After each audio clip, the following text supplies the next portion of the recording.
and then I asked counselors to submit their top 3 priorities, and that's what's included in the slides. We have a soft break planned at 10:30, 10:45. Then we'll go backwards, kind of from what's been done in the past. We'll go back and review the 2023 council goals and priorities and see if we want to move anything forward from that after we take care of our new feedback. Lunch is 12 to 12:45. I am hoping that we can consider that a hard break. I like to know when I'm eating lunch. Then we'll review all the feedback. Hopefully, this is optimistic. Hopefully, we'll have all of our feedback this morning that we can move into action items, into committee assignments. At the very end of the day, we'll have a soft break in between some of the reviewing and prioritizing. I say around 2. If we need to move it, we will. And then we'll adjourn promptly at 3:30, right? We'll see about that, hopefully. We only have the room till 4:30. So if we need to move anything into another study session, we absolutely can. All right, so I'm going to move right into this. I have a riddle for y'all. Anna and I really want the last orange on the buffet table. I snagged it. It's up here for you. Conceding is not an option. We both really want this orange. And so I just would like to hear from y'all the most fair way to do this. How can Anna and I both concede? Oh, well, it says here in the ground rules. I know. Conceding is not an option.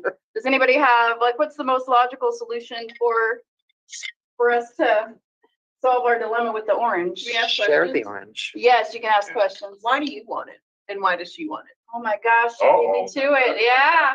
Yeah, that's a good question. I would like the orange because I need the zest for making cream cheese frosting. And why does Anna want it?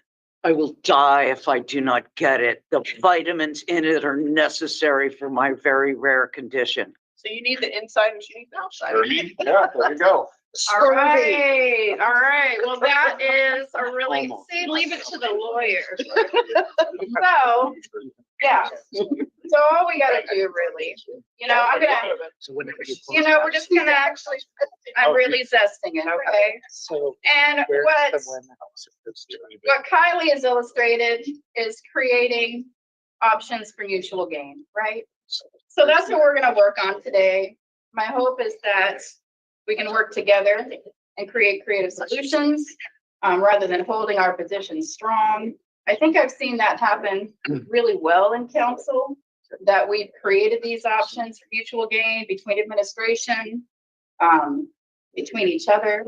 And I'd like to move forward and keep that same theme today. All right.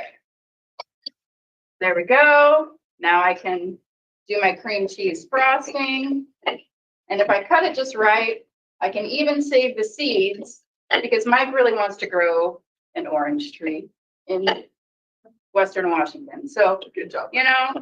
there we go. I'm gonna do that. Yeah. It's got a green thumb. All right. I don't know why to do that. Here you go, Anna. I'll leave that there for you. thank you. And I'll hang on to this desk, but I'll probably move it out of the way here. Distraction. So I'd like to have a groups in orange discussion.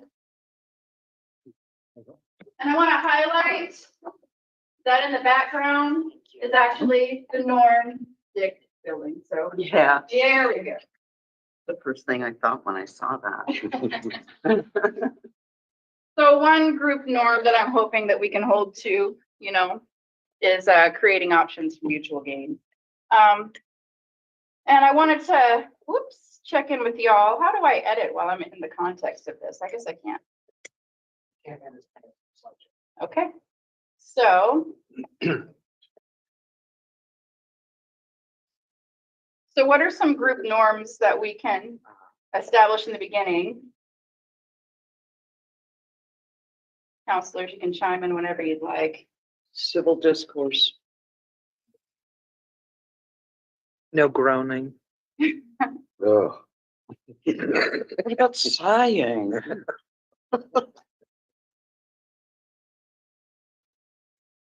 And see how horrible of a secretary I actually was and all my misspellings. Civil discourse, how do you spell decorum? Decorum. Boom. And then, I want to kind of check in, is everybody okay with working this like a study session where we're casual, calling each other by our names? Does anybody have any opposition to that? Okay, all right. See, look at that study session.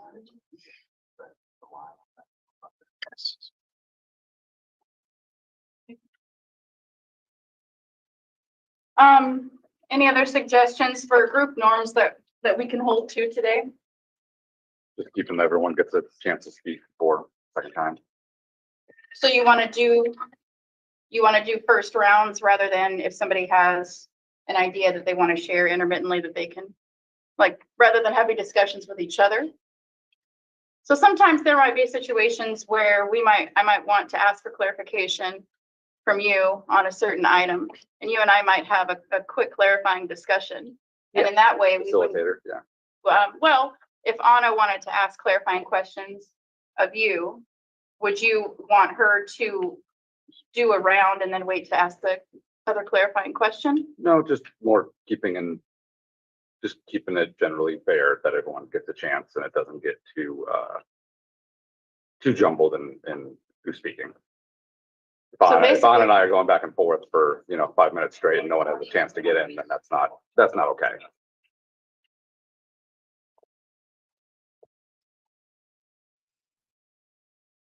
How about interaction with, if it's like a study session, this is it's run like a study session, but this is a joint planning session. So how best to manage our interaction with staff? Is it like checking in, going kind of through you as to checking in with staff about something? How do you want to handle that? I would, when we have our discussions at study session, often staff will kind of hey, we have something Yeah, to say. they'll start moving in their seats. And there's oftentimes where I need clarifying information, so I'm going to be like, hey, staff. And so incorporate staff in discussion. And I haven't had the experience where they've been interrupters. Right? No. Okay. I want to, if anything, more fully support interaction with staff today because it's a joint planning session. So whatever we can do to You want us to further be more support. readily jumping in than we do at study Engagement. sessions. Because I think we Mhm. usually kind of try to stand back during study sessions for the most part, more so. That's than- what I'm saying. Well, we can't make decisions in a vacuum, and I personally am looking for feedback on certain things from y'all.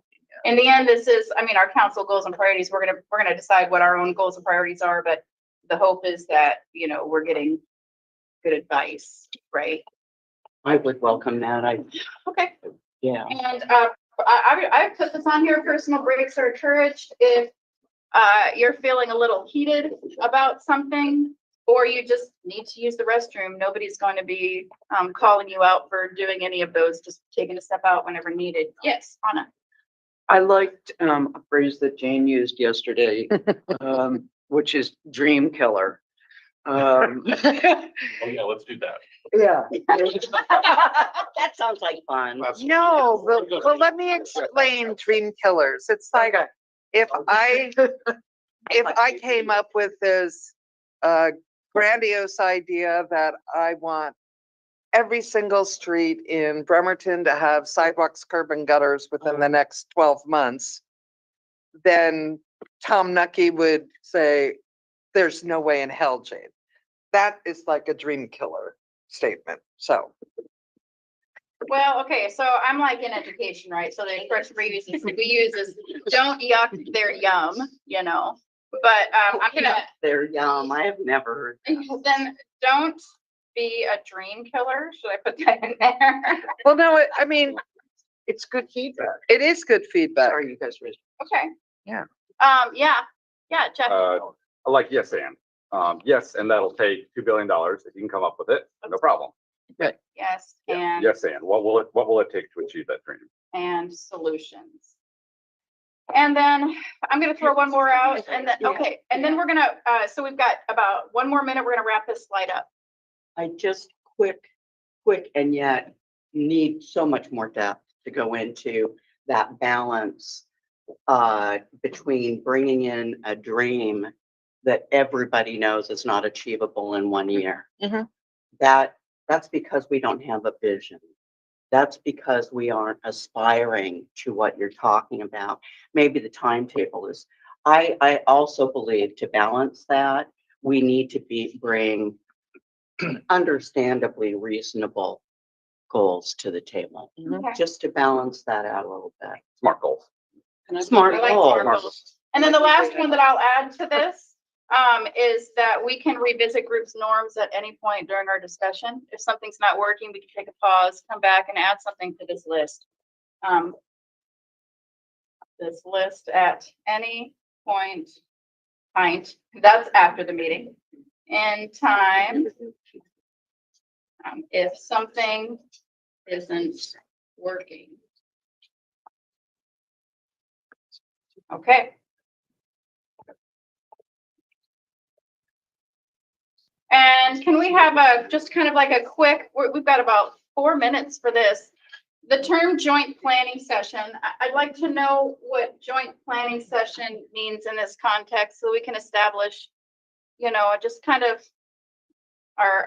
we don't even have to define it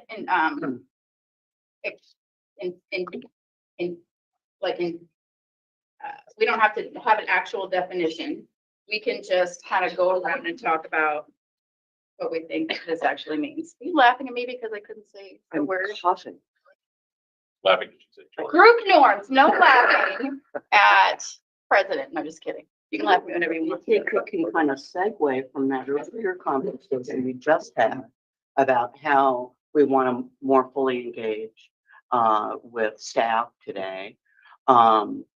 Maybe that is a big part of what that joint planning means, is that it's a process. And we're not going to be as strict as we are or as formal as we are, maybe even in the study session. There'll be more interaction with staff. So interact with staff, yeah. I think to me, it's also like, we're not, as council, doing something in a vacuum. We're doing it more collaboratively. We're getting sort of buy-in from other parties so that we can be more successful. So I'm hearing like the joint isn't just like the council members are here to make these, that we're for the point of having the department heads really is to have them be part of the collaborative process. Do I have that kind of, okay, cool. Yes, and we're setting a policy and direction for the city, but with all the expertise and input from the Yes. staff. Yeah. Really liking all I the think yes we and. have that. Yes, Yeah. and yeah, way to demonstrate that. Yeah. Okay, so first name, well, let me continue sharing. I just got out of the screen sharing. And let me just do that one. Yes, So Anna. don't worry about it. One of the things that I really like about a joint planning session is, as we discussed at the last study session, we're trying to have these be for 2 years. And this gives us a chance, I think, to more intimately involve the departments and the administration with the things that we're looking forward to. I came away from the study session with a different understanding, so I really do need some clarification. I had thought that because we start this thing in January, February, March, that it wouldn't be a full year. I mean, we'd be planning for 9 months, really. So it'll probably run into, I saw it more as a running into 25, not throughout 25, but I'm cool with that. If everybody else is in agreement on that, I just, it'd be more like a 2021 month plan. Well, given the constraints of grant applications and meetings to discuss grant applications and all of that, this is a technique that was used in the past to help the departments like see where council is going instead of going, I don't know, I guess, this could all change next year. Would there be check-ins then? Oh, yeah. Every 6 months, like with the budget? Or every 3 months, whatever, but there do seem to be, just Okay. looking through here, Okay. overarching goals that all of council is in agreement Okay. on. So are we're that's all. changing our structure really. We're changing the time period. Have we gone to a 2-year budget yet? Would that be a really nice thing to do at the same time? That's coming. So just for clarification that's on coming. the 2-year budget, so this is something that was done in the past, and it does kind of line up with having the same team for 2 years in a row. I would envision us revisiting these goals a couple different times. Once before budget season, right? And then once again at our next council retreat, to see if there's anything we want to revise or move off or move on. I think what the power of this, and Anna alluded to this, is that it helps administration in their planning, and what they can do for prioritizing for the next year before, because they already have their priorities set for the year. Our goals and priorities can't really influence what they've already have set for the year. But if they know what we're thinking for next year, then that gives them a better idea, right? Yeah, and I know I said this last year, and I'm gonna just keep saying it again. Processes should be in relationship with each other. And I really, I'm always struck, I was struck last year. Mayor, I haven't even read the initiatives through yet because they came through, last night. And I'm excited about them, and all that. I need more of a sense of how it's all connected, because quite frankly, I found it distracting, for me going into today. I found it distracting. I Which didn't piece read was it. distracting? I'm sorry to talk over you. The mayor's announcement of his initiative Okay. for this year. So the timing is, I think it's pretty typical. I looked back last year and everything. Maybe nobody else feels that way. I felt like this is definitely validation of my point that these processes aren't connected. Because if that was meant to inform us, I didn't have time to read it and digest it.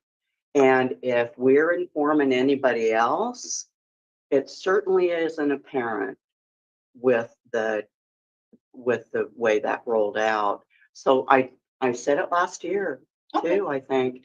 I just need to say it again. It doesn't fit for me and it makes it incongruent. Okay. And that's fully supported. I want to say Yeah. this is all about timing, Yeah. all about timing. It is not about the content of the mayor's, Thank fully you. supportive. Thank you, Councilor Frye. We're going to move on and take a quick review. And I don't want to invalidate what you're saying. I just want to keep us on a good timetable for today. Do we agree on whether the timeframe of the goals and priorities to come up with right now can encompass this year or next year or both? And you know what, Council, what do you feel about that? Do you mind if it is a 2024, 2020? We talked about this at the briefings. And so, yeah, Michael. I would say since we don't actually put deadlines on them, they're just our goals for the future as we move to the future. And if it takes us a year or 2 years to get it done, that's fine. If we know it's going to take a year or 2 years, and we'll revisit it next retreat. And Councilor Coughlin had a good idea that when we get to the action step, point of this discussion, that we could put, 25, 24, we could put a time frame, The team's smart. Yeah. Mhm. And then does that satisfy your questioning? Is that okay to Yeah. move forward with the idea of it being a 2024, 2025 set of goals? It almost sounds like we're gravitating towards a rolling, planning document, which I've always After backlog. That's pretty much the way it's been. enjoyed. We would start these meetings by reviewing the the document and removing the things that had been completed. And then we would start into a conversation about what should be added. Did flip it this time because I wanted us to go right into the meat, into the feedback. And so have me make sure I've got this up. There we go. Just to, oh, now I gotta share the screen again. Give me just a moment. Stop my screen sharing. I like it that we're starting with what council did instead of looking back. I like the flip. Just saying. And so I'm not quite sure where my, oh, goodness gracious. So there we go. Thank you for your patience with me. So we'll share the 2023 council goals and priorities. We're just going to take a look at them. We're not going to spend this time debating them, but I want you to see kind of what last year's document looked like, and what the green is as identified as in progress. And then we have the check marks, which tell us that those have been completed in the year. And all of these items, including checks in progress, unchecked, are included in the second half of the slides that were shared with you this morning. Just by each one of these has their own slide. And so that document's there for you to review at any point in time during our conversation. And let me get back to the PowerPoint here.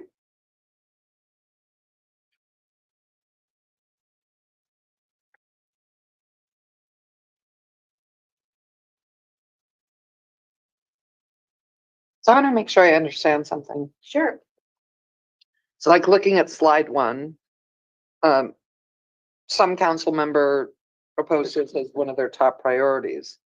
So then are we all allowed to throw out our ideas of how to reach that? So Okay. my hope is that we can discuss and debate the content in each slide, decide if we like the wording or decide if it's not something we want to move forward. And some of the items are related. Some of them are just chunked. Like there's one slide where I need some more clarification, so I put the two items together. But for instance, slide 1 is related. And so I wanted to find out, once we start with this, we can talk about if we like the wording. We can talk about if we want to create a whole new proposed priority, or if we want to ditch them completely. And so, yeah. Go ahead. So can we talk about how we think we could meet it? Oh, good question. Okay, so what you're asking is, Like I have ideas on how to support creative housing. So that might be a really good discussion for the action step portion of our work session, which is after lunch. We have the section where we come up with action steps and committee assignments. So meta before lunch, granular after lunch? Yeah. Okay. Thank you for putting it in that context. Okay, so we're gonna just dive right in, council. So the next, I believe there's several slides, but I've got about 11 different slides that have content for us to work through. And I do have like a great goal of 10:30 being our first break. I think that it's about an hour and a half into our session, which is kind of how we do study sessions. So let's see how much of this we can get through before our first break, and then we'll go from there. All right, so I'm not gonna read these slides out loud to you because we know everybody here knows how to read. And so here are the two that came up for, regarding housing. Well, people are reading. Can I ask a question? Sure. So on slide 9, there's an additional proposed priority for housing. So I was wondering why they were grouped so far apart. Because I just wanted to intermingle the content, because some are going to be easier to talk about and some are going to take less time. Got it. So Okay. at the end, Okay. we can prioritize them according to the main topics. Okay. But for now, it's just, like we have these. Okay. Slide 9. Yeah, so I see it says clarification there. on my side. It doesn't say it on your slides. You can't see slide 9 because Zoom is over it, but it's, Slide 9 is, this map and review. yeah, so that's I just chunked them differently. We don't Okay. have to, 'cause Just asking, thank you. and part of the deal is we have items that fit into three different categories sometimes, right? Mhm. So it didn't feel intuitive to put everything under housing that was Mhm. housing related when sometimes it might be staffing if it was, or some, it's different types of categories it could fit under. So I chunked it this way. So, all right, so we have this first slide here. So a couple of counselors, these are two different counselors that presented these as their top 3 priorities. Any discussion about the wording? Yeah, Denise.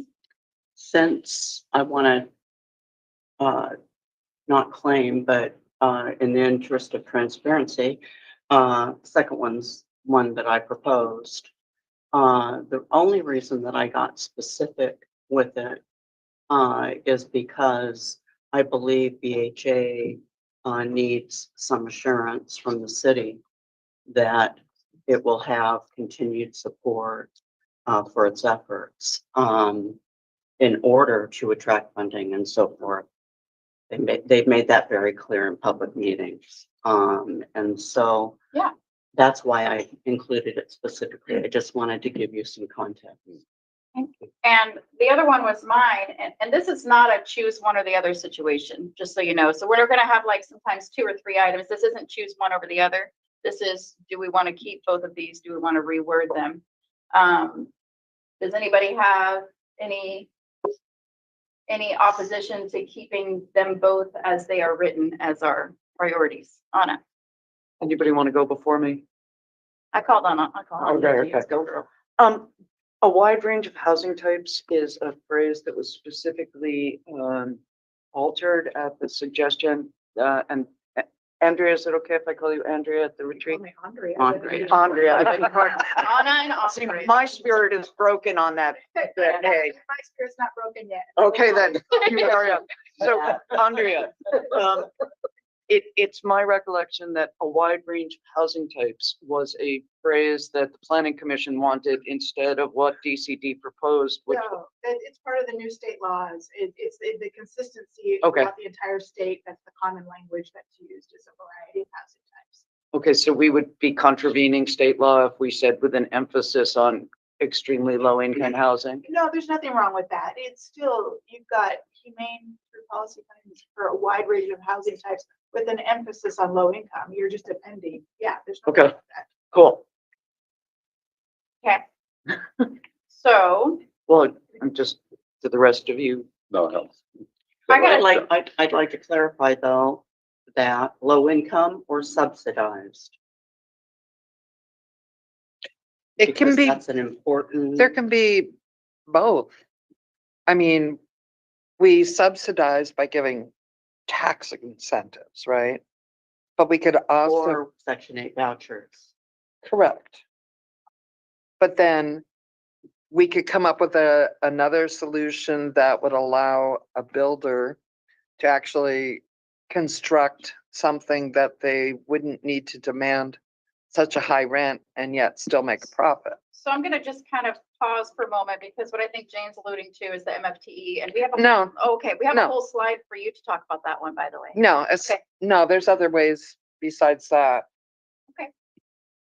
If I Yeah. I could add some clarity. Usually low income is less than 50% and subsidized housing is 30%. When I say percentage, that's the. But I think Yeah. there's also a movement to change that to a lower, and that is And another whatever we take discussion. 30 or 50% of, we can have Right. discussions about Okay, that. But okay, to me, low income could be 50% and below. Usually subsidized is 30% and below. okay, okay. So we have a mandate by the state to plan for all income bands.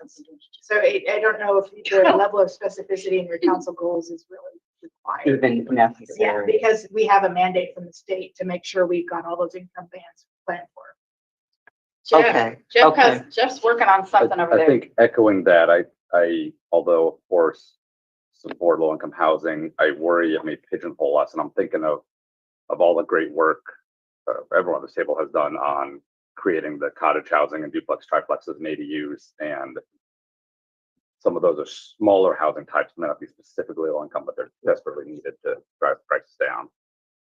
So I'm thinking, Do you think that, so council, do we want to just get rid of with an emphasis on low income housing? Or do you want, is there another phrasing that we could use for that? including. We're setting priorities and this is what this crying council need. does. So I don't know This- whether it's appropriate now or in the MFTE or what. President Combs. So I don't mind keeping this wording in. Here's the deal. I'm gonna just tell you what happened. I tried to use Google presentations. Couldn't all of these backgrounds are pictures. They're JPEGs. So I have text that I'm putting over it, so I can't live change the wording, but I can add to it. So I don't have a problem with adding that, into our, oh, am I frozen? Andrea, it's could kind I of ask frozen. you, There we go. is there wording, you know where we are, and when you have a context. So is there any wording that you think better satisfies where the council is with this? It would be in alignment with what state is doing, what planning commission, all of that. Your brain is the one that can make the magic come out if there is any to help with this. I guess I'm a real specific kind of person. I liked the way the goal read before without the emphasis on low income housing. And then I think to get to the yes and is you need a separate goal to support low income projects, the creation of low income projects. So my concern in reading this is that you've got everything in the kitchen sink in one goal and it doesn't get the clarity that you want, because I'm hearing you discuss this, that you actually want to help fund projects that make low income housing a reality in the community. So that's my concern looking at this, is putting those all together. So I think it might necessitate actually two goals of just supporting another project or something. Because I can tell you that the comp plan, all the policies that we're doing, we're going to be planning for all those income bands. So we're going to be working really hard toward this goal with the comp plan update. So that part is absolutely achievable. But what I'm hearing you say is you want more. You actually want actual low income projects that are reality. So I'd be concerned about combining. So, oh yeah, I was just gonna say, do we want a separate goal for our low income priority? Do we want to reword? I want to go right ahead. Do you want to reword the one that's there? Here, when I say the emphasis on low income, I'm again going back to DCD's presentation at the original MFTE back in 2022, where you wanted to set the affordable criterion based on Bremerton income rather than the AMI of Kitsap, which is 1025. And so I'm perfectly happy, and I hope you guys would agree if we say creating affordable housing for Bremerton incomes. As opposed to, because the AMI is what, 80% or less is considered affordable? Well, Yeah. And we you don't- were proposing 60. Hold on, sorry. I am so sorry. I'm being the worst, but I just want to clarify, we don't actually create the housing. And so I like where you're going with it, because I would love to see some kind of emphasis on our low income residents. But what can we do as council, and what is a goal that we can achieve in support of low income renters, low income individuals? I have some ideas, Okay, Jane, but it might be getting into too much detail. a goal and priority is broad. It's not an action step. Okay, So what is the overall vision of the purpose of your action steps that I can see working in your mind right now?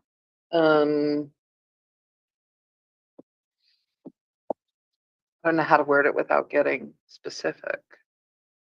Do you want to let another counselor speak, and then maybe Yes. you could write it out and see if you, come up with a solution. Jeff? I'd almost echo the goals we had last year, which was identify funding for community organizations to develop more affordable housing. And I think that was a joint goal of everybody. We did some really nice work, thanks to the mayor too, and giving specific money to places like KCR, Mills Crossing, other projects that are in the works.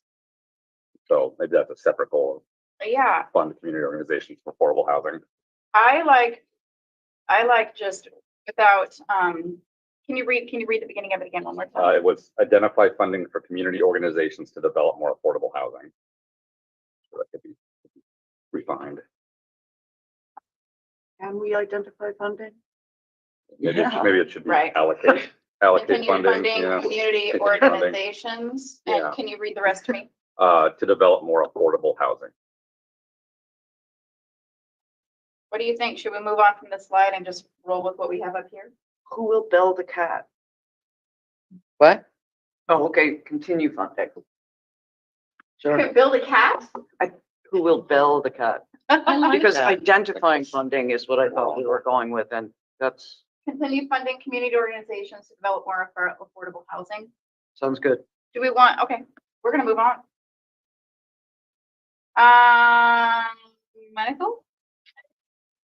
Well, this was just something that Eric had brought up a few years ago that I liked, and we just, I think combination of things, but it was in a nutshell, and Eric, you can correct me, but it was a program modeled off of another city where there were sort of like rental standards, like we've visited some places and that are really in rough shape, and it would be an optional program, but it would be able to be sort of a registry or something that people would be able to go and identify that their landlord is committed to following, certain standards, and for the most part, somewhat of a honor system self-inspection, certifying that they've complied with some minimum standards. Eric, could you throw anything else on that? Oh, boy, this is going back many years. Yeah. So Well, the, some the, the PhD thing is, the thing is that, Andre, you can correct me if I'm wrong, but when they verify on their business license, they self-certify that they're in compliance with the Landlord Tenant Act, to the state law. So we already have that. I think where I was going years ago is I wasn't satisfied with someone who just say, oh, here's my license, I'll sign off on that, I'm good to go. And then police or fire visits a place and the place is just absolutely horrible. Going back, I had asked if this could be something that's reported on their standard police fire form, like, is this a rental home? I was told that all the forms are standard, you can't modify it, all this stuff. My concern was that, first of all, I'll start off by saying, I hope I'm not taking too much of your conversation. I'll start off by saying that I believe that almost all landlords are good, decent people. But nevertheless, we have some people that take advantage of people and they offer substandard housing and they charge high prices. And it was born out of the frustration of, we have the landlord compliance, we have the thing where the police will notify the landlord of bad conditions, but we don't have the other, where the tenant informs the whatever, the city or whatever, of horrible conditions, and they've got a problem because if they report it, they're more likely than not to get booted out. So what I had vision years ago was a program where you take that burden off that person. And then we got into resources. I understand the city doesn't have the resources, at least at the time, to stand up a program and have inspections. But some communities actually do an inspection. And there's exemptions for new construction or whatnot. And the way they worked around it, instead of the city having doing the inspection, it's all part of the license fee. And you have a roster, just like if you have your sprinkler valve. Anybody has those, there's a roster of ones that check your sprinkler. You have a roster of firms that are certified to make sure the house is in compliance to the Landlord Tenant Act as far as safe standards.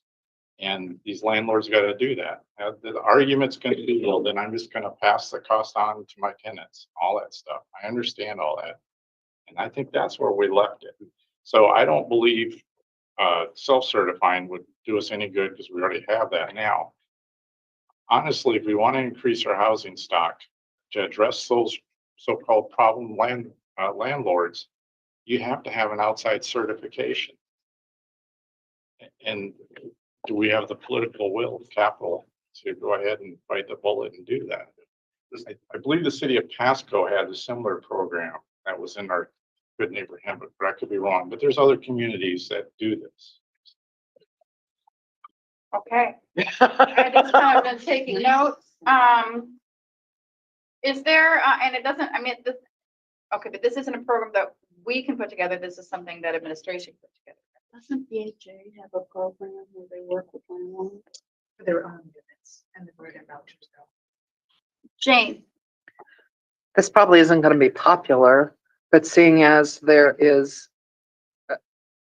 a huge need for affordable housing, we have some landlords in town who are very willing to rent to people who are just released from prison or have horrible credit scores, and their places are not 100% safe. And so what if all of a sudden we get rid of, like, I'm not going to name the landlord, but he owns a lot of properties, and just say, you don't keep your stuff up, and he sells it, and then we've got another 1,000 people on the street. so I'm just gonna butt in really quick because I think like something we're getting into and Eric gave us a really long description of the program and now we're working into like action steps. What I'd like to know more of is the overarching goal for something like a rental program. How can we as council support this overarching goal, or do we want to do more research on this at a future study session? Michael? So to me, this ties into, we use the word humane, in earlier, but also what's happened is the reason people will pay for substandard housing is because there's been a lack of housing, period. And like going back to this, the DCD's video that they shared with us and things like that, and we just haven't been building enough of housing at all levels that has made what was affordable housing expensive, and now something that maybe somebody wouldn't even rent. They're like, why fix it? Somebody will pay me $1,200 to live in that shed. So what, do you have a proposed priority or goal? It would, maybe for this year, we're just seeking similar programs. I mean, that's basically what we would do. We would pick a program. Kylie. Hi there. Yeah, so I think we can work on this. There's our cities that do this. Lakewood is a good example if you want to look at their code. It's in 5.60 of their code. And I think you can even go further. I've had a couple of lunchtime conversations with the director for Kitsap Legal Services. They provide legal counsel for people who are facing eviction. That's a new thing in Washington. It's like a public defender for eviction. Washington's the only state that has that. And so there are things that sort of dovetails in with some other code changes that are going to be coming forward about our relocation assistance. I think there's actually an ability to tie it, unless the legislature takes it away this session, about where you say that you can write into your local code that you have to be in compliance with the city's regulations in order to file an eviction action in Superior Court. And so it's an extra incentive for landlords to be in compliance with the city's codes on, you really want like the health safety stuff, right? You want the units to be safe. And so we could look at that and bring something forward. As far as specifics in the program, if you want to just, explore options for I'm trying to look at how it says. Basically, yes, I think there are cities out there doing this type of work. You can pass it on with an inspection that gets filed, and you can incentivize compliance in ways that are creative.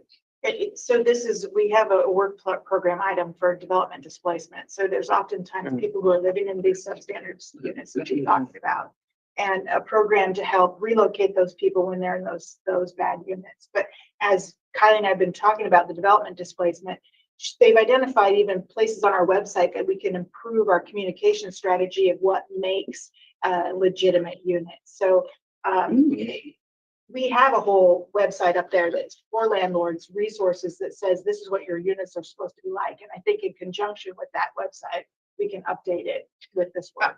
And so I have something up here and we can move on from this and come back to it at our next session, like after lunch. But I wanted to find out, would you like me just to leave that bullet point up there, investigate options and then BMC code that will bring higher accountability to landlords for keeping property up to standards? Probably a better way to word it, but. I think it's good for now. Yeah. Good for now. Does that sound okay? Incentives, accountability, but yeah. Let's workshop it after lunch and make that make more sense. Okay, slide 3 is heavy, meaty. I've got a second slide here that we can work with. But so I want you to keep that slide up while I work on, so you're gonna keep at slide 3 and I'm gonna have up this supplemental to slide 3. But let's take a look at this for just a moment for the public to kind of read through too if they're tuning in.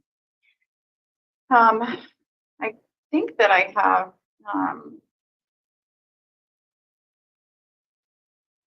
one problem I'm encountering, and I'm just going to say it while you're reading that, is I don't have, I can't see when I'm sharing the screen if the judge has her hand raised, because I know she's tuning in. Do you have that ability to see that? I know you're taking notes at the same time, but Can you just speak, if we can just ask her to speak up? yeah, I'm sorry. Judge, can you hear us? Do we have to allow her to talk? Is she in the room now? I'm gonna participant, there we go. I'm just, while we're doing this, I like this slide. You know what, oh, I see. I need to promote her to panelist. Boom, done. Okay. That should solve that. Judge Blood, I apologize.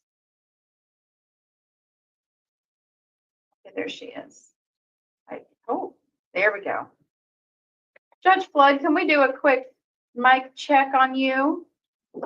Good morning. Hey, I'm so sorry. Thank you so Thank much for your patience. I apologize for that. No Okay, problem. you're in now. I've been able to hear everything clearly, so thank you. Fantastic. Just feel free to chime in if you ever have anything. Okay.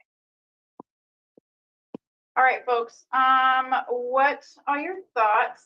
And these are all, as you can see, they're related. I mean, one under transportation, multimodal support. So it's a lot. Are there any that you want to keep? All of them. Before I've we got get into input. that. Really?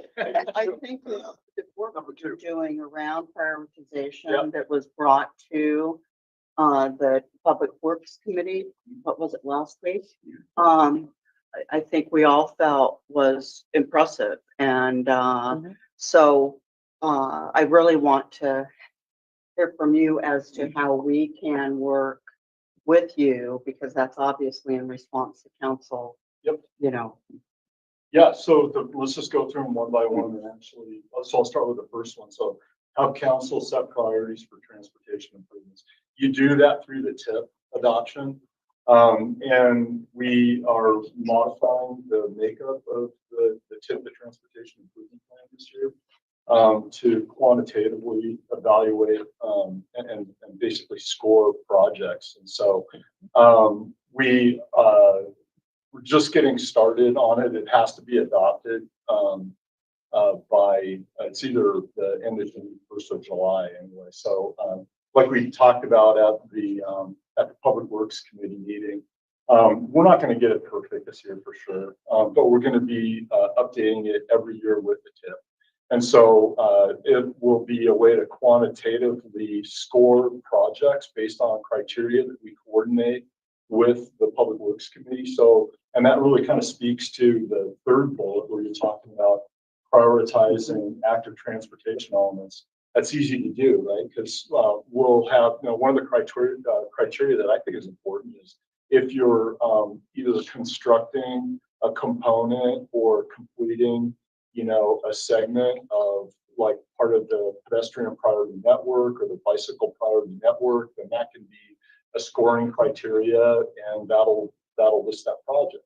The one thing that we actually didn't talk about at Public Works Committee that I think is important, that you're gonna rank all these projects based on the value to the citizens, the value to council, but then we still have to be able to secure funding, right? So We've got some ideas, on that, and we'll be bringing that to council. Is that, Thank you. 1 and 3, are there any other, any questions on that? Because we're still developing the criteria, but I can tell you. I think the scoring sheet's wonderful. There's a few things I'd like to change and I'll get with you on that.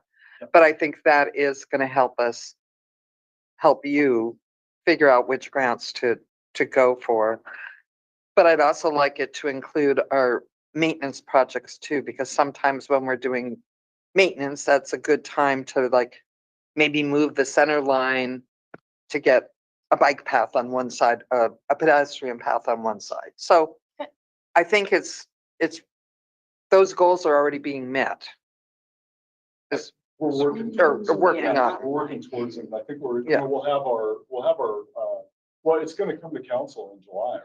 Mhm. And it's gonna come to Public Works. Public Works first, yep, and then council for approval in July. Jeff? I think we're all in agreement of the top one, and we can workshop the words. And it's great, it's already in progress, so maybe it's just when we workshop it later of, establish a comprehensible, transparent ranking prioritization. Work with Public Works to establish. All right, if we have to. Yes. With Public Works Department or committee? Just for efficiency, it'd be Yeah. best for us if we work through the Public Works. Yeah, It's a way for us to get through the finish line on this. I mean, we only have a couple months to get this done. Yeah. Right. And again, the nice thing about doing it with the tip is we're gonna be doing this every single year. Yeah. So, and all that does is it establishes the priority of the projects. It doesn't mean that that's the priority that they're gonna be delivered in. Because you gotta take funding and the ability to fund the projects into account when you're actually identifying what grants you're gonna pursue. And we're gonna coordinate that with. Public Works. Can I ask for clarification, Jeff? Did you say that am I typing that out right?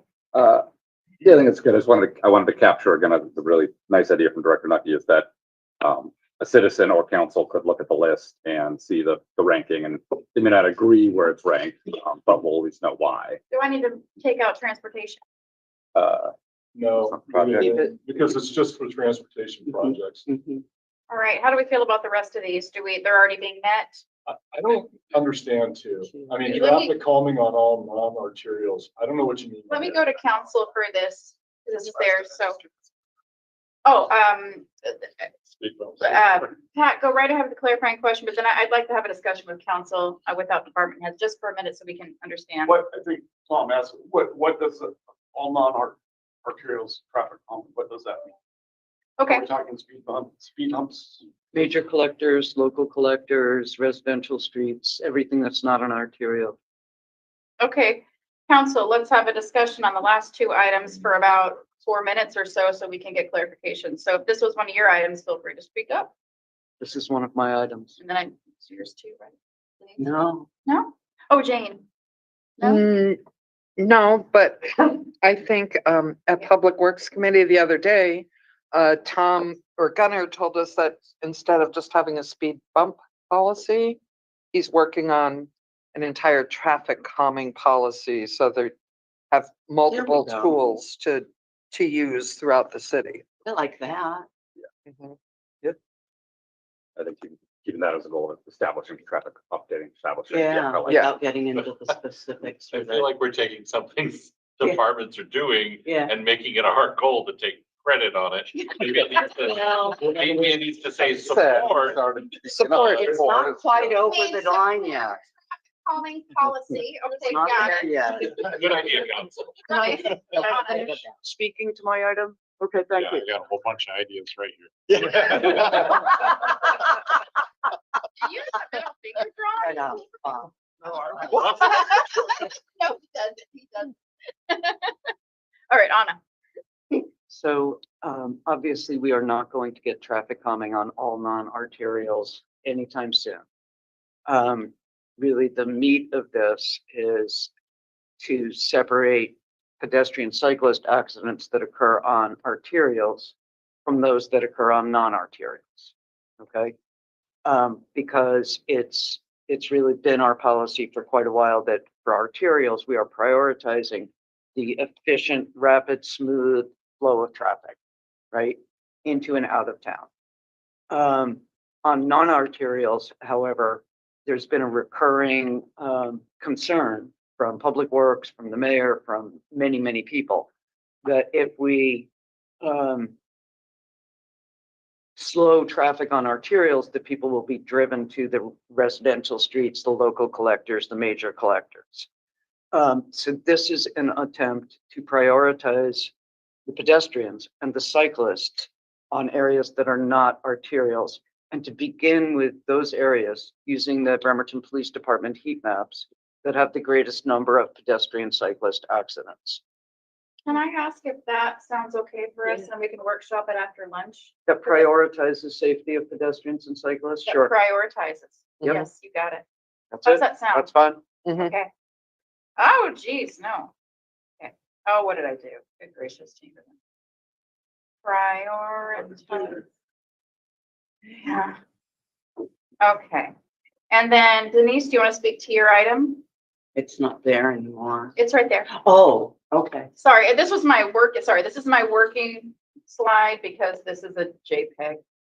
So, This is, I think that Director Nucky kind of spoke to this. This has been an ongoing conversation with City Council, I believe, and active transportation. And so it kind of comes under that prioritization. I think we're working towards that, but we're not there yet. I mean, I think we'll be able to check that one off okay. at some point, but we're not there yet. Maybe change it to support. The way that I look at, I think that we do this through the tip. I really, that third bullet, increased prioritization. Well, how we do it, I don't care, right? Just that it gets We're done. we're doing it. I think we're doing it. Okay. I think we're doing it through the scoring criteria that we're establishing. I would like to propose that if y'all are in agreement that Public Works has this handled or is prioritizing with the tip, that we can move on to the next slide. What do you think? We have these as our proposed goals. We can workshop this more after lunch, but no, you want to move? Well, Okay. I just want to make sure, I think keeping it somewhat as a goal, we can work on the wording. Just because it's under development doesn't mean I don't think we should Okay. not write it down as a goal that we want to, Yeah. get give me done. some- We want to wanna throw support out it. some language, Jeff? Need to go back to the first. Yeah. Oh, unless you want to workshop it after lunch. Do you want me to copy and paste this? I can't, Yeah. but okay. Yeah. So I'm gonna have somebody read it to me. Oh, Yeah. Read what to you? You have it on your screen. If somebody has it on their screen. Read what? If you could read the third bullet point to me, or I Increase can- prioritization of active transportation elements in transportation projects, including the development of multimodal path to Bremerton. Increase prioritization of connectivity in active transportation plans. And I have my hand up for whenever you get to a better point. Yep. Go right ahead, Anna. Yeah. Thank you. So under support the traffic calming policy that prioritizes the safety of pedestrians and cyclists, I feel strongly that we should tie this to the data that Bremerton Police Department collects, that we should not be creating traffic calming projects in a vacuum, but rather creating them where there's a demonstrated need for them. And this is the only data that I can think of, is the heat maps created by BPD. The customer They- response. I mean, we have customer response complaints. We're responsive to those. About pedestrian accidents? Well, typically it's complaints about, safety issues, whatever the safety issue. Level of stress. Okay. Well, let's include that as well. well, like the recent rapid rectangular Got it. flashing beacon project, I know it's tied to the 2020 transportation safety study. So I think we have studies already to rely on, and PSRC is conducting a comprehensive traffic safety study too that'll be coming down. Yeah. Right. The reason that I'm suggesting the heat map is that it's more current, and also that, I wanted to let you know this is an action step that you're proposing for how we can meet this goal for using the heat map. We can still get it in, but it would be at a different point in our discussion under action steps. Would it be okay if we? prioritize the safety of pedestrian cyclists based on data. How about that? Is that okay? Okay. Wanna move that based Okay. on data? Yep. You got it. Okay. Based non-data, we're gonna go on data. Okay, So moving forward here, so I just want to give you a time check. We're at 10 o'clock. We have our first, I was really just super, like I had a really great, positive mindset when I put the 15-minute break at the end of our discussion, but I want to know that's also soft. We are at slide 11 What? and to work through our first feedback. We're at slide 3, 4. Well, we're about to go to. Sorry, on the ranking, Oh. slide 3 on council proposed priorities, but on Oh. slide 11, and we have, under all of our priorities, we are about, 1/3 of the way done Cool. of the slides. So I'd love to take a break at 10:30, and I can move, we can continue this discussion after, but next on the slides, we have slide 4. I just want to give you guys a time check, because if we're going to stop in half an hour, or 45 minutes, we can discuss it then. We still have 1, 2, 3, 4, 5, 6 more items to go. All right. Yeah, Oh, yeah, these are both this mine is here. yours. Both of Yeah. mine. And I have links there. They should be clickable. If they're not clickable on yours, you have a PDF. So, but hopefully y'all know about these. Yeah, and this echoes the 2 presentations we got at the start of the year. The second one, I'll admit, is not as smart as I'd even like, but I don't want to define too much, just as needed. I think the goal is to get the application in this year for the Main Street certification process. So just to continue to support that in any way we can. And then the first one, though, is much more action oriented. And this actually could happen before, and it would help bolster the Main Street application. Is getting this historic preservation ordinance drafted and passed. There's lots of ones to draw on. I don't think it's too heavy a lift. See some head shaking. It's not groaning, but there's head shaking. But there's some details to be worked out. But anyway. I was told this was Big going to be a benefit. study session item coming up, or maybe that's what you had recommended, Jane, because I was all rah. And then I started hearing that the city would be faced with a lot of obligations. We probably have to hire staff to be able to provide what would be necessary in that first process. That's what I was News told. to me, okay. Well, I'd like to at least have a goal to explore it. Yeah. Explore it. And I want to say, like, this is one of those mutual gain kind of situations where in our comprehensive plan, we have wording that reflects some of the goals, the overarching goals of these programs within the comprehensive plan. We did discuss this a little bit, but Andrea, may I ask you about the first item in particular? We're already doing the second item though, aren't we? No, I'm sorry. That's, Main Street It's USA. so similar to how I think the phrasing of supporting the shelter helps our community partners have that buy-in from the city to continue forward. Similarly, just the second bullet is that same buy-in for Okay. application of Main Street. So really, we can, council, do you have an issue with supporting the second bullet item? I don't think that's really in question. We're already doing it. Can we go to that first one and have a good discussion about that for a couple of minutes? I do have a question. I continue to support Main Street certification efforts. Does that then say that we would support the mayor continuing to give the $50,000 a year towards those efforts to the downtown? Or would that be a different, Well, the mayor has his because that's how budget, we've supported it. and That's how we've supported it. okay, so Jeff and then Anna. Sure. I don't think it locks us into it. Okay. Yeah, so I don't propose locking us into it, although I am personally supportive of it. I think they also need to come back and justify it. I think they will, but It's been a little rocky. it doesn't lock us into it. Anna. After listening to the presentation on the historic preservation ordinance twice. Oh, can we take a pause because we're talking about Main Street really quick? Okay, Main Street and Creative District Main Street and Creative Arts District, that's all. Do you want me to add those you want me to create that alternative right here? That I'm sorry okay? to make it confusing and go Arts- bottom to top, but Arts District is certified, but is it supporting the ongoing operations? Okay, so do you want to lump those in together or would they be, I would separate since it's not. okay, To continue to support Creative Arts District. Arts Commission, Arts, yeah. We are a creative arts district. Right, we're not certified Yeah. yet, so. it's the We're work- not certified yet? No, we are certified, Yeah. but we're supporting the work of the Arts Yeah. Commission. Well, the creative arts district anyway. Well, Support the work. the Arts Support Commission the that Bremerton Arts. is doing the work. There's not a separate entity that's doing work. It's all through the Arts Commission. Okay. Okay, we can workshop this later. Meditation. All right. Main Street, we're gonna keep, I have this, we can workshop it afterwards. Let's talk about number one. Andrea, can you speak to the historic preservation ordinance through the Washington Certified Local Government? So we had a discussion and Jeff wasn't there. You've given us comments for the comp plan update. And we took all the council members' comments and we were rolling those back to planning commission.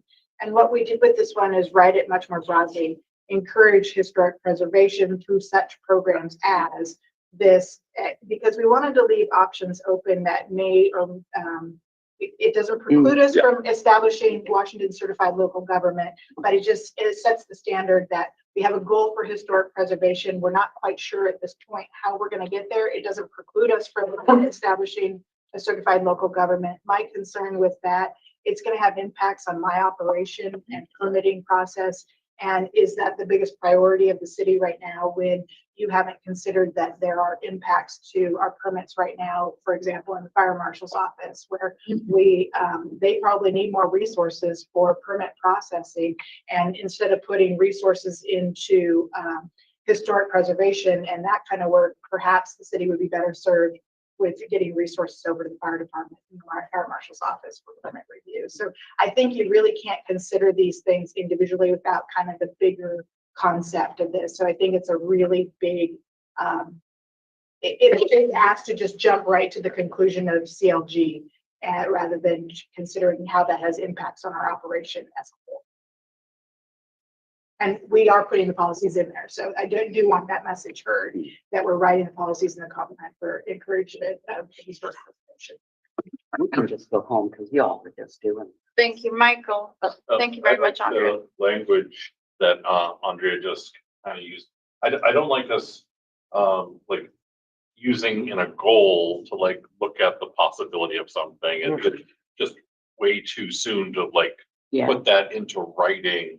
So, something that's a little more broad. I really only know about the certified local governments, what has been presented to us so far. I don't have an opinion on it either way. And again, I just want to make sure that like, it's an early step and I don't see that we could even do that this year. So, this year would be more about learning about it and seeing how it can help. Do you want to change it to instead of draft and vote on, learn more about? Would that be a yes? again for I you? liked Andrea's, Encourage, like Investigate. explore, it's interesting. We Encourage programs for historic preservation is what I'm hearing from this side of the table.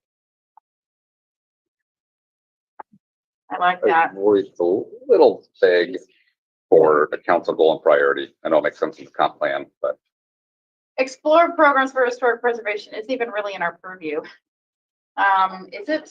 True, yeah, like I think so. yeah. Because it would, well, How about support? it actually maybe, a program might be tied to legislation, right? Like writing a BMC. That's it, that does that. like this is one I could envision with a sub forum going off and coming back with, here are some example, or here's 3 or 4 example orders from other cities, paths we can take.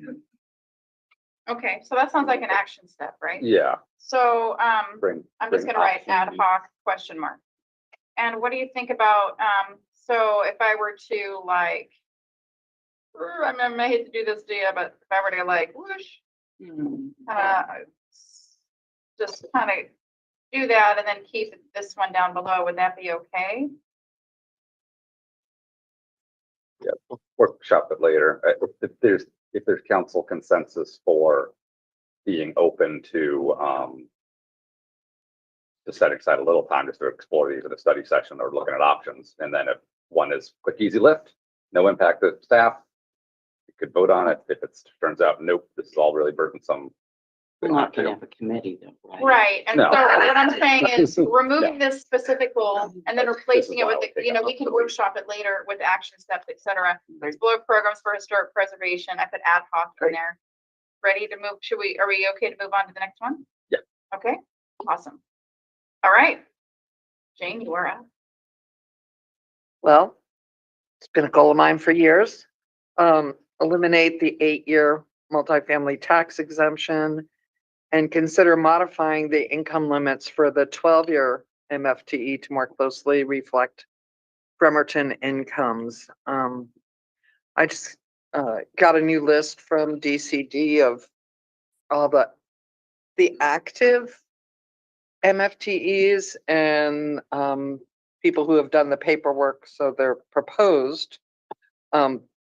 There's hardly any affordable housing coming out of this. And I mean, less than 100 units out of, I think, almost 1,800 units that are either completed or in the pipeline. So I would really like to consider just going with the 12-year moving forward. When you say there's only about 100, are you talking just in the 8-year program? Or No, 100 actual living units that are deemed that have been of- created? that have been since created. MFTE started.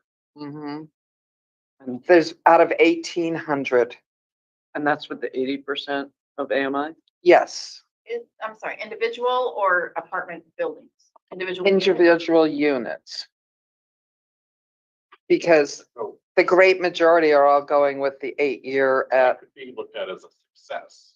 We've created 100 affordable units. Maybe we don't all agree on the level, Mhm. but before this program, we weren't building hardly anything. And that's what got us into this. And this is an incentive, and you can't say that these buildings would have even been built without the incentive. and you can't say that they would, Agree. I mean, Port Orchard has That's put, what I feel like. Port Orchard's put a moratorium on their program now because of, they don't have the structure to build the roads that they need and to take on all of these. And plus they're looking at all the, I So- believe they're looking at all the tax base that they no longer have or won't have for 8 You're years. saying their infrastructure can't support, Hmm. but I don't think we have that problem. We do with transportation. Where's that director? Our Uh, transportation doesn't. recently, no. bus. I need Back to in 2 establish hours. a group norm. I don't want to make it, I want to make sure that we're not calling out our people if they're not at Mm. the table. We know we have all of personal Mhm. business to attend to. But is there another counselor who, Eric? So this has been debated, as you know, Jane, Yep, on several occasions. yes. And the overwhelming, we'll say, probably by a narrow margin, I don't know, Hmm. was to keep it Right. and maybe expand opportunities for the low income option. I'm okay with expanding opportunities for low income option, but I'm not okay with killing the 8-year MFTE. That building across, not the hotel, but that one would not be here. So, And hang on. Yeah. okay. It's all about, I mean, we've had this discussion ad nauseum. Capital. Look, and with our high interest rates now, I doubt we'll get anything built, even with the MFTE. Maybe when interest rates go down, we'll have, the program may be attractive again. But There's quite a few in the pipeline. the development, fine, but I strongly suspect that there've been, there's some financing issues. Mhm. The commercial real estate market is in huge troubles. It's just, it's killing the goose that lays the golden eggs or something like that. Oh my gosh, don't do this, please. We wouldn't have the spyglass. We wouldn't have a lot of these projects. We've had the developers here. They tell us how, look, your cost of labor, your materials are the same on the Seattle side. The only thing that's cheaper is your underlying land values, and the rents are much higher on the Seattle side. They would not have built these things at all, my opinion, if they didn't have the MFTE. That was the purpose of the program, to give you options. If you want to try to tweak it, give even better options for the 12-year or whatever to make it more palatable for developers to pick that, that's fine if we have the capability to do so. I don't know. I think it might be restricted by state law. What about a goal to revisit the MFTE rather Oh than my like? God, I don't want to revisit it. I'm just kidding. But it's a different council now and people have seen what has happened to Yes. our lower income families in town. I'm gonna just kind of bring some reality into here. I just kind of want to take a temperature of the council that's sitting here. Council, is there an overwhelming amount of us who want to eliminate the 8-year MFTE and consider modifying income limits for the 12-year MFTE to more closely reflect Bremerton income? Is there a predominant amount of us that want to do it? It doesn't have general consensus, so we need to move forward with a yes and. So what's our yes and, Jane? What do you think? I got Modifying the incomes. Okay, so what you, and I hear that, and so modifying the income qualifications based on another standard, and what's the standard that we proposed using? 60. What's an action? Yeah. That is an action item, so, if I were to leave explore and support options for more tax incentives specifically for low-income housing development, that might not be the right wording. Do you have any different wording for me? Can I offer? Yeah, Because please, what please. she's talking about is what we presented a few years ago, Mhm. Right, which is to adjust the AMI to have a Bremerton factor. It's the most plain language way to put it.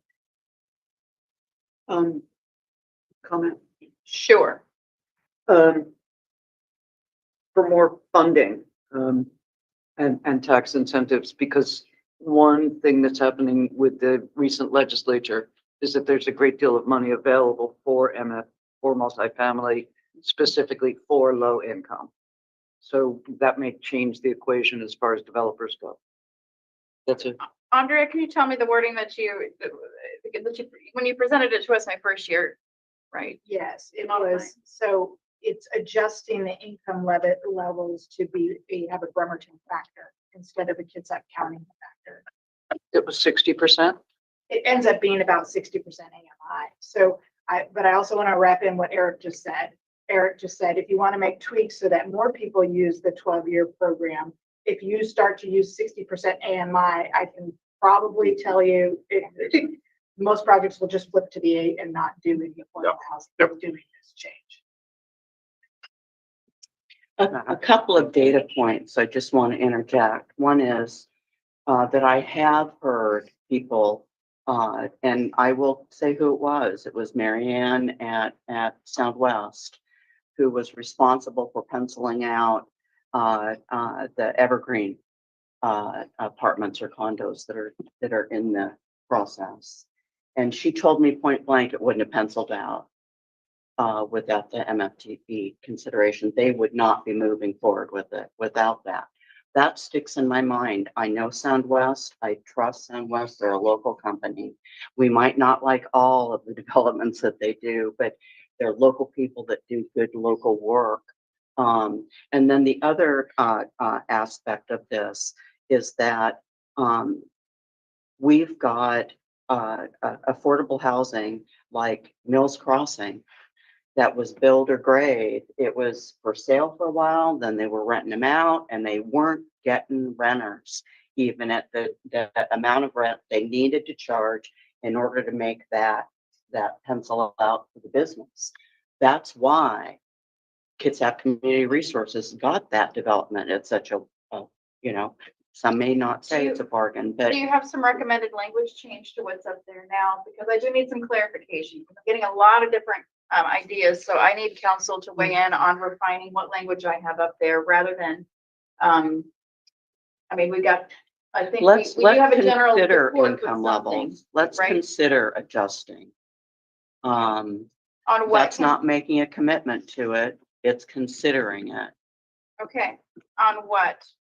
On adjusting income levels. For Just what? put in there, consider For the 12 adjusting. and 20-year. For- Thank you, Jeff. What was that? For the 12 and 20-year MFT. 12 and there's a 20-year? Yeah, that's Oh, one I we didn't- enacted because the program had an update in 2021. So that's Perfect. yeah.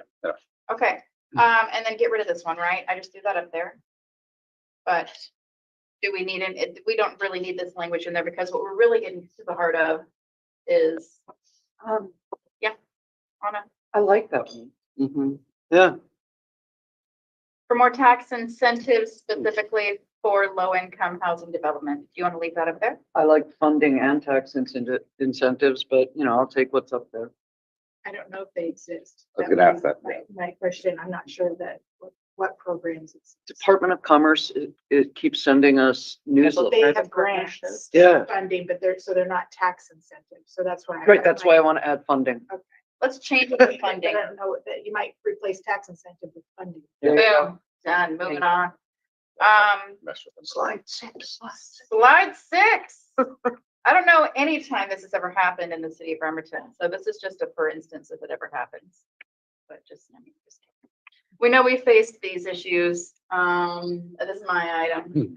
So I just want us to have a set of norms and standards because we haven't, addressed issues appropriately in the past. I know we're gonna have a DEI coming on.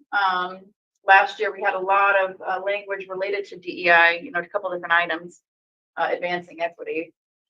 But I just needed something in there for this. So So if I could yeah, chime in on this one a little bit. I mean, okay, yeah, please. I just want to talk about it some more because discrimination is a big overarching topic. And it also, I don't know what the council's role with that would be, is if a staff person claimed that they were being discriminated against. If that's handled differently, depending if they are an employee of the mayor, it's handled differently if it's an employee of, let's say, Judge Flood. And I don't think the council really has, in the separation of powers, a role in how that's responded to. And so I would just be worried that there could be some separation of powers issues. I think that's why I put the term appropriately in there because I needed your guidance on this. Council, I mean, the overarching idea behind this, does anybody disagree? Okay, Jeff. Clarification, when Yeah. discrimination against, who are we talking about? Right. A member of the public, general group of people, staff, council. Exactly.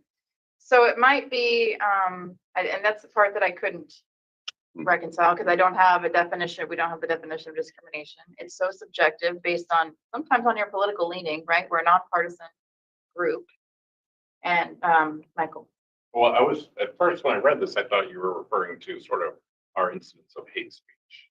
That's one of the, yeah. Because that to me is very different than discrimination, right? So I feel like as a city, we have discrimination policies and obviously if those need to be honed in, somebody like DI would be great to lead that. Right. If we're talking about kind of like when we're sort of blindsided with things, then I could see us having maybe a little checklist, a little toolkit of like all the proper things to do. And also just like, especially as a chairperson, like what can we do from the dais to pause and regroup and, what's within reason. I would maybe go like, make it really broad. It's just to work with, city legal and the DEI position, staff person to ensure a prompt and appropriate response from council when issues related to hate speech, discrimination, or something like that, or arise. And we can work on like the wording of that. It could be even as it relates to conducting business. Yeah, public meetings. So it's less about, I don't want to downplay something happening out in the community. No, but but it's like, also. we're supposed to be having a safe space where members of the community can come and interact with us. There may be a set of like code of conduct or something that that Sure, and I mean, there, Don't spit, take off your hat, or don't use hate just speech. like we sort of implied like a certain amount of decorum. Like, I don't know if that can apply to the general audience, but even if there's just a way that if somebody crosses crosses the line, we can pause the meeting. Well, there's also been, I mean, I don't know if this is what you were speaking to, Jennifer, but there have been allegations about the conduct among council members as well, historically as well, and there's not, you know, and I don't know if that was part of it is part of it too. Like when a comment's made that another person is, you know, feels that is an attack on them, you know, and how do we have a process for how that's dealt with, right? And so I don't know if that's, I think that there are some places that have a more detailed code of conduct instead of just saying decorum generally. But So what I'm really trying to get at is we had some nasty hate speech. We didn't reach out to our community. That's a failing of all of us. When I'm definitely not calling out anybody in particular because we all failed to reach out to the community to respond and apologize for that. That's an appropriate way for us to respond. My hope is that we can craft something as an expectation for ourselves when it happens again. I can just I'm totally okay with just Xing this out and not even having it as one of our goals and priorities. I think though what we're lacking in this year's goals and priorities is something relating to advancing equity, you know, fighting against, you know, like something that doesn't tie in the DEI, something that's not responsive to in the way that it was last year. And so that was my hope in this particular item. But I am totally okay with just crossing it out if you guys think it's too problematic. If you have better wording, I would love to hear it as well. Something that fits everybody's, you know, will. I was just gonna say, I mean, I know, so, you know, we have, you know, an update coming up this week, but one of the things to consider with the DI position is that those are sometimes weighted more internally and sometimes weighted more externally as like a communications and community engagement piece. And so with that, you know, keeping in mind that you're going to be, you know, approving the job description, that being able to provide guidance in that community engagement piece when there are issues like that that come up would be an opportunity for council to advance this goal of having more of a, you want to respond better is what I'm hearing, right? I would love to have a better, so really if we can make it micro in some way, a better, I would love to have a response protocol and expectation for us. We're gonna see it again at some point in time. Might not be when we're there, but it's gonna happen. Right. So, Response plan. Right, and so maybe Work with. work with the DI, you know, on developing a communication plan. Yeah. Communications. Yeah. Great. Really, Yeah. could be citywide, it could happen at any meeting. Right, it could happen at any meeting and, you Good know, point. you know, Yeah. and so maybe Mhm. something like that. Like I said, you're gonna have an opportunity to craft that job description, and there is, within those roles, if you look at how they're utilized in other organizations, there's kind of more of like an HR, an internal role, but then they can also be, and some of them are even specifically geared toward community. External. I've gotta let you What could know, we your use that? chair has to use the restroom so bad, and it's about 6:30. So when I moved us to a 15-minute break after the slide, we only have 3 more slides to work through. And so I want to nail this down so we can take our break. We actually only have 2 more slides to work through, and I apologize, it's a bad time. I gotta go fast. That's all right. That's all right. Work with the DEI in developing a citywide policy on responding to Hate incidents, bias incidents, that's the right word. Kylie. I want to Yeah, defer let to me you think on about that. it for a little bit. Okay, I'm responding to ... We're gonna Citywide communication policy? We're gonna workshop it at the end. So, I Yeah, I think think you could just say on citywide, communication policy. On Because with who citywide. you're, you know, communication policy. Right. Okay, Love it. so we have a couple of heavy slides left to go through. One of them is clarifying. Michael, get ready. And You're the next slide. Oh, geez. And with clarification, it's your other two items, handbook and That's another one. historically vacant buildings. Okay. And then we have another kind of heavy slide, and then we're on to review of 2023 goals. So we're making really good progress. And I'm sorry I'm not asking for consensus on this, but I already told you, we're gonna take a break. So I'm gonna stop sharing this. And any other final thoughts before we take our break? The 15-minute break, just so you know. So we'll be back at 12. Okay. A nice long. 10:48. Recording stopped. Nice work keeping the time.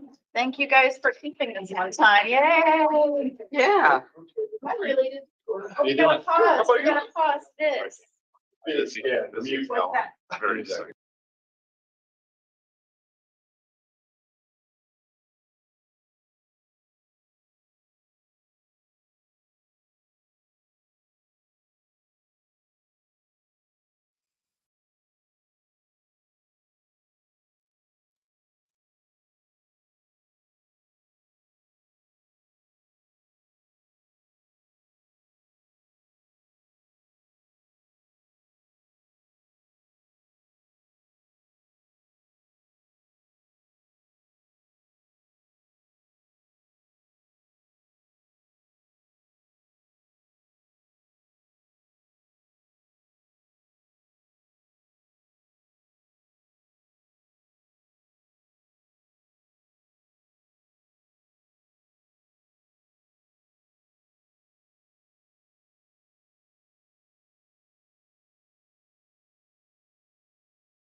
in about 1 minute or less.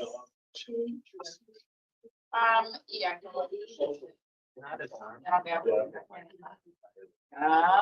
We on slide 8. We're missing one counselor. Counselors, are you okay with us getting cracking? Yes. Yep. Okay. Recording in progress. Okay, I bring the meeting back to order for the joint planning session. Let me share my screen.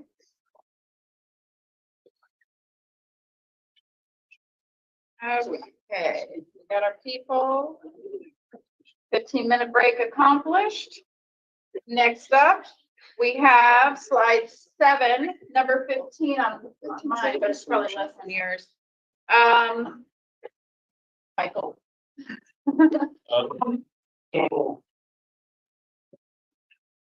It's certainly a vacant building, right? Yeah. I guess there's gotta be something we can do.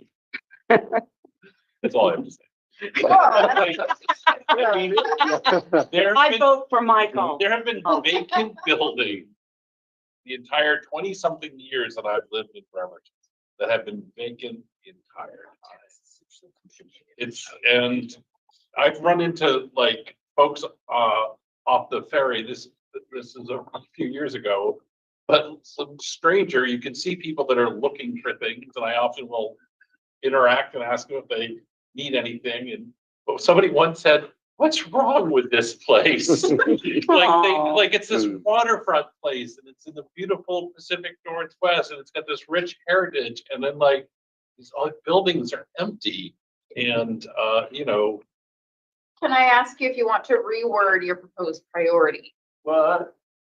Yeah, Yeah. Okay, what would you Put like? some words in. do something. How about develop a Something. policy? Yeah, I just, yeah, I think that's, I've talked to landowners of buildings downtown and basically said, oh, we just keep the building vacant because the tax write-ups, it's just like good enough for them. It helped their portfolio, it's. So if I were to start it off with develop a policy to promote, how would you fill in the blank?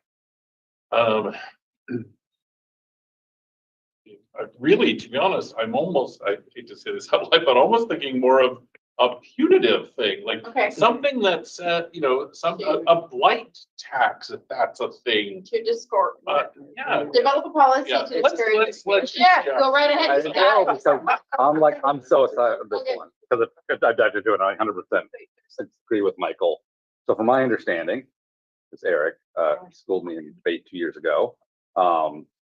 Seattle state tax code does not allow essentially a blight tax as some other states have, because all property has to be taxed equally. However, you can have a fine. And so for Seattle, they actually have a vacant building fine as part of their building code, from my understanding. And it starts at Googling real quick, but like $150 per day, maybe up to $500 per month for some other fees. So I think there is in the law a possibility to do the stick of a fine for leaving a building vacant, and it's the reasoning, I think, is basically that it's an attractive nuisance and it's a code violation, and it's incurring cost on the city to do maintenance around the building.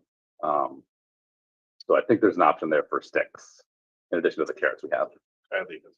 I was just gonna say, so the way that it's worded is important, to make sure that it, survives any sort of legal scrutiny, but I think Jeff's right, and I can look into what other cities have done. It has to do with it. Vacant buildings require, more patrols because there's not someone there. And you look at all of that extra work that goes in, to, this, for the city to have them vacant, and you seek to kind of pass that on, to the property owner, so that, it's not just something that he has to absorb. And so what does it look like if it says develop a policy to discourage historically vacant buildings, i.e. fine? That's a workshop item, Anna. Chronically vacant structures can be unsightly, create a negative perception for both visitors and residents, and hinder ongoing proactive efforts to improve the community. Consider a variety of measures to encourage owners of vacant structures to remodel, redevelop, and/or occupy these structures. Is that what you want me to type in for the goal? That is DCD language as a potential new policy for the comp plan. Okay. I think what we have up there, I do like the word chronically instead of historically. Agreed. And I do really like that we're including chronically, because right now we're seeing a rapid exodus of commercial space, maybe not in Bremerton, but around the country. And I'd hate to, put salt on the wound of a property owner, but when we have chronically, that helps. And I just wrote that up there. That's not the correct wording to use, but do you want to say in Yeah, that's the tangent one that- with? I mean, like, give me some better words here for what we're trying to say. I would say instead of fine, just say cost recovery. Yeah. That's what it is. Yeah, I'd love to see it go to a fund that other buildings could apply to More fix their routine facades item. or, things like that. I think you can just have a period after buildings, and get rid of the rest of it. You're getting Yeah. too much into the details. Sure. Agreed. Got it. Okay. Are we good with that? Move Yeah. on to handbook? Yep. Okay, handbook, clarification. All right, this is another place where this is something Eric brought up that I'm just carrying the torch on. I believe it was the city of Pasco. And this really speaks to what I feel Anna is always asking for is some plain language. And I think first of all, we're talking about probably mostly a PDF that would help, especially a new resident, for any resident. It helps mitigate issues between like you're parking in front of my house, because you'd be able to find that kind of answer, where you park, where you get water, who shovels the sidewalk, all those kind of things could be in a plain language book. And I think the issue that maybe it seemed too large a project or sort of insurmountable at the time, but how do you develop them, right? I think we could almost, even as council, split it up, 7 ways, and take one section, figure out how it applies to Bremerton, talk to the right department, cite the right BMC with an active link, and then compile this and just have it on our website so that I don't even know where to get, sometimes people ask me things. I'm like, well, I haven't turned my water on in 20 years, well, except that one time. So, it would just help folks navigate the city. And again, be good neighbors, understand how their neighborhood works. Anna. Oh, Denise. no, Denise, I Denise wasn't might. before Okay. Anna. No, I Okay. wasn't. I think this is a great idea to have it up on our website. I also think it might be a good adjunct because we have such rapid turnover in our city, to just send out a yearly 1 year, like, here's what council did. Here's what we're looking to do, just maybe, but mostly point people towards the website where this can be found, And so that sounds like action items, but I want to know, is this support development of a good neighbor handbook? Did we have general council consensus to have this as a goal of priority? Denise? I've been hearing about this Good Neighbor Handbook since I moved to Kitsap 10 years ago. The League of Women Voters put a lot of energy into doing this on a regular basis for different municipalities, but it became archaic, very archaic. And I would support, for one thing, I don't think any of us have the experience or expertise to do this. I really don't. And I think that it would be a staff type of project. I do agree with the premise, more easily accessible information via the website. And so if we could have a FYI, frequently asked questions, and then you click on, how do I connect my water? And you go, it forwards you straight over. Whenever I hear good neighbor, for one thing, that sounds like State Farm. But then handbook is just such an antiquated term. I tend to turn off as soon as I hear something like that. But but I do agree with the concept, just maybe not how to get there, put us each in charge of a section. I don't think that's gonna work. Oh, Jane, go right ahead. Well, I think there's a lot of information we could gather for staff, so that staff doesn't have to do it on their own. Like, I put together a little pamphlet called "Can I Park Here?" when I worked for another agency, and it's like Not our- picture of a fire hydrant per da you can't park here, and a bike lane. Can you park here? But I think it's asking a lot of staff for them to do all of it. But I think a good goal is for us all to dive into certain sections and say, hey, here's this, consider using this. Or, I send Gunner things all the time on traffic calming or other things, but I get that we personally can't do the whole thing, but I think we certainly can help staff as a council to, these are things that people ask me all the time. I don't think that's. So, so part of me just thinks progress, not perfection. I do think sort of a PDF version could be good. Some folks will want to print it out. Some folks are not going to look online. We may have a need to have a few in the lobby that people can pick up.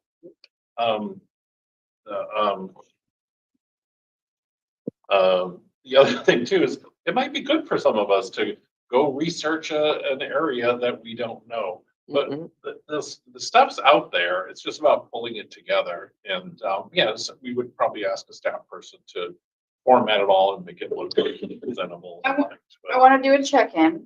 Council, how do you feel about a good neighbor handbook? What's an alternative name? I Well, like we the can- concept. We can workshop it later. We I can mean, workshop too, that but later. the Don't general park here. Okay, I feel like we have, Dude, where's my water? Jeff really wants to, let me, hold on, I gotta let Jeff say. Qualified. Just said it. Well, I want to give a kudos to mayor and staff because there was the recent website refresh, which I thought was fantastic. Totally agree. There's a lot of information already on there. I think I would say, I don't know if a handbook, but maybe a one-pager, a welcome to Bremerton. I like the FAQ idea, something that basically says the information is there on the website, but welcome to Bremerton. Here's how to, I don't know. Not everybody, I mean, And I so- can't even get my email. So Let me, hold on, pause on just for a quick second, because I am concerned that we're giving a duty to somebody else, but Michael is saying we should develop it. That means our staff person would be working with us to develop it. So this is something that we're doing as council. Are we ready to build a one pager or a handbook? Is that something that we feel we can develop? Yes, yes. yes. I have developed similar things. Well, so have I, but I was staff. I'm retired. I'm a little conflicted about this because I don't know that we have general consensus. We have some support. We have 1, 2, 3, definitely. We have like you're in support of it. Yeah. I support it. I support it. Real quick? Don't reinvent the wheel because it's already on the city website somewhere. It's driving people to it. That's all you need to do. Yeah, I don't think this is a big lift for you guys. It's just send them where they need to go. Yeah. It's already out. Yeah. We do Okay. this. All right, how about a goal that's basically making city city policies, et cetera, more accessible? Yes. Okay. So that would be Also something one that pager. we would do as council. Well, no, that affects so many different things that What about us taking a whack at it? It was interesting, though, the process with the League of Women Voters, because when you divvy things up, you get 6 different ways of looking at data. And things, it's not consistent. And so I just have a really clear boundary, I hope. I hope I exercise this between our role and staff's role. And if I don't feel comfortable asking Christine to just take something on, then it's not appropriate. It's a staff website development type of information thing. So would you be comfortable with passing it to a communications person? That's a future action item and we haven't discussed that item yet. So here's the Sorry. deal. We don't have general consensus of a communications position, which is in one of our slides Okay. to talk about.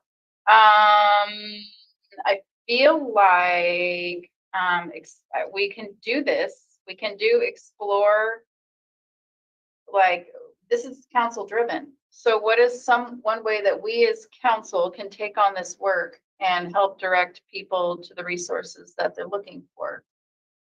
Jane? Not everybody uses a computer. I don't use a computer very often. So I think maybe if on our council page, we could go and look at things that your constituents look up all the time, put them there, but we could also have printouts because Yep. that's Or a how, PDF version. Yep. Yeah. yeah. But I mean, there's a lot of people who, I mean, I don't have a printer. I can't print off of this. So I think there's other ways of giving communication. And then, you know, when we have district meetings, we can pass out things to people. So I hate giving staff a big, huge project to do. And I think it's something that we can help with by putting it on Other our, things that we Okay, could taking do us too. to- Oh, sorry. Okay, so That's okay. I agree with Jane. I agree with Michael. So I think the compromise is in order.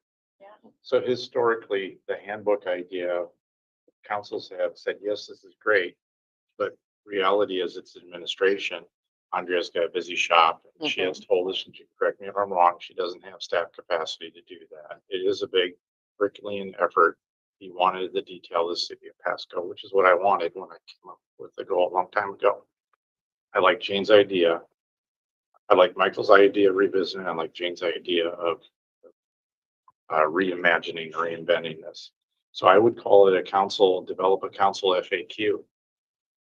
Frequently asked questions that you get, like, this guy's grass is whatever, just develop an FAQ that could be a running document that's run off the council website.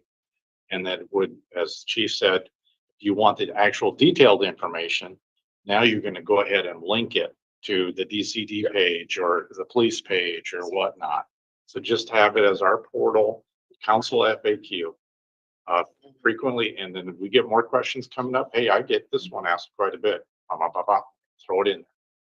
So explore ways to develop a council FAQ accessible on council website. Does anybody have any issues with that language? I would just say develop a council FAQ. Yes. Yeah. Okay. You got it. And then Christine's going to kill me. And I understand she has the resource limitation, which should work its way out. But this really is council staff and not counselors are welcome to come up, but it should be one person writing this and the council president approving it on this webpage.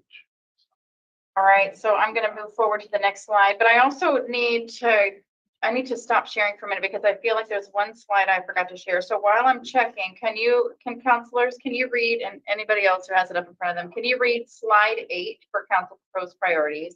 I want to double check because I feel like I forgot a slide, so I'm gonna stop sharing while you read through that and consider your points. Oh, you're good. You missed them. You got them all.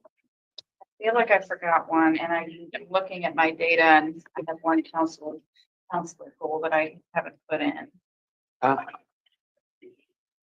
What's this? Extremely low income, 30% of AMI or below, which is 1025. You want to read slide 8? I don't need anybody to read it out loud. Oh. Y'all can do that on your own. I'm just looking through the data while I'm just buying myself some time, to be honest. So give me just a moment here. You want a break? We just had a break. Oh, I'm not on a break. If I was on a break, you would know it because I would be not in this seat. Okay, I did miss one. Okay. So that's okay. I can type it in live, but it's all right. I'm going to go ahead and start sharing again if I can figure out how to work technology.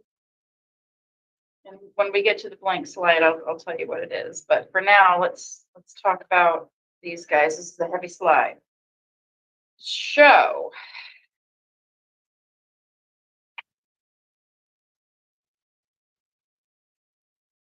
is the first one. Okay, that's mine. Okay. And Mike can probably speak to, because he understands what progressive revenue generating means. But there are, and Eric too, I mean, there are maybe, no? Progressive. Come on now, is this a Why word? don't you throw woke in there too? No, I know. There are No, words. Oh, is that a bad word? Is woke bad? I don't Oh, know. come on. I didn't get the memo. Go ahead. Okay. I'm sorry, I gotta respect this guy. I don't know, I So- like this. We are a regressively taxed state. Okay. And so the first item is mine. There are progressive revenue generating strategies and policies. An example of regressive might be instead of, we might be relying heavily on fining and fees. As opposed to a progressive revenue generating, which might be privatizing utilities, So if it's too much for y'all, it's okay. I'm happy to just cross it off, but it's something that I wanted to put up for, consideration. It's something that I've put in as another council goal and priority in past years, but Eric. So in all seriousness, I don't want to accuse of what I think it sounds like, but it sounds like one option that some cities are using are particularly the city of Seattle and income tax. Is that where you're going with this? An income tax would also be regressive. An income tax is regressive? It could be, no, okay, no, you're right. That would be considered progressive. Another idea is, capital gains taxing, right? We see that at the state level. It hasn't been challenged, but, so an income tax would be more progressive. Yes. Apologies. Oh, okay. So are those the ideas that you're talking about, or revenue, or are you just? I think that there's a lot of, I don't know if that would work for our city or not, but it's something that we could explore and discuss. Are there options that are viable for our city that may not be viable? You're talking about like maybe raising parking fees or? Raising parking fees would actually be, depending on the context, regressive if it's an open public space for all people to access.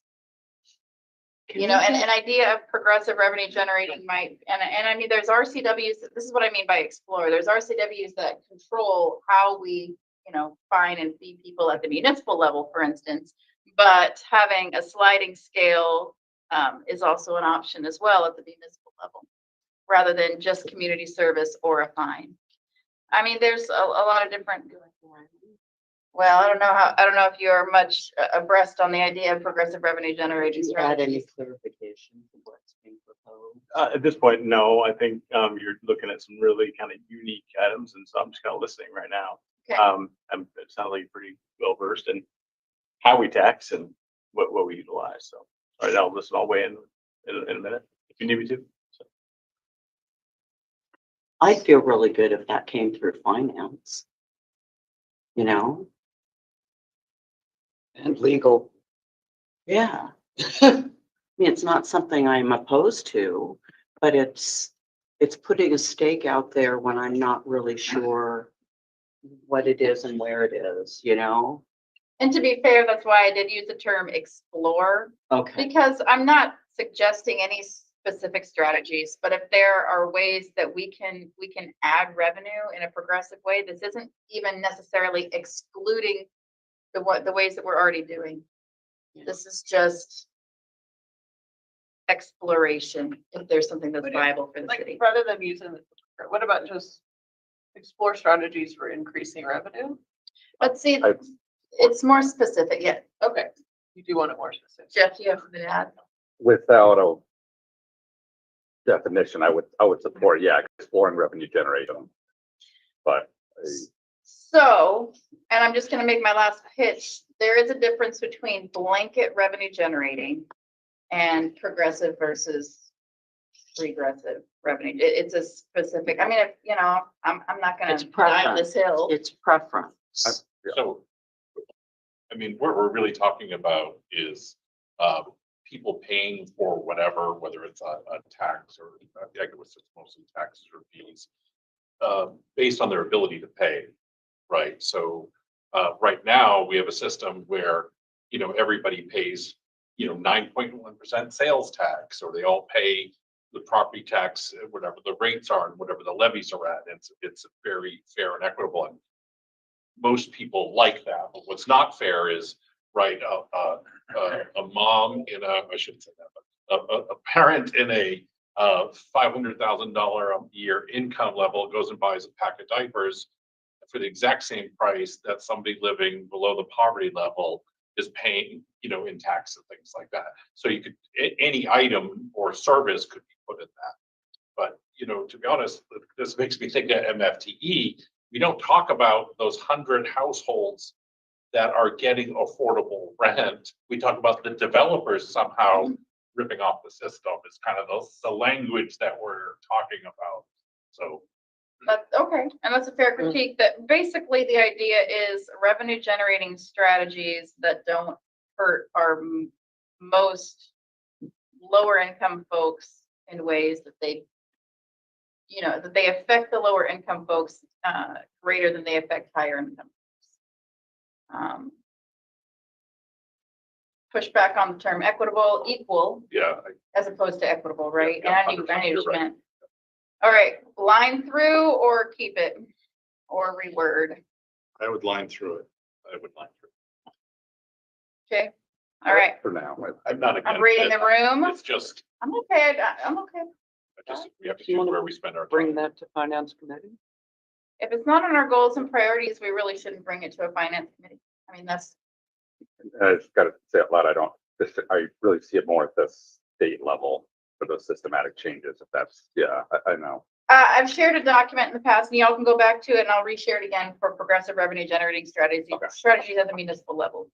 And so, okay, next one. Okay. I would like this to go through finance because I think one reason that we are not keeping this as a goal is that we don't really get it. I think that's, I think it's fair. I agree.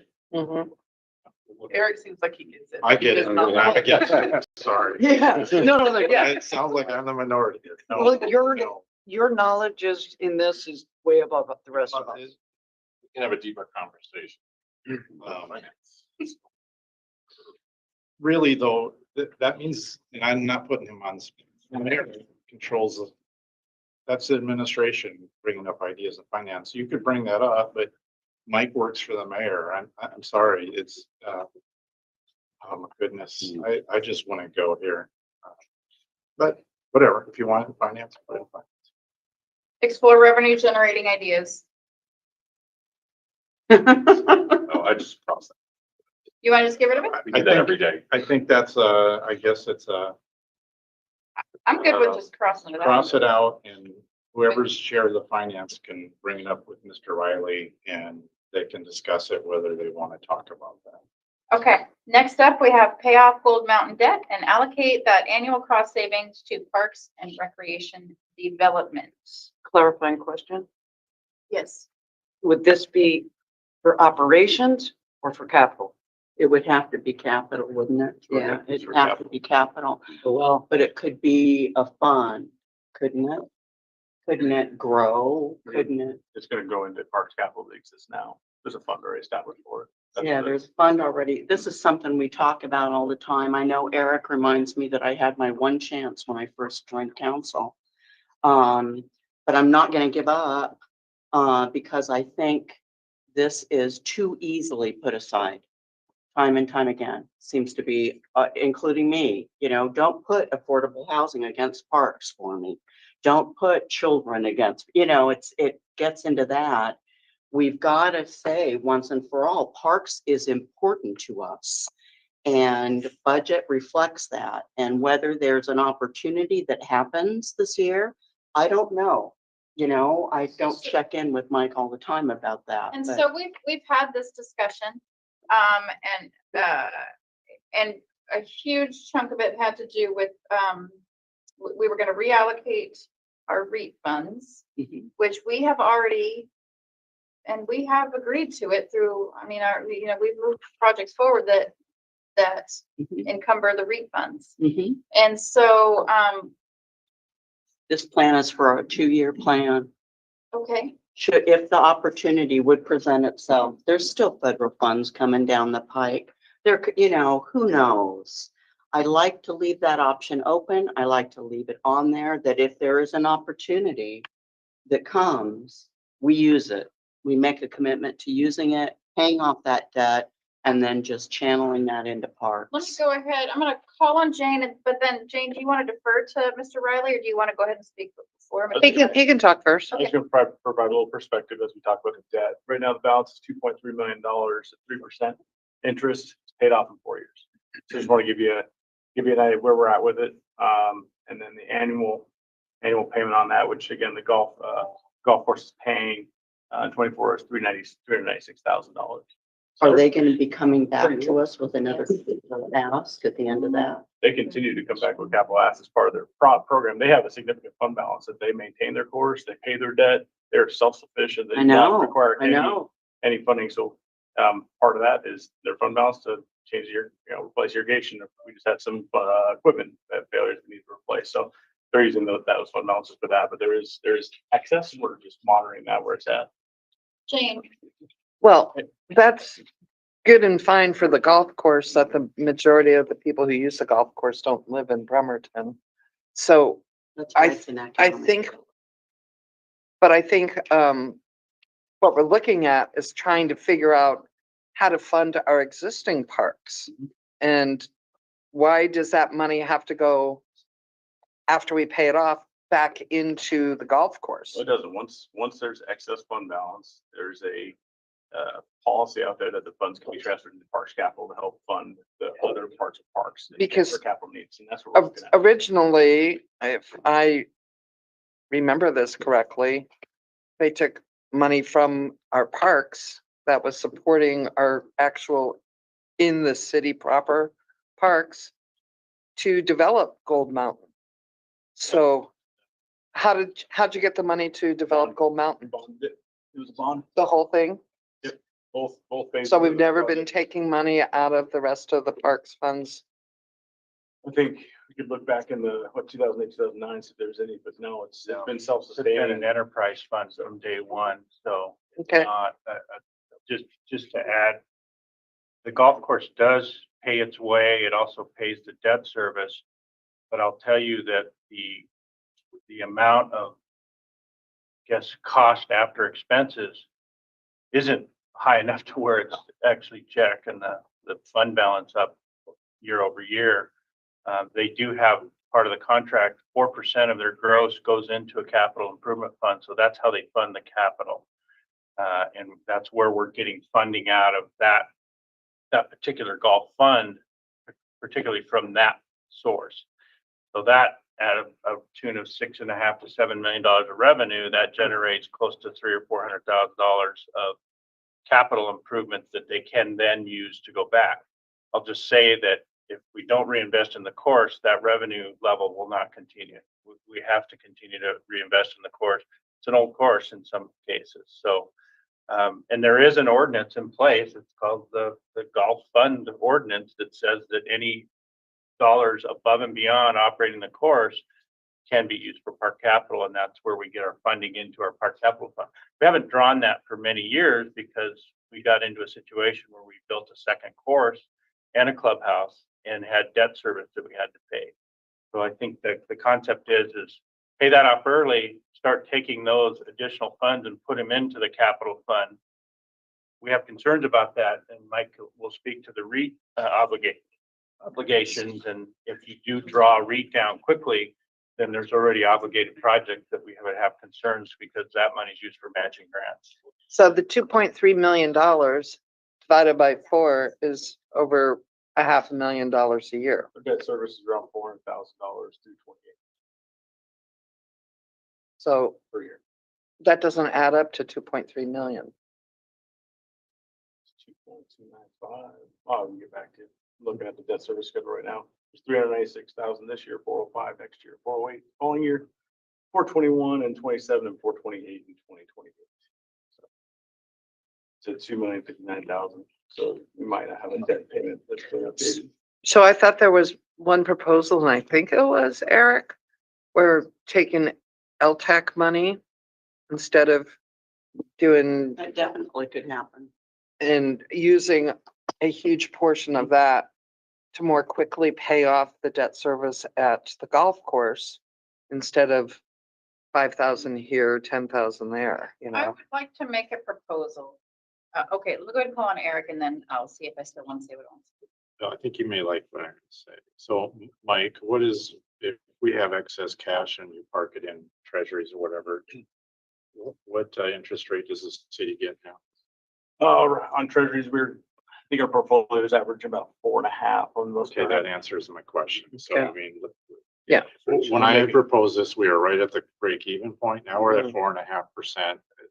Fiscally, this doesn't make sense. So Yeah. it's just, if I'm a finance guy, I'd say, no, I understand. We're so, Do it. we're so close. You just run it out. Our cost of, we borrowed money at 3%. We get 4.5%. We just Keep don't it pay there. it off. You just pay the note down and you can be done with it. Let it extinguish on its own.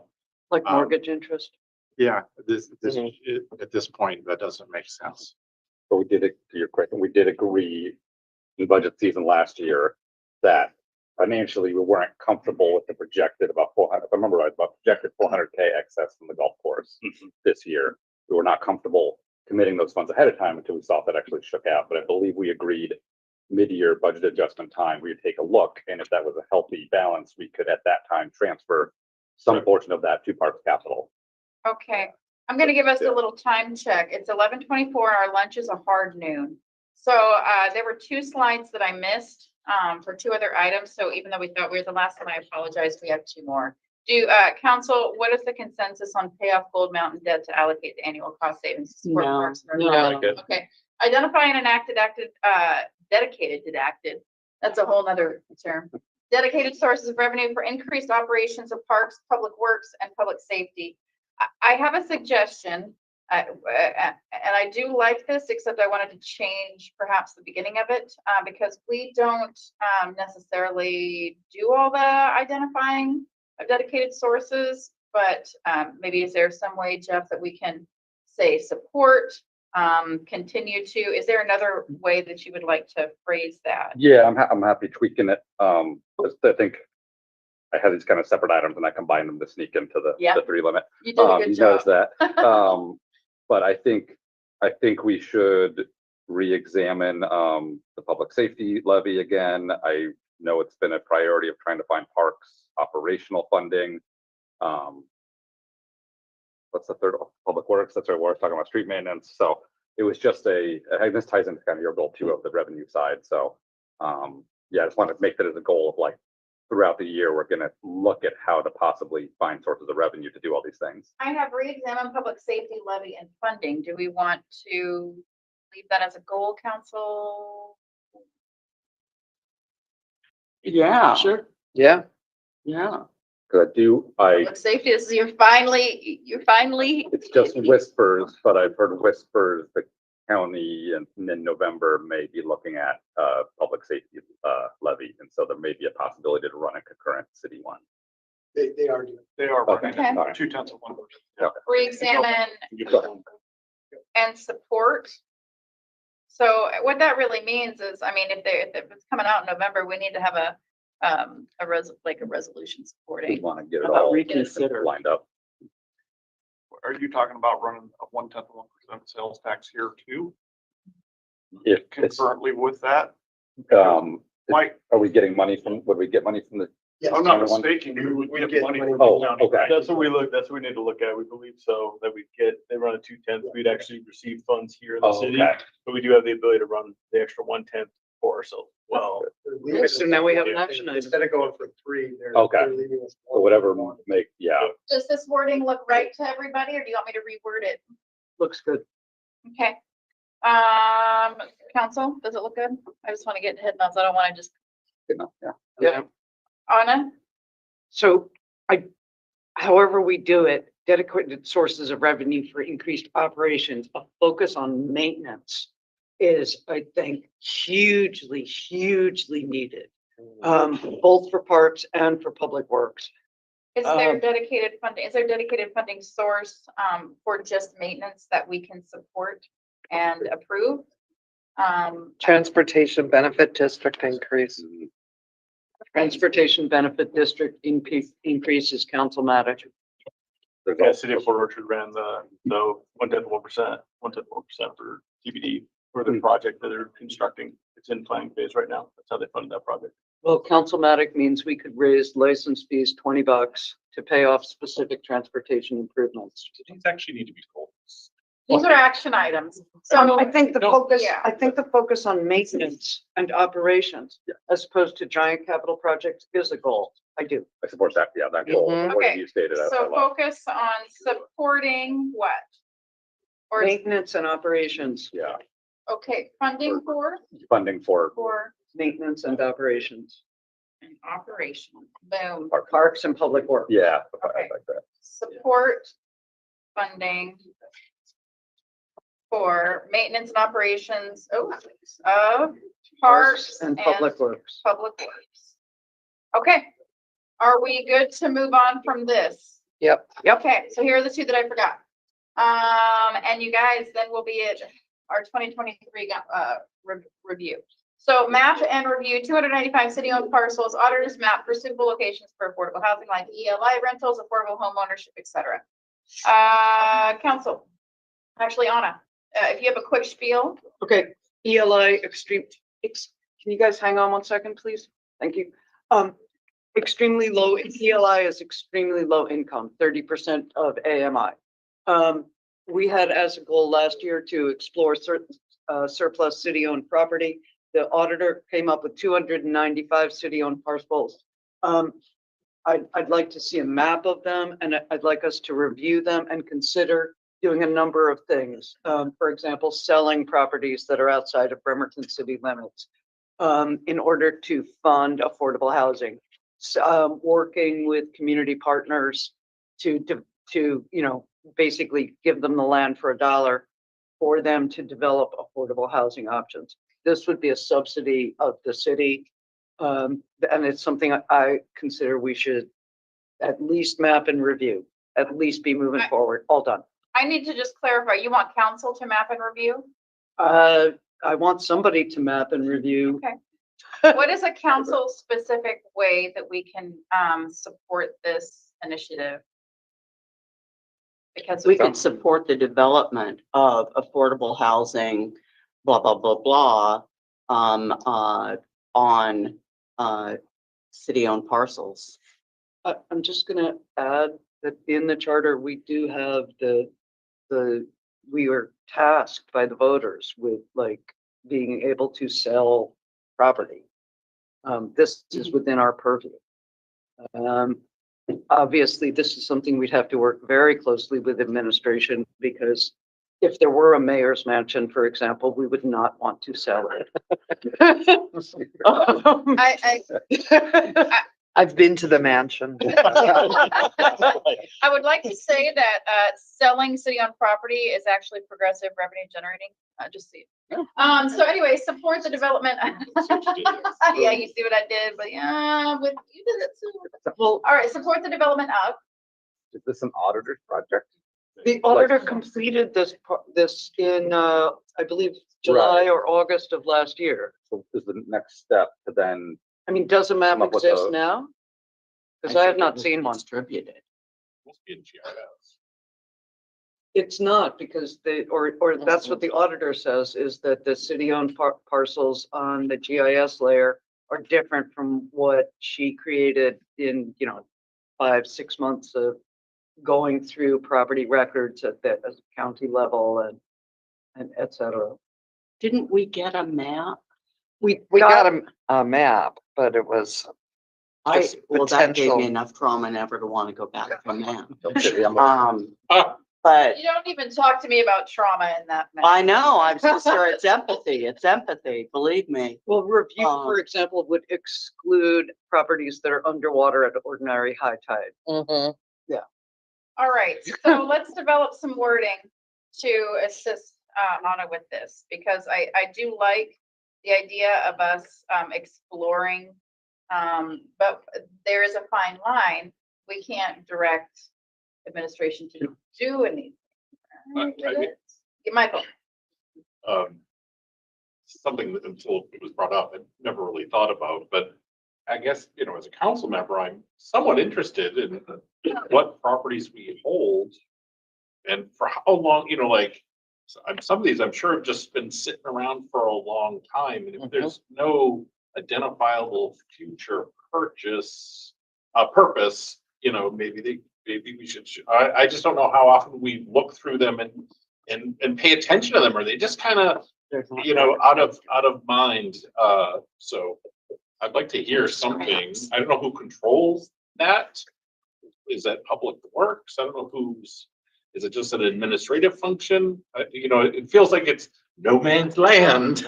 Well, literally, No, therefore the woman auditor city has There you go. written for it. There's not a I'd word. be interested in at least getting some sort of presentation about what it is, why it is, you know, so. I typed something up here. Do you want to just let me know, are we on the right track for? Maybe we don't even need to map them.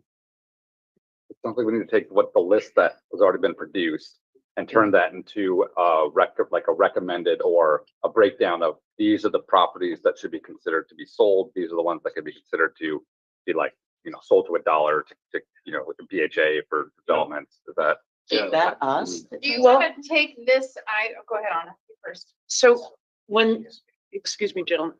So when the map, the 295 parcels, which either were or were not used to develop the notorious map, their departments made objections, and I'd like us to be able to know what those objections were to certain parcels. That's all. I mean, if we are considering building a wetland on the mayor's mansion, for example, I think we should not do that. But just to have it be transparent, and there may well be properties that we could sell or could use. Hold on. Yeah, thank you, Eric. Okay, so I like the second one. That could be our goal. And as far as this map business, that's for the chair of the audit committee to address the auditor and say, okay, now I need to do the follow-up with the department heads. What's the use of this property?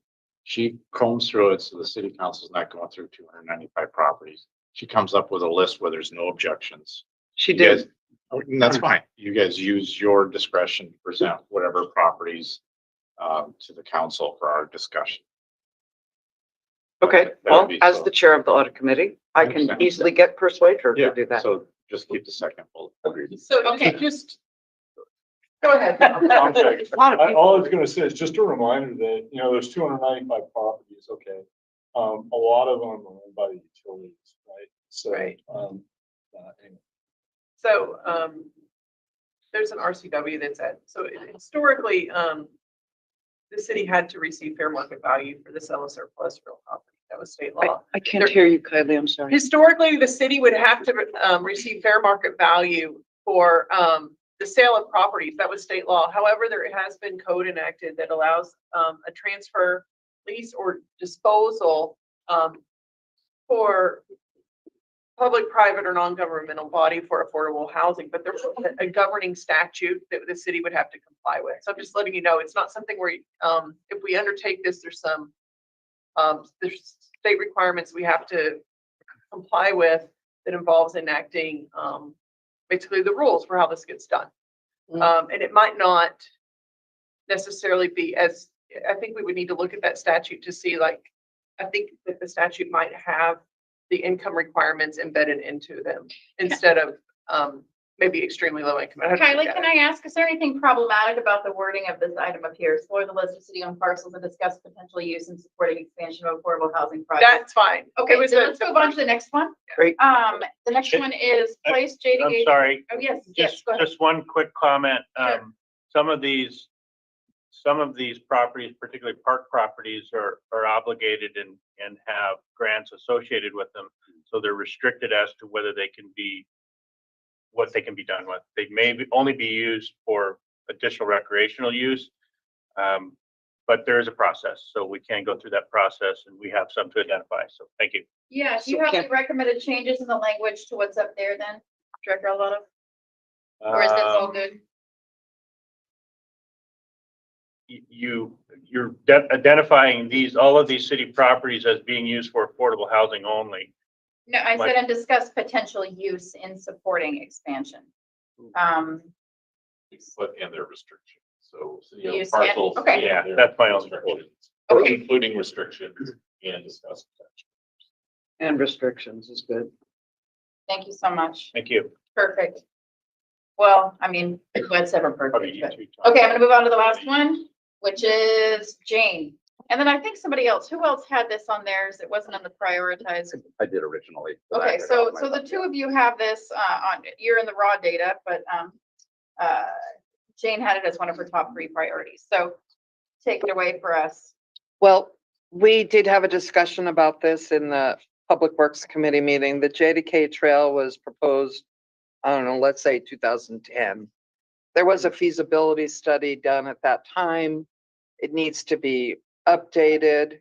Can you pause for a moment and just provide, I need to put the correct. Oh, what the name down. JDK? Yep, Oh, for those out there. it's Jarstead Park to Kitsap Lake Trail. And so there's now a lot of interest from our emergency services folks to get something like this in place, because in the event of an earthquake, nobody's going to be able to drive through Gorst.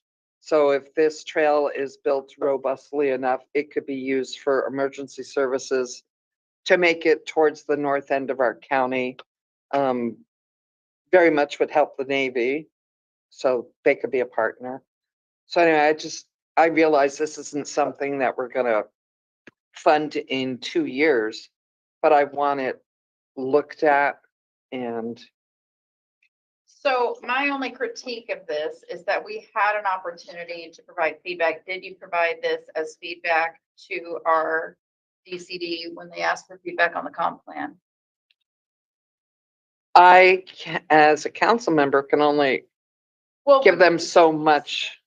when we had our feedback, This isn't, we weren't talking about project level, just to interrupt, I'm sorry. Yeah. When we were asking for feedback, it was goals and policies, so she hasn't, Thank she you. didn't miss a step, is my point. perfect, okay. And so Jeff, would you like to add something to this? Oh, just agreeing. I think when we reviewed it in Public Works Committee, it was a case, in my opinion, of there was some good progress. There was the full feasibility study. The city and the county worked together, and then it maybe stalled. And so I like just highlighting it to make sure we don't lose track of it and continue to push it. And Tom, Yeah, I think it'd be important to identify that it should be included in the TIP as a project. Right? Because that's really where we're gonna identify the priority of it with the other transportation projects. But leaving the reference to the comp plan is probably appropriate too, because then we can reference in the non-motorized plan. And you could just be a little bit more specific to say the active transportation element. Sure, Mhm. yeah. Just to How- add, I'm sorry, just to add on the Yeah. parks end, there is future development potential at Kitsap Lake Park, considering that as a landing spot for this future trail as well. So there was a triangular property across Price Road that is city property that could potentially be a parking lot for that. So we built it in kind of to the master plan for Kitsap Lake as future potential. how is the wording for this, counselors? Reword it for me so it meets our. Active transportation element. Yes. In our Of right the here? comp plan. Yes. Okay, so starting, Michael, Is that a goal of ours to put something in the comp plan? Or can I just go, hey, Andrea, Yeah. this in the comp plan or Yeah. trails or like, It's there. It's already You can there. list it if you want. yeah, I feel like sometimes we're writing goals of stuff we're gonna start working on Wednesday. Support Like, That'll give us that feeling of Support development achievement. of the Jarstead Kitsap Lake Trail. Period. Yeah, well, I like that area. Yeah. But I do like keeping it as a Yeah. keeper eye on this. Yeah. Okay, oh, you guys we've got JK. 18 minutes until lunch, so we'll get through as much of these as possible.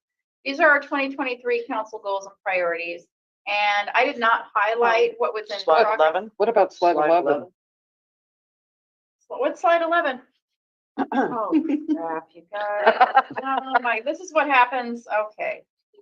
All right. Everybody else have slide 11? Yeah, you're right. No, you're right. This was not my presentation. So let me do this. We're gonna stop sharing for a hot minute. Go back to. Oh, good gracious, I apologize. So, You're asking yourself who contributed these. Purchased the mayor's mansion for 2 million. Yeah. Develop a hot wetland. We're on it. Sell you my house, Greg. I got a house in Manette for sale soon. Oh, yeah. That's right. You don't have to live in your district anymore. Yeah. There was a mayor's mansion. I love the, right next to North Deck, the old, The tea house. Oh, The yeah, tea yeah. house. Perfect. yeah, exactly. We could get you a pedestrian bridge. You could have a tower from it and like walk directly Okay. above and not have to Skywalk. interact with the public. Could it? Ooh, zip Oh, a line. zip line would be better. A zip line. Be home for Better than a 15 seconds. funicular. all right, we're gonna do this live. Anna, may I take a look at yours here? Hit it, Pearl. Slide 9, slide 11. Apologies, you guys, I apologize. Thank you for your grace. We'll let it slide. Can I talk while you type? Yep, so I let's got look, that. so the first one, create, you just keep talking and I'll type. Okay, so these are both mine, obviously. I made Michael laugh out loud. This is something that Tom Nucky has explained to me with great patience for years, that consultants cost 3 to 4 times what it does to do stuff in-house. Mike Riley has echoed this. I've looked at, and we've all looked at one plan after another that has a public outreach component. And we are paying quite a bit for them, each one of them. They're not consistent. They are not often not written in plain language. And because no one on our staff, to my knowledge, has been trained and worked in the field of creating and distributing surveys and analyzing the data that results, we are working with imperfect data. This is a pretty data-driven council, and therefore I hope a majority of you will agree that this would be a really great way for us to find out what the public wants and for us to explain to the public what we are doing in plain language. And I'm just going to really quickly say that in this year, 2024, where mistrust in government is particularly high, that creating Bremerton as a haven for this is a straight up government that is talking to you in regular language. So I'm gonna go ahead and just kind of chime in. Wasn't this on our goals and priorities for last year? It was more vague. It was explore, not create. Okay, did we do that exploration? Baby We, steps. we talked, I think, at a couple meetings on it, but we did not get to a dedicated like hash out session of where would that position sit in between the administration, council, et cetera. Yeah. Right, so we haven't even done the exploration piece. Well, Finance. I would suggest that numerous times over the past year in following up on the Explore, I have pointed out, like I've turned to y'all and said, Council, I'm asking this because this is an expense that we're paying for that would be solved by this position. So council, what do we want to do with this? I would love to not pay a consultant $350 an hour to develop an outreach plan. So I think, You know, Tom? the communication is really specific. I mean, the type of communication is so specific depending on what you're working on. If we're Mhm. working on like some water utility issue, manganese treatment on wells, or the WAC, I believe, WAC or RCW, I can't remember which one. They define how the communication is required to take place. If it's regarding, you know, a construction project, that's a different type of communication. That would be overwhelming, I think, for from that, the way that it's written right now. This is, And we may not get it, and we do our best to try to communicate at an appropriate level. If we don't get it right, we get better, right? So we take the input, but but isn't it a big chunk of your consultants' budgets for them to develop? it can be. I Right, mean, I wouldn't say a big chunk, but it depends on the project. Can I- And it depends on the project manager also, depending Yeah. on their skill set. Right? Denise? Some are better than others, some need more assistance. My experience has been that there is a plethora of requirement around communications for the city. And I personally trust that our staff meet those requirements from the state, that say this, it must be done this way.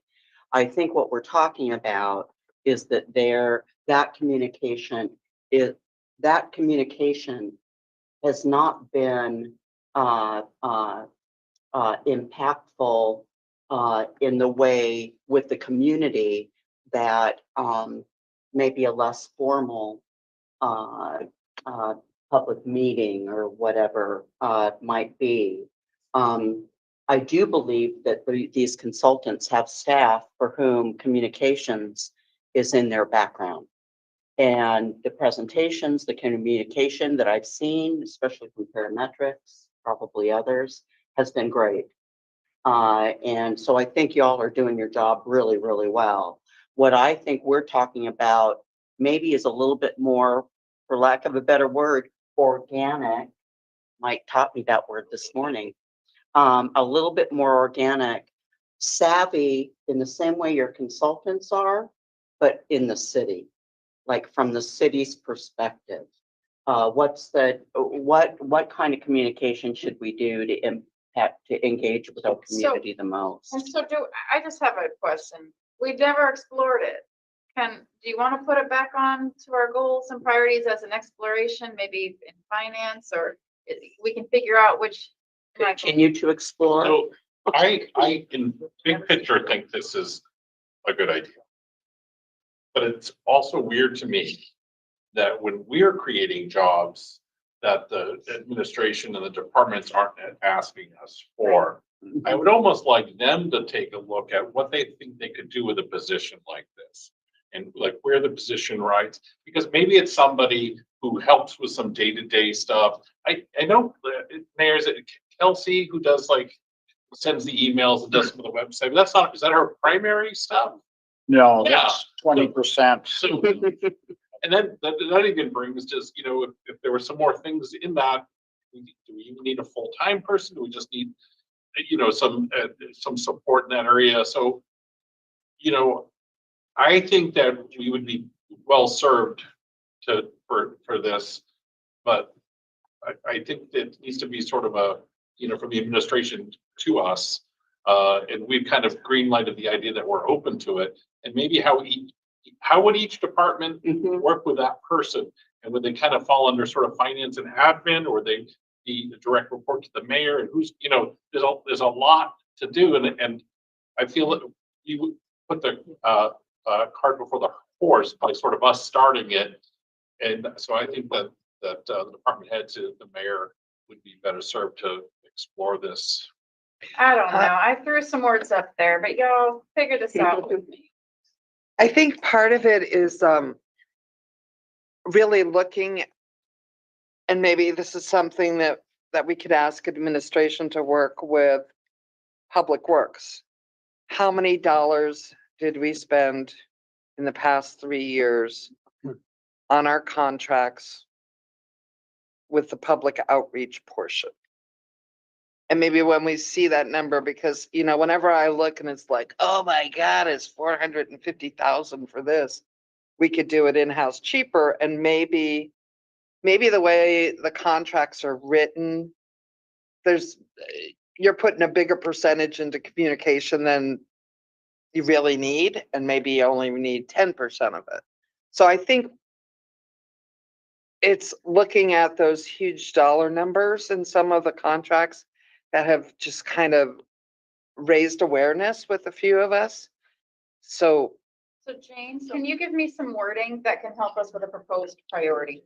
Let's listen to Andrea first. Okay, Andrea. So just for some perspective, the last city that I worked for had a whole communication department. And when we had specialty projects like comp plan updates or major updates to public works contracts, they still had communication people because they had the subcontract for. So please don't think of this as you add this and you're going to get rid of that, because there's so much specialty communication that has to happen for these projects. Absolutely. And those expertise. So I hate you to think about this as you're going to get rid of something if you add this. Right. And I wouldn't expect that it would all be gone. I mean, our communications person wouldn't be explaining a traffic control plan. I get that. But it's maybe if we could do some of it in-house, because even though we have a website and we have Facebook, that doesn't, I mean, I can barely get around the city's website, even though it's been updated. It's not. Do you have proposed wording for a priority? Priority would be I to put a couple of items up here. about explore cost savings possible with a communications director or staffer. Explore cost savings. Say that one more time. Explore possible cost savings by hiring an in-house communications staff member. Like a merger, you plan for the cost savings. I have a favor. I have a group norm that I need to let you know, something that's not working for a few of us. And so I want to respectfully say it.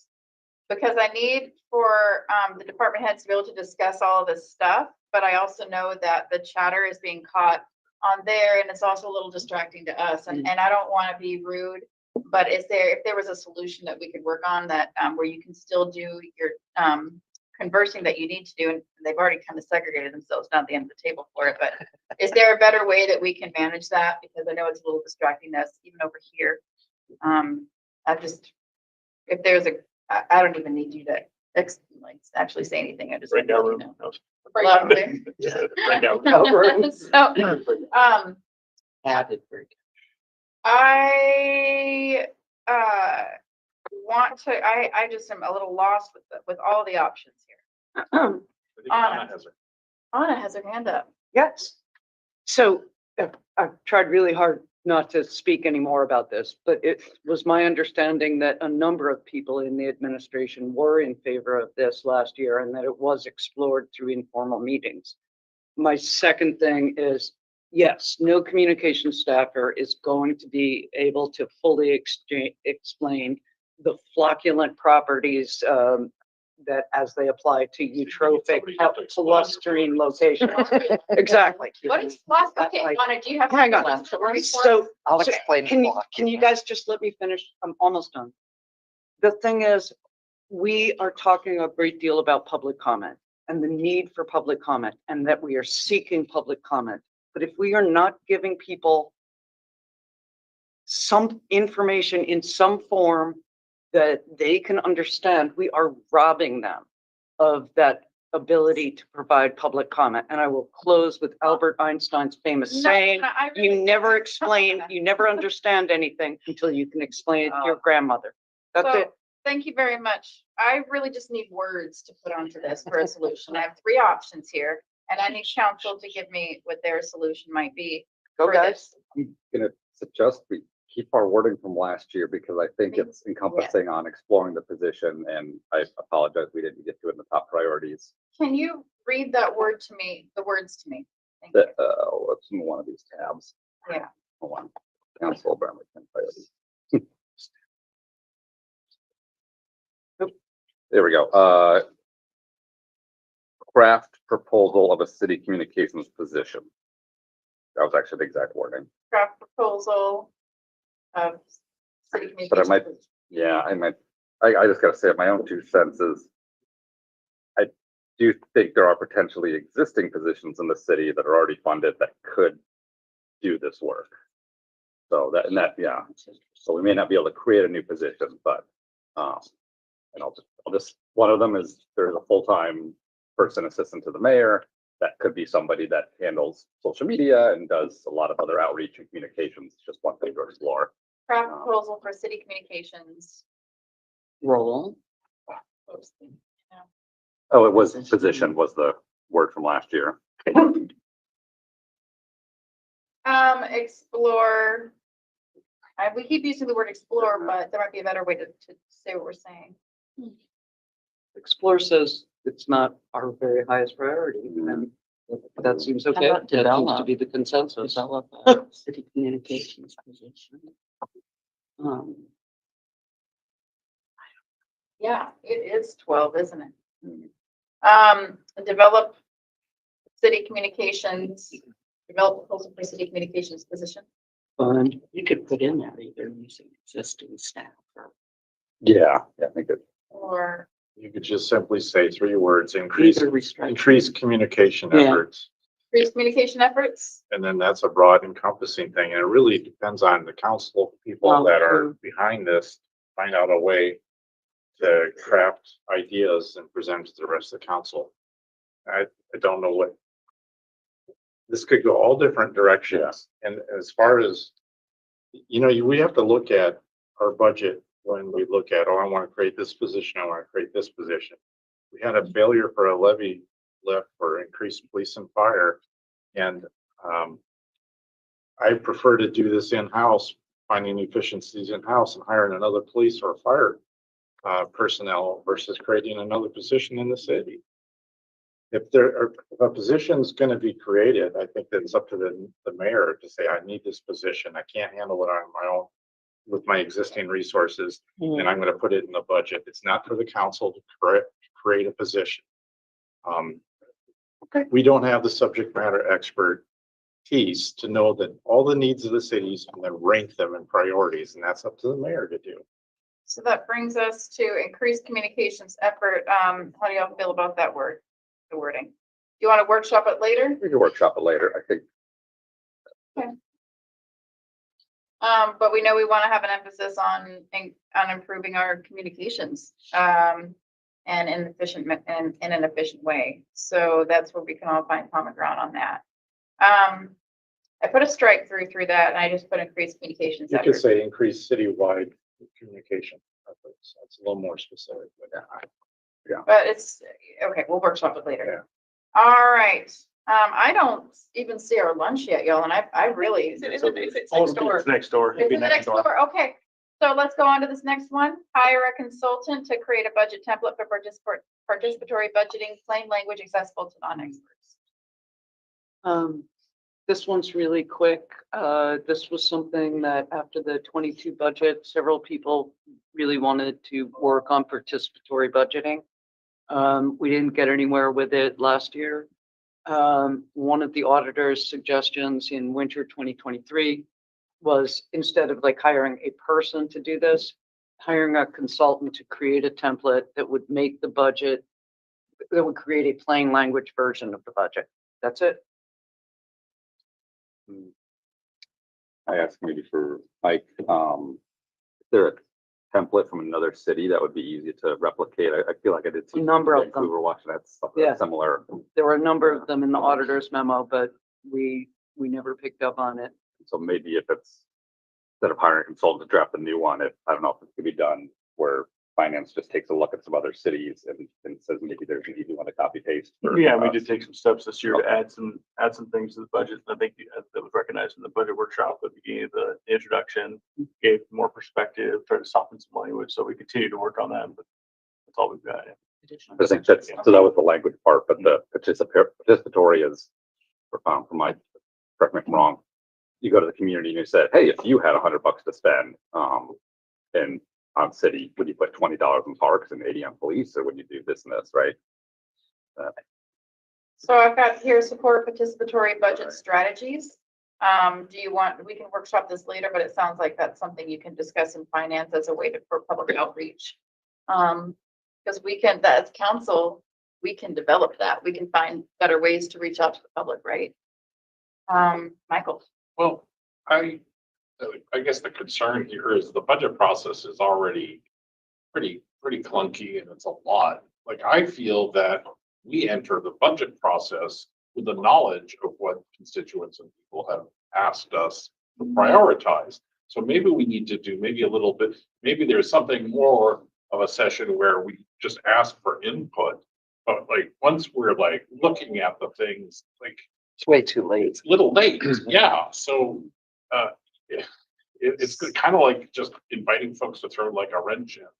You know, if nobody's prepared for it, we see it happen where things come up super late, like, in a way, the final budget thing is almost housekeeping, right? We've been communicating with staff all year long. There's conversations about whether there's a new position coming. You know, it's just that fine tune. So we need to get ahead of that and ask constituents what they would be interested in, or, you know, so. And then there's public Take a comment. look up in there. I put increase outreach prior to budget season. Sure. Public Let's do it. outreach, Let's okay. have lunch. Yeah, but before we go to lunch, I need to set some expectations with us. So we never got through this whole section here, which was proposed to be delivered, to be finished before lunch break. So I want you to understand that we still have to go through our 2023 council goals and priorities. So if you want to do homework on your lunch, whatever, but these are the different items. And so take a look at those, because we may not have time to do the workshopping if we spend a lot of time on reviewing our 2023 goals, okay? Maybe we can just talk about the ones that haven't been checked off. Yeah. Yeah. Yeah, but sometimes we might want to move things over, but I just have everything on the screens. So they're all there, but we can break for lunch at 12:05. We'll be back at 12:50. Okay. Okay. Is recording stopped? Recording stopped. Now I can use Right, bad just screen language. volume. Plain No, you language, can't. plain language, plain language. Wait, Bad point. is it muted?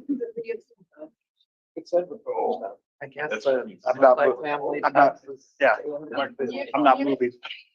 On the, yeah. Ah.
we're ready to go.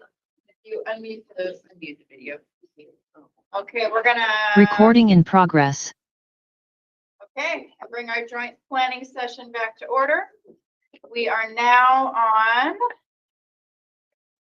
Oh, let me move down to the correct one. Moving right along to 2023 council goals and priorities. So we're gonna work through these. The check marks indicate that they've already been completed. The unchecked boxes obviously are either in progress or they're not completed at last review. So what I'll ask counselors is there anything here that we want to move forward to this year's goals?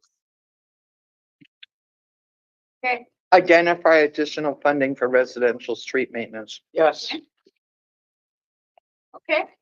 How do we identify as council the additional funding? Well, one consideration is the transportation benefit district. Okay. We can up that fee. And then Tom, can you explain to me again how you said currently maintenance is kind of the last thing that gets money instead of the first thing? Yeah, we've got, I got to fire my computer here. We have, dedicated revenue that comes to Transcap. And, what is it, all 2.5, I think I almost called it about 2.5 million, something like that. And it's from all these different buckets of funding. That go to Transcap. And we have, and Transcap is capital and major maintenance. Then we got the streets, which is O&M. We don't have sufficient revenue going to our streets O&M fund really to even cover the labor. We end up having a transfer from the general fund every year about like 1.4, 1.5 Yeah, in million. 2023, it was 1.3 million. I think this year we actually went down, dropped $900,000 in 24, based on their work plan for maintenance.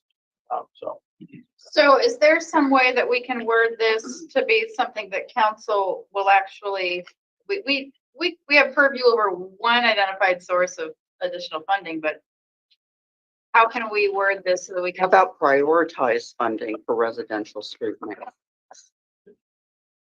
Yes. Can I please make them, Or can not? we stop talking about residential streets? Can we just talk about streets as a whole? And, because quite honestly, it would be helpful if we just, if we were able to communicate what we see as the priorities for street maintenance and not have funding directed to the residential streets at the detriment of the other streets that we're also responsible for. Anna? That's residential streets are the ones that need the love. They are not simply streets for vehicular traffic, but they are streets where pedestrians and cyclists and stroller pushers and wheelchairs can move around more easily on those streets and build community, which is something that keeps communities safe. Can I ask the other counselors, I just kind of want to check in with folks who haven't spoken up yet about residential versus just leaving residential off. I have some proposed words up there, but other counselors. Jeff? Yeah, I feel like in the new goals, we covered regular street maintenance. For regular? What do we put? With the operations and maintenance for parks and public works. Oh, yeah, but not street specifically. Okay. Okay, I'm good with street maintenance. So Tom, let me ask you a question. Are you saying that you're nervous that you wouldn't have the ability to, say, resurface a collector or a minor arterial if we said strictly, we want you to prioritize residential streets? Is that, am I hearing that correctly? Think of 11th Street, right? 11th Street falling apart. Yep. Okay, we ended up having to go in to, think of Belfair Valley Road. Belfair Valley Road was becoming unsafe to the extent here 4 years ago. We were thinking about having to reduce the speed limit on it because it was failing and falling apart. And so we had to prioritize work on those roads for safety. Right, same thing, and 11th Street's the same way. We ended up going in and then grinding out the failures adjacent to the curb just for safety. I understand the goals for residential streets. I do. I totally understand that. But if you prioritize spending money on a residential street, you're going to benefit a handful of residents that live on that street. If you allow us using the data that we've collected in order to prioritize the goals based on other issues, other aspects, then we can spend the money where it's most needed. And in many cases, that's going to benefit, you know, a greater number of citizens of the city. I'm gonna pause this conversation because I want to check in. Michael, what do you think about this? So to me, it seems like one of the goals that's already somebody's job. We do maintain streets. We don't have enough money for it. We are always looking for money. So, I mean, they do prioritize. They do look for money. I mean, Denise, what do you think about this item? I'm sorry, I'm calling some folks onto the carpet. Just Well, because I'm being- if you go to our constituents, this is one of the top issues we hear about. That being said, I also want to respect the department and its process. And I think we're talking about trust here. I think, you know, we're being asked to trust Public Works, knowing that we have concern about residential streets. And I'm okay with that. Do you like the identify or? I like prioritize? identify now more than prioritize because of what Director Nucky said. Eric, what are your thoughts on this item? Okay. Both of you guys are right, Tom and council. So a few years back, we changed our accounting internally. We don't have residential street money, it's all street maintenance. So by diverting money, just say residential, it's not cost effective to do that, saying is this residential only. So I get that. Okay. The other thing is though that this is a broad goal. You want council identify additional funding. What council should be working on is, yeah, you can keep that word residential with the understanding that's what we want to get additional funding for. But we don't have to get into details about the accounting and all this stuff. The thing is that my understanding is basically the reality is you only have two means of getting additional funding. It's licensed tabs, put in the vote of the people for a 1/10 or 2/10%, which Gig Harbor did a few years ago. And the city of Tacoma did too, with a sunset clause. And that would be the council saying, well, we want this on the ballot. We promise you X, Y, Z. You're going to get all these road improvements and you can list the basic projects and all that. So you can just leave this the way it would, and then respectfully, Tom, we understand your perspective, but just for the general public to understand, this is what we're talking about. But when it comes down to the actual initiative, then you work on the wordings, whether this is dedicated just for residential or if for a broad goal, this is what the council wants to do. Yeah, that's the intent. Leaving the word residential in there? yes, Okay. Council, are you okay with moving forward with this? Okay, Michael. I actually kind of off of what Art said, like if it said investigate car tabs or other, you know, like you've had this already for a year, like if it was something more specific, like you want us to start, I mean, nobody's gonna want to tax and nobody's gonna want to pay more for a tab. Any way we get money, it's coming from somebody. Right, but we Sounds didn't like- have the discussion last year. Okay, with other right. stuff. So this year you have the discussion and we'll see what the intestinal Yeah, if I would fortitude of the basically think- council is. You want an action step, which we can workshop later on, right? Okay. So are we okay with this and moving forward? Everything else good to go? We can move on to advancing equity. Complete. Go So- right ahead. Completing a sidewalk plan, isn't that Public Works something that you're doing? Yeah, they're working on it So- now. It was marked in progress, so. Okay. So so in order to kind of stay on track, if there's something that you want to revisit or move forward on the goals, please speak up. So if there's silence, it gets struck through? I mean, yeah, Okay. So are you saying, so nobody wants to develop a policy for bicycle and scooter rental programs? Oh. so I don't know that nobody wants to develop a policy for bicycle and scooter programs.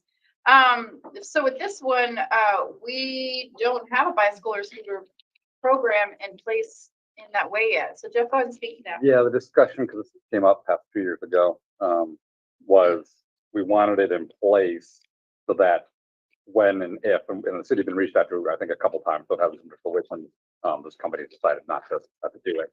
But when they came into the city to do rentals, we have it in place. Those Is it in the companies, active transportation or? It was, so it was a 23 policy we never got to. And quite honestly, we don't have capacity to engage on that in 2024. and they've really been facing some obstacles, some of these sharing companies. I'm okay with leaving it off. Yeah, So is that all right with everybody? I'm good taking it off. Jeff I has some feel kind of this is one you were. You're gonna regret it if all of a sudden, one of these bike companies come in and say, I wanna put this up and we have no rules in place. And I'm like, well, we don't have rules in place, we're allowed to be here. But we have to have a more complete bike network available before we would set ourselves up. Well, we Well, could I'm trust saying that the a company could come administration. in at any time and say, we're gonna set up bikes here. What's your- They would have to have a contract with the city, right? Thanks. Yeah, I do. We've actually been Business license. approached by someone to put bike rack down here on the boardwalk, and we did not agree with that because we're not putting businesses down there because of the special event nature of the boardwalk, but there has been inquiries about. And that's a logical place to put it because it's kind of a hub of transportation, so there's been people reaching out. And the scooters as well, so.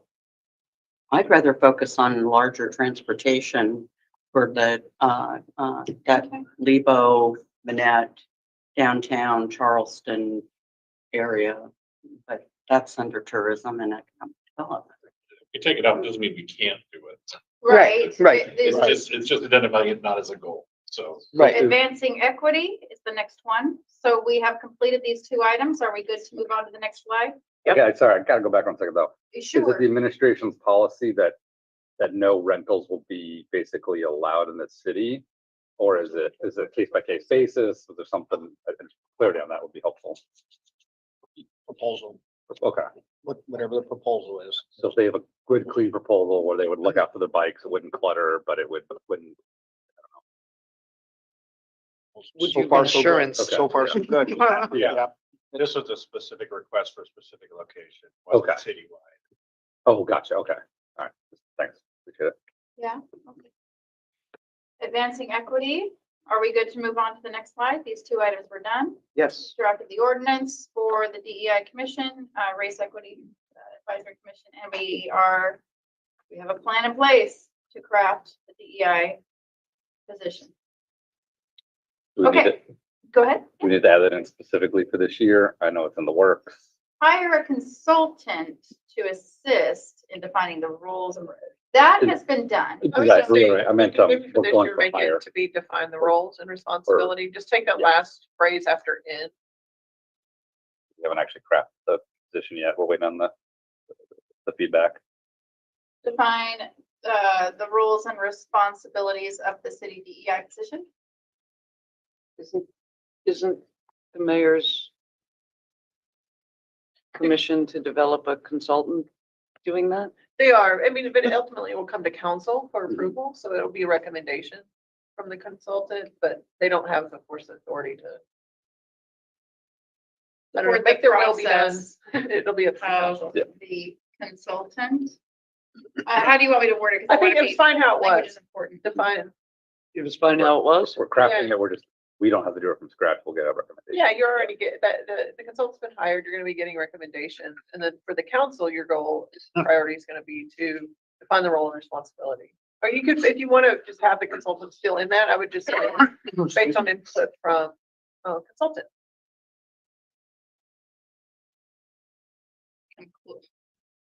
And community, because there's still gonna be an opportunity for additional community engagement since it's coming to council. How does that look, y'all? Looks good. Awesome. Okay. Environmental stewardship. Do you want to keep move any forward? I'd like to keep develop policies that encourage environmental stewardship. What was the dedicated sustainable funding that we did last year? Why is that has the checked same off? question. Yeah. Why did I check that box? And I checked and left it green too. I think my thought was going back to that budget proviso of being able to transfer some of the money, excess money from Gold Mountain with the mid-year budget adjustment. But we haven't secured dedicated and sustainable funding. No.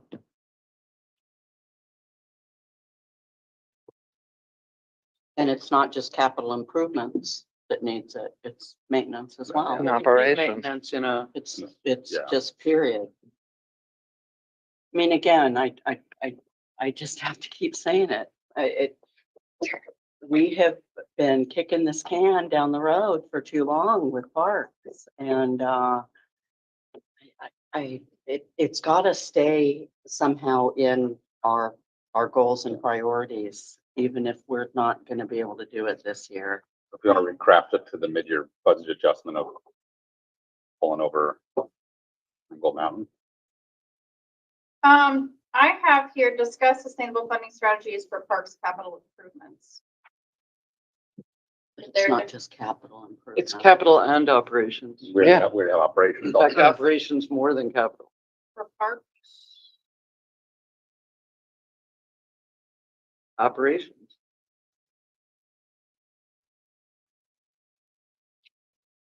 And Well, then, but we have that. okay, you got that? We already have. We already that's have the it in other the thing. first slides, yeah. So where we have continued support of Kitsap Lake Water, you're still on the first one? I don't know that we put even the word sustainable in there. So I did support funding for maintenance and operations of parks and public works, but we don't have the term sustainable. Well, let's put sustainable in there. Let's put sustainable in there, y'all. The heading is financial sustainability, so that works well. So discuss sustainable, you want to put sustainable in the term that we used before? Yeah. Yeah. Yes. Bear with me a moment. I will do that now.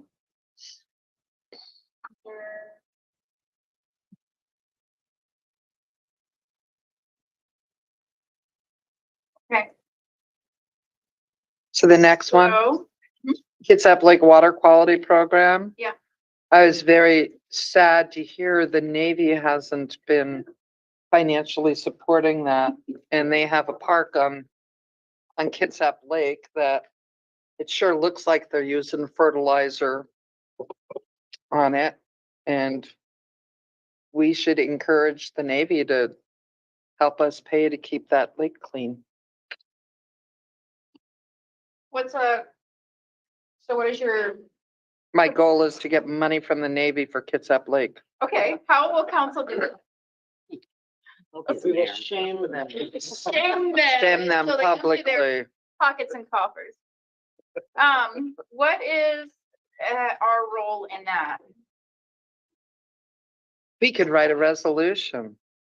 Okay, it's an action item, but what's your overarching goal? My overarching goal is to convince the Navy that they should help fund the cleanup and continued care of Kitsap Lake. Okay, council, do we have general consensus for this type of an item? Yeah. Yes. Continue support of Kitsap Lake Water Quality Program from all waterfront residents, waterfront properties. Heavy emphasis on the Navy. Well, you know, How come we can't just leave it like this? accountable for that? fine with it as is. Council, are we okay with leaving it as is, but then under action items and within our committees discussing? Leave it as is. Okay. Cool. Next, anything else on support? We already have something about the Jarstead Kitsap Lake Trail system. Mhm. Do we need to, is it okay if we stay hyper-focused on one, or do you want to go broad? There was a lot of talk about a trail system through Pendergast, paralleling the Red Creek wetland system. It's an ultimate goal to have a multimodal trail through from the bottom to the top, maybe even two. And hey, the boardwalk could even continue someday. I don't know about that one. It would be great, but So you could just change that instead of trail systems throughout Bremerton. Or a Okay. trail network, whichever. and Yeah. development of a trail network or system. Network. Who cares? It's the same thing. Okay, are we good to go on the next one? Yep. Okay. Done, question mark. Done, Okay, staffing on that side. sadly. Okay. So I have a separate, working slide for us to use. So as we look through these for economic development, the last 3 or 4 are a little more wordy, so, we'll need to just kind of, I'll be on this slide while you're on this slide. Or did we go over the auditor? We did. Yeah, we Yeah. met both those goals. Is everybody, are you all good? Do you want to go back to it? No. Okay, okay. So economic development.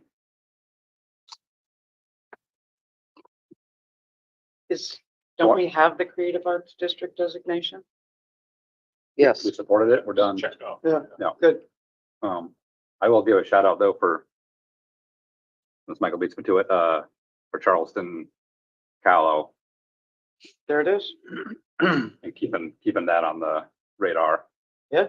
Should we keep the whole sentence on the radar as Wheaton Way continue to support incentives and secure funding? We don't secure the funding, you guys.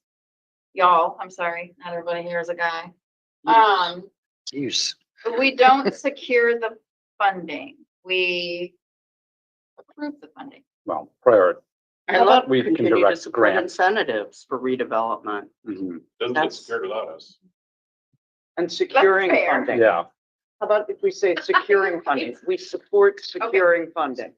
And how about somebody, if you have some words in mind, we can just, that same sentence, but Anna said to securing. Because we're supporting the securing of funding. And we can just go Jaren.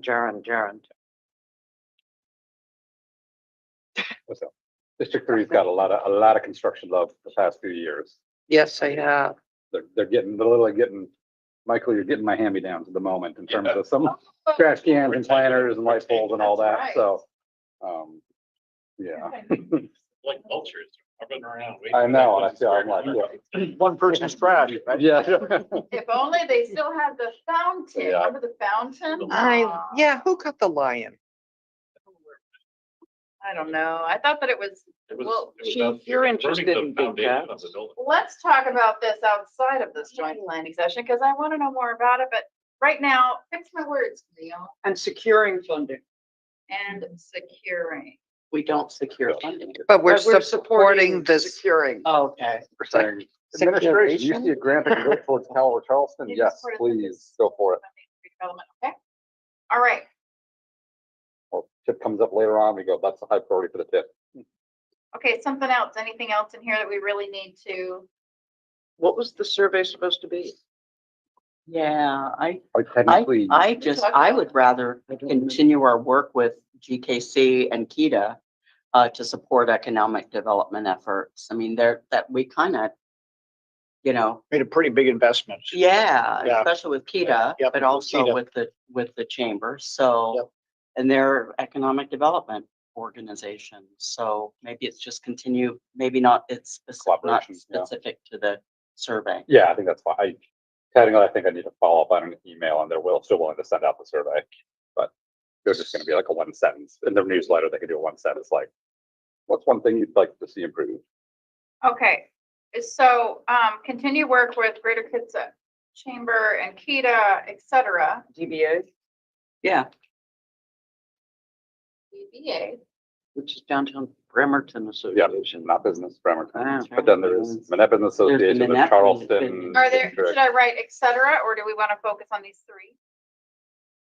Something else might come up. we need to put it cetera. better in there. Yeah. And Denise, you had some really great words. What was it, to promote, say that again, Ooh. remember what you said? To Promote promote the redevelopment, or no, to promote the economic development initiatives. Economic development. Initiatives. Great, see, initiatives.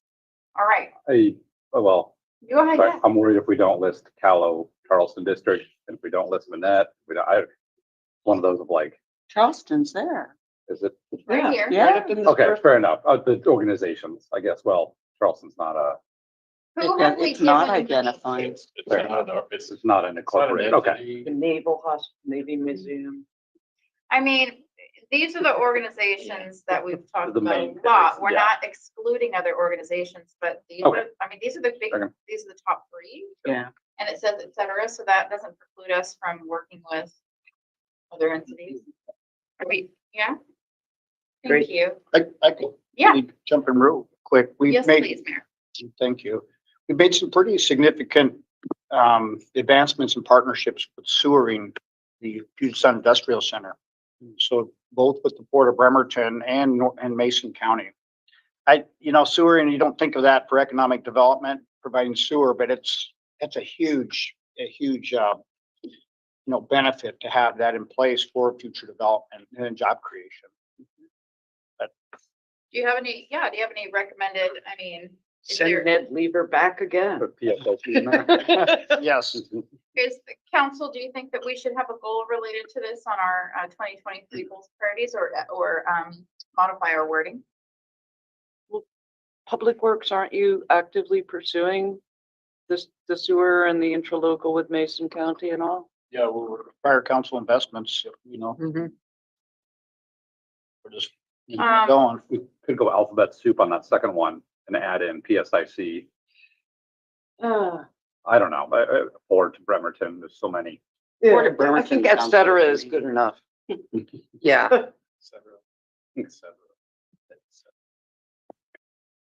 Can you do that? Yule Brenner. Infrastration, infrastructure. Oh, God. Defenestration, How do you spell? defenestration. It's pretty good, actually. Promotes infrastructure improvement as our population is due to increase. I don't know. Do you see where I'm going with this? I mean, But we're doing this. okay, does it need to be a goal?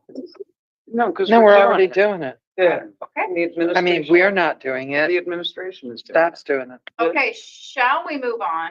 Yes. Yes. Next one is, the only thing left undone is explore creation of a city health and human services coordinator position. I don't remember those other things. Don't you think we should revisit the ordinance on prohibition of camping? Yes, actually, but nobody else will want the changes that I want. So I'm guessing I'm in the minority. Well, I did not add that as my top 3 priorities for a reason. but do we need to update the ordinance for temporary camping? I think So, that'll come through public safety. so let me if show we you, need to. so let me show you where we have it in housing equity, okay? We have,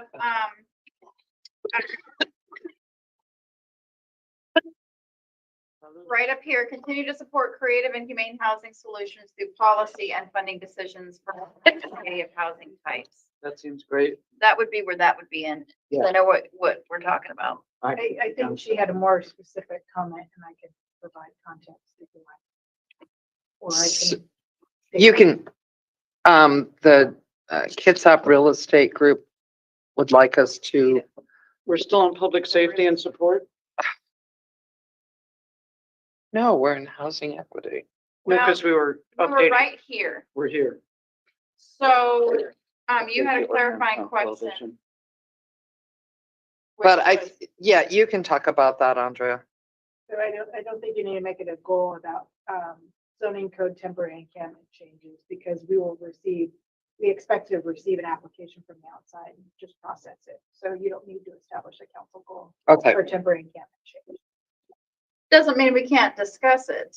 It just means it's And we already, can talk about anything. we can have anything we want. It's our party. Yeah, but I keep remembering Katie Walters saying that she's not gonna comment on anything until there's a matter for the county to come on. You remember that? So do we want to explore the creation of a city health and human services coordinator position, or are we good to leave it off? I changed on that one, and that I think Kitsap has a established program, and I think if I was gonna keep it, change it to coordinate with the county for health and human services. Rather than have Isn't our that, own. is that in their public health? Chief Wolf. I put a pin in that one and let's see how Common Streets, because that's basically what Common Streets is doing for us right now. Mhm. Let's see how they, what their Agreed. efficacy is. So far, I mean, it's a marathon, not a sprint. I don't have great stories, but we're building each day and we're seeing progress, good progress. As far as ordinance, I think it would be very wise to have discussions. We can start those in public safety. Where you probably want to go next, because all we have to do is look at other communities that are in front of us, what they've already had to deal with. We're behind their curve, so we can look at Longview and other places, what they did and why they did it. We can do that in public safety and come to you with a full package on that, but I have some pretty strong recommendations where I think you should be. And if tomorrow Salvation Army burns down, we're back to tent cities everywhere. So we need to have probably ordinances in place now, not as a reaction. So that's 2 cents on that. Thank you. So, council, give me some direction here. Should we just move forward? We don't have, for public safety and support, We've got nothing. we honestly, Got the funding side, yeah. but not. And so it would be nice to continue keeping them in our goals and priorities because we want to keep our citizens How safe. about continue to monitor the impact of the current, because in public safety, we have a standing agenda item. What's going on? What's the impact this month with the new ordinance? There's lots of moving pieces, right? We have yeah. the Supreme Court piece, and Right. We've got Common Streets just came on board, and that's a data gathering aspect that I think everyone was interested in too. And Can you, it's not oversight, it's, Can I suggest this wording, continue to monitor the impact of the current public safety policies and programs of current. And consider recommendations for updates, something like that. And yeah, on it.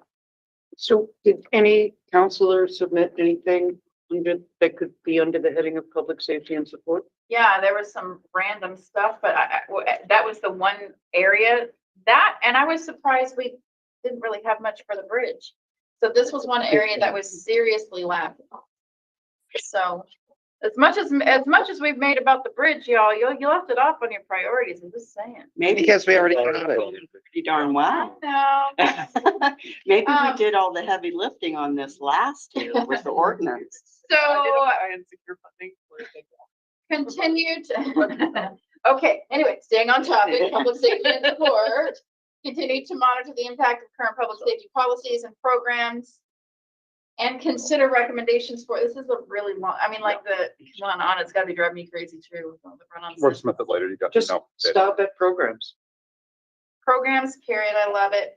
And moving on, anything else? I mean, public safety, was there anything else that Do we want to may- consider any bond? I don't know if it's a goal and priority or if it's a fix. It kind of fits into a couple different, fits into your traffic calming, but also fits into this, and it would be your red light camera system. This year, the contract comes up for that. this would be a time to look at other red light camera systems. My pitch to the council would be double what you have. It's not a big brother issue anymore when it first went in. Everybody's used to red light cameras. It is a revenue source. We need revenue sources to grow your public safety. You're about 20 officers down from what we should be to provide the public safety that our citizens deserve. This is a way to start paying for that. Also, we could look at speed platforms in the school zones. So And parks. Chief Wolf, is okay, That progressive. Chief Wolf, that something you guys would want to Are add in here or not? It is. are you comfortable to, here's what I'd like to Yeah, yeah. propose. Are you comfortable bringing a list of suggested items to public safety? Of ways that- Absolutely. Okay, so, because that does kind of fit into continue to monitor the impact of current public safety policies and programs. And if, so, I just wanted to know if there was anything else, counselors, that you felt was, I mean, I think we should move on because it wasn't, and I guess is the mayor, I mean, sorry, I keep saying mayor, but is the judge with us today? He doesn't have anything. See, he would speak up if we had something. Oh, we need an admitter. No, that's okay. She's not in the attendees list.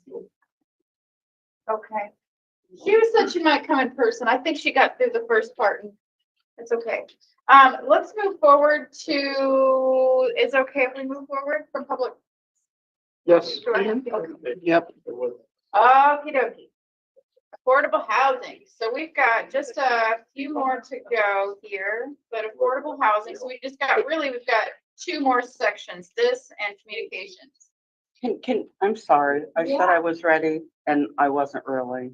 Okay, I'm going back to public safety. That's okay. We can I go just, back. I want to check in. Do we want to have a placeholder for any ballot initiative that comes forward think we this do. year? We have it. So, Is that just rolling over? no, look, yeah, we have it from when we discussed earlier. Okay, Re-examine and support public Okay, safety levy and okay. funding. thank you. Yeah, you got it. Okay. You gotta take care of your public safety, folks. Yeah. I know. Okay, so here we are at, moving forward. Affordable housing. Woo! Okay. Jane, Well, I have discussed this with Andrea a little bit, but I would like to see us support, community development in the development of permit-ready plans. It's something Port Angeles has done. so I want to pause for a moment. Okay, this sounds like a new program and we didn't. It's an incentive for missing middle housing, Okay, thank you. including I ADUs. agree, yeah. Because part of what Port Angeles did is they came up with, I think, 2 designs for ADUs, 2 designs for townhomes, 2 designs for small houses that you would go in and it's already ready for a permit. Getting a lot What of, is free. our role in permit-ready plans?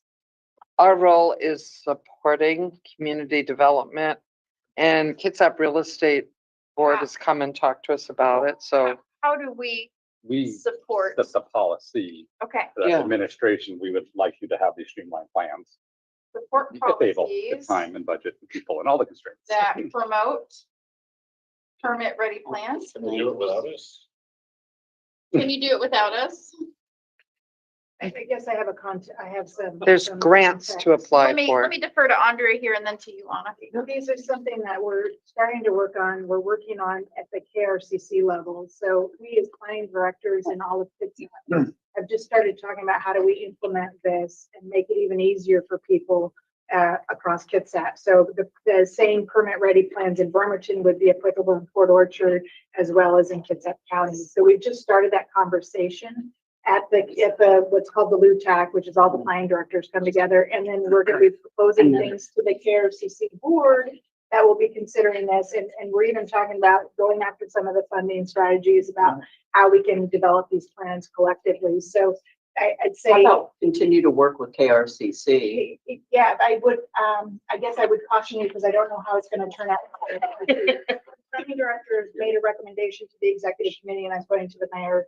And the executive committee, I think, consented to moving it on to the KRCC board.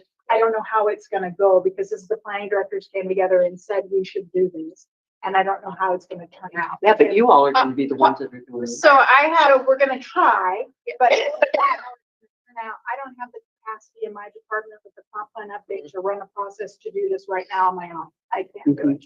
okay, It's definitely a consultant job. Eric, Short policies that Oh. outline the permitting process. Anna, Eric, were you done? I'm sorry. I don't know if you heard. Yeah. Short policies that Yeah, I streamline got the it. permitting process. I skipped Anna. I apologize and. Anna, go right ahead, please. The permitting process. No. So I proposed this to KBA at the KCR Homelessness Forum as not just an opportunity for rentals, but it's also an opportunity for something that a lot of constituents want, which is affordable home ownership. Studios and one bedrooms in cluster housing and townhomes is something that is actually feasible. And there is currently Department of Commerce money available for the down payment. KBA was really, Kitsap Building Association was very interested in it. And I hope that it's something that perhaps we could move, like, I don't know how long it will take for the LUTAC to come through at the county level. I truly don't know. Is this an action item Um, or a policy that we're moving forward from the 2023 council goals and priorities? okay, if you'd go back to where you were, Right there? note so that I can see the new language that you put in. Yes. I don't want to streamline the permitting process in general. I can't support that. I can be outvoted, but I can't support it. I can support policies that promote permit-ready housing.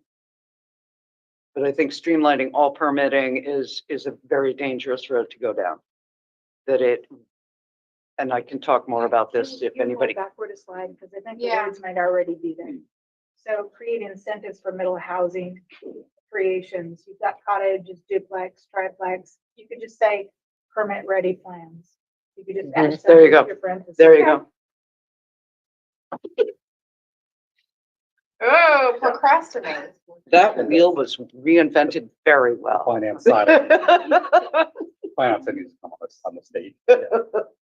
Okay, So did we identify empty city buildings and properties for housing? 295 parcels of city-owned surplus property are on the auditor's Oh, the map. properties. Okay.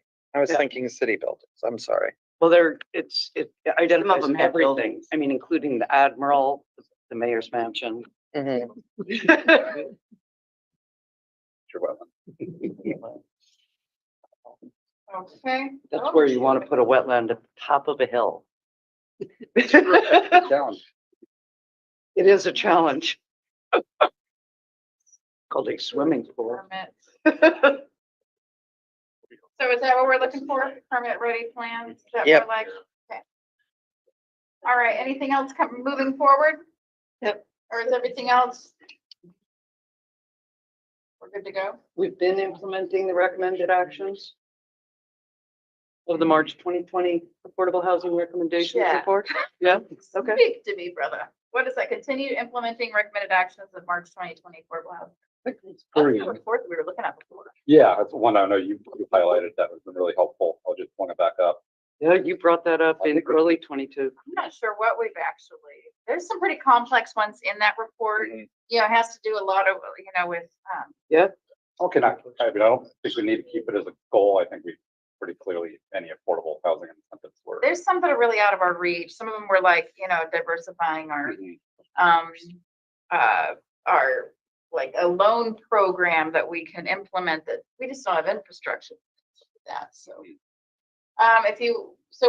I'm good to move forward with this right here, in addition to we have a whole slew of housing equity goals, like 2 pages worth. So I think we're good to go on moving forward to communication. Okay, communication, here we are. You've got top one. I had a district meeting where we had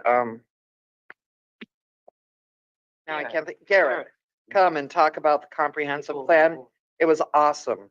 There was like a dozen people sitting here peppering him with questions, ideas, and I suggest everybody have one sooner rather than later.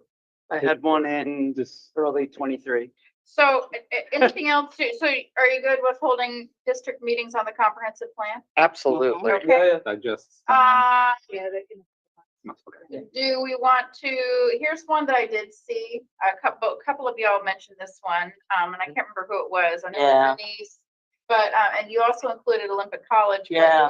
this has been, I mean, on here for a couple of years and we ain't done nothing with it. I'm gonna do it. New superintendent, he's all on. I've board. already talked with the new superintendent about it. He's very excited, and yes, I think we Okay. Set it absolutely back need on. to We do gotta that. get that youth advisory council. And I'd love to see what. what Someone on the side for the education system. Well, I am just a substitute. No. Just. All right, so reestablish outreach program with Bremerton. Is it okay if we just keep it Bremerton High School? Yes. I know Wasn't it like Denise, an advisory council? what was that?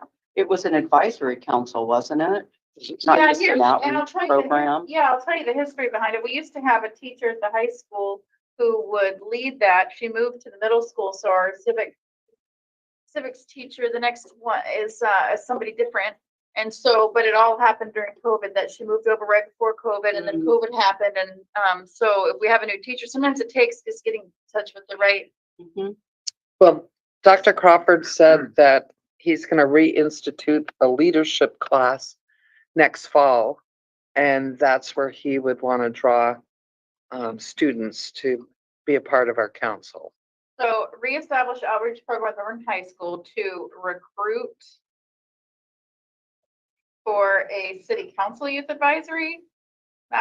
Tell me how, because I also, here's the deal. How about just reestablish outreach program with Bremerton High School? Boom. Bam. Yeah. Yeah. And, Yeah. is it, I mean, there are other, I need to be equitable here. There are other, There's Renaissance High School too. The discussion we had last year was that we had the same discussion and we focused on Bremerton because that's what existed. They don't have high Started, and then we could branch out. So we Okay. kept it narrowly focused, get it done, oh, and it's still. hey, We talked to a lot of parents. I'm sorry, I couldn't hear you, Jeff. What did you say? Oh, I was saying that the reason we kept it Bremerton High specific was because that's where it used to be last year. Okay. And we said, let's start with that and then we can expand. Okay, thank you. okay. Anything else you want to, and let me show you where we're at with, and I have a public engagement instead of communication. Here's what we have for public engagement right now Okay. to work with. And, so here's our last, And we have the city communications position in there somewhere. right? Okay, So are we okay to move forward? let's Yep. take that 45-minute lunch break. No, no, look on here, I've changed it. So I probably need about a 5-minute break to move some of these items over. It is pretty early for our first break, but I need a couple minutes just to bring over our new goals onto our tabs. So I'm gonna pause, the meeting for, I mean, I'm just gonna say 4 minutes, 1:45, I'll bring us back. So just go take a bio break or whatever you need. Recording stopped. Can you mute and?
Okay, Hold hold on, wait.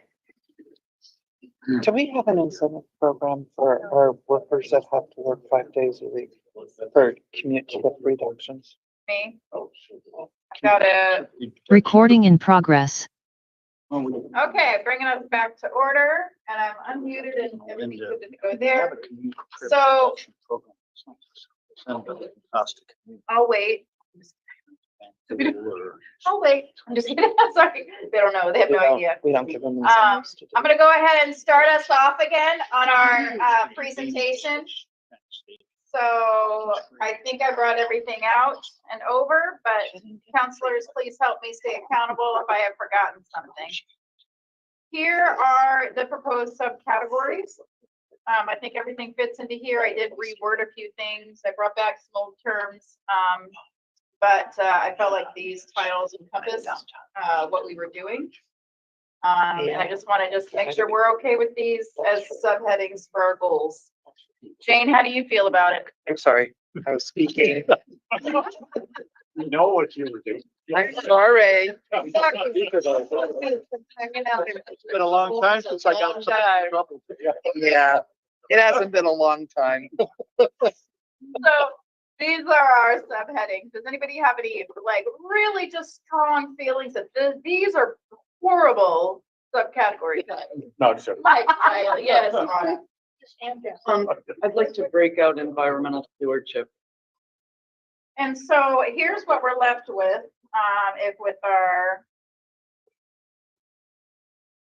so we would have one goal under that subheading. Yep. Does anybody else feel strongly that we should separate it in that way? I understand the desire to, but I want to make sure that we're being efficient with our space and our. I look forward to a time when it can be a standalone and kind of integrated throughout all the departments, but I'm cool with it being lumped in there for now. Okay. So we will move, this is all alphabetical. My watch says it's time to stand. I'm going to stand up and do this. My watch is so bossy. So economic development. So here's what we have. Do we want we had some things we wanted to wordsmith, right? Are we okay on continue to support Bremerton Arts Commission, including but not limited to the Washington Creative Arts District implementation? How's that? Your development of the Charleston corridor and Okay. that should go, I You're right. think, under economic Yeah, let me development. go back and find that. Possibly the big- I feel like that sentence doesn't really hold anymore because the Bremerton Arts Commission is not the lead on the Creative Arts District. Did I hear that wrong? Oh, So, I'm not wrong. Okay. Okay. we support all of our commissions, so. The city supports the creative district. The Yeah. DBA manages the creative district. It's a separate entity. What is it, a chamber? Well, chamber, Yeah. basically, yeah. Chamber, yes, sorry. So, So yeah, it's a separate entity. We've had some other confusion about that. We've had recent discussion that the Arts Commission is doing district work and really the district is its own Yeah. entity. Thank you. My bad. I was wrong earlier then. Okay. Okay. So So let's get rid of. So so we can. What do you want to do with it? Yes, Jane. no, it's the next one I'm talking. Okay, so I fine. would say support the Creative Arts District. Good. If there's anything specific we can do, I mean, I think it's fine general, but if there's anything specific. Is it the Washington Creative Arts District, Rob, right? Right. Creative WA? Wait. I would say Bremerton Creative Arts District. 'Cause it's the Bremerton Creative District is Good. what we were certified for. And do we need implementation? Actually, it's not Creative Arts, it's just Creative District. Creative District. Yeah. All right, go team. Wow. Shorter, better. Yeah. It's great because we're paying by the word. So, Sorry for, yes, what you want right now is, are we just wordsmithing the policy, the broad goals, or are we? this getting is into the action broad items? goals. Okay. Yeah. See, I did move this over into here for action steps, committee assignments. Let's, if it's okay, y'all, I would love to just wordsmith our all of this stuff, and then go back if we have time to do action steps and committee assignments, because I feel like that could be another study session in and of itself. Yeah. Would that- Okay, Yeah, sounds wonderful. good. So continue to support Main Street certification efforts. That's good, right? Well, Just support Main Street Yeah, certification. kill efforts. Oh, yeah, okay. but there was a big discussion about, we gave them extra money again this year. And they still haven't gotten certification, right? And we talked about this being the last year we were gonna give them It sounds like, the extra 65,000 or whatever. yeah, and that's something you can discuss in your committee. That could be an action step, is to revisit that. Okay, like we And just, just like ask for accountability. That can be done through committee. It doesn't say financial What support, it committee doesn't is not that? say it could be. They will want Fine. vote them by waivers. letters of support when they do the application, and that's. What yeah. committee is? It could be finance. Oh, okay. Yeah, it could be. Finance is sometimes the catch-all for a lot of stuff. isn't Yeah, it? and it is the economic development. Explore programs for historic preservation ad hoc. Ad hoc, I'm gonna take that off Yeah. because that's an action step. Do we want to leave this as it is? Yeah, that's good. Okay. Develop a policy to discourage chronically vacant buildings, e.g. cost recovery. I'm gonna take out cost recovery because actually, why don't I go ahead and I'm just gonna ad hoc and cost recovery, just for my own notes, Okay. cost recovery, because those are action steps. Do we want to leave that as it is? Develop a policy to discourage chronically vacant buildings, Yeah. period. Yes, So. bless Thank you. you. Jeff? Would we have an issue with like chronically Uh, vacant lots? Properties? Properties. Does that look okay? Getting nitpicky, is it Yeah. developing a policy, or we're exploring You just specific said things, nitpicky. specific things to enact, like a fine. Would an orange help? A fine would be a policy. You can't have a fine without a policy. And I was Or cost recovery I without was a policy. thinking the same thing, because with the, thanks for letting me jump in. With the word discourage, we might be implying that the city is going to create a fine or a Yeah. a punishment. To If encourage, if it was, to encourage use of? or to address, you can Address. develop a policy to address. Sirs? And madam? Adroll, that's a good word. Oh, Lord, yeah, okay. That's the whole. Develop a policy to address chronically vacant properties, period. Continue to support incentives and securing funding for redevelopment of Wheaton Way corridor in Charleston district. Grammatically, it should be continue to support initiatives and the securing of funding. I know, I was looking at that too, and the securing of funding. Are you talking on that one for, especially for Charleston, right? So that area development plan, that there's like reconstruction with both Wyckoff and Allo, right? Mhm. So the reconstruction of the streets are really transportation projects. Is that, are we prioritizing those, or, it's economic development, not transportation. I guess my question is the intent that we want to prioritize the reconstruction of Callow and the reconstruction of Wyckoff in there. And as far as, in the same vein, Wheaton Way corridor has $100 million worth of projects, Mhm. right? So I guess I'm a little confused about that. Yeah, but it's not just public works, Okay. like with the corridor. I'm struck right now by what your department has done with permitting around all the new businesses, coming in. So it's for me, it's more of a cohesive, any department, re-energizing, redeveloping that area. It's not just public works. Not just the street project. Right. It's using that opportunity to So redevelop. how should I reword it? Sorry, I'm just putting, I'd suggest, Director Nagy said, put Charleston under transportation, Oh. because that 2020, but then maybe under, where do we have working with DBA and Chamber and all that? I like it just the way it is. I like Charleston under economic development. Yeah. that's what Yeah. It's not that's what I just really road. felt like this was about all the stuff happening over in your district, Denise. There's tons of stuff happening there. And then the Charleston district, I wasn't perceiving it And from your perspective, Tom, I was seeing it more from like your perspective in planning. Yes, Andrea. I mean, it seems like what you want is you want incentives for economic development, in particular on Wheaton Way and Charleston. Yeah. Yes, in That's what you particular, wanna just call not, those out. for Can you say that Redevelopment, again? comma, Yeah. particularly Wheaton Way corridor. Yeah, so continue to support economic development incentives. I would put that at the very. Yeah, economic development incentives. Incentives and funding.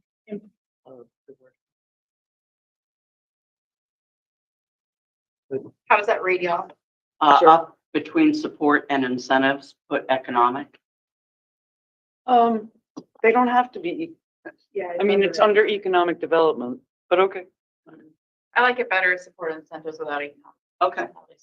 But what I'd caution you against is that you want economic development in all your commercial areas. Yeah. In particular, Wheaton Way and Charleston. So I wonder if it's not useful to say that so that Kitsap Way businesses aren't feeling like they're shafted somehow in this process. So or our neighborhood. any of them, you know, so you. Well, it's you want- economic development. There are times. No, to we have prioritize neighborhood certain areas. commercial districts Okay. that don't fall into these categories. But like, we don't need to encourage Manette. Yeah. Manette's doing Yeah, good. please. I think they are, they're doing good. In that position, I cannot.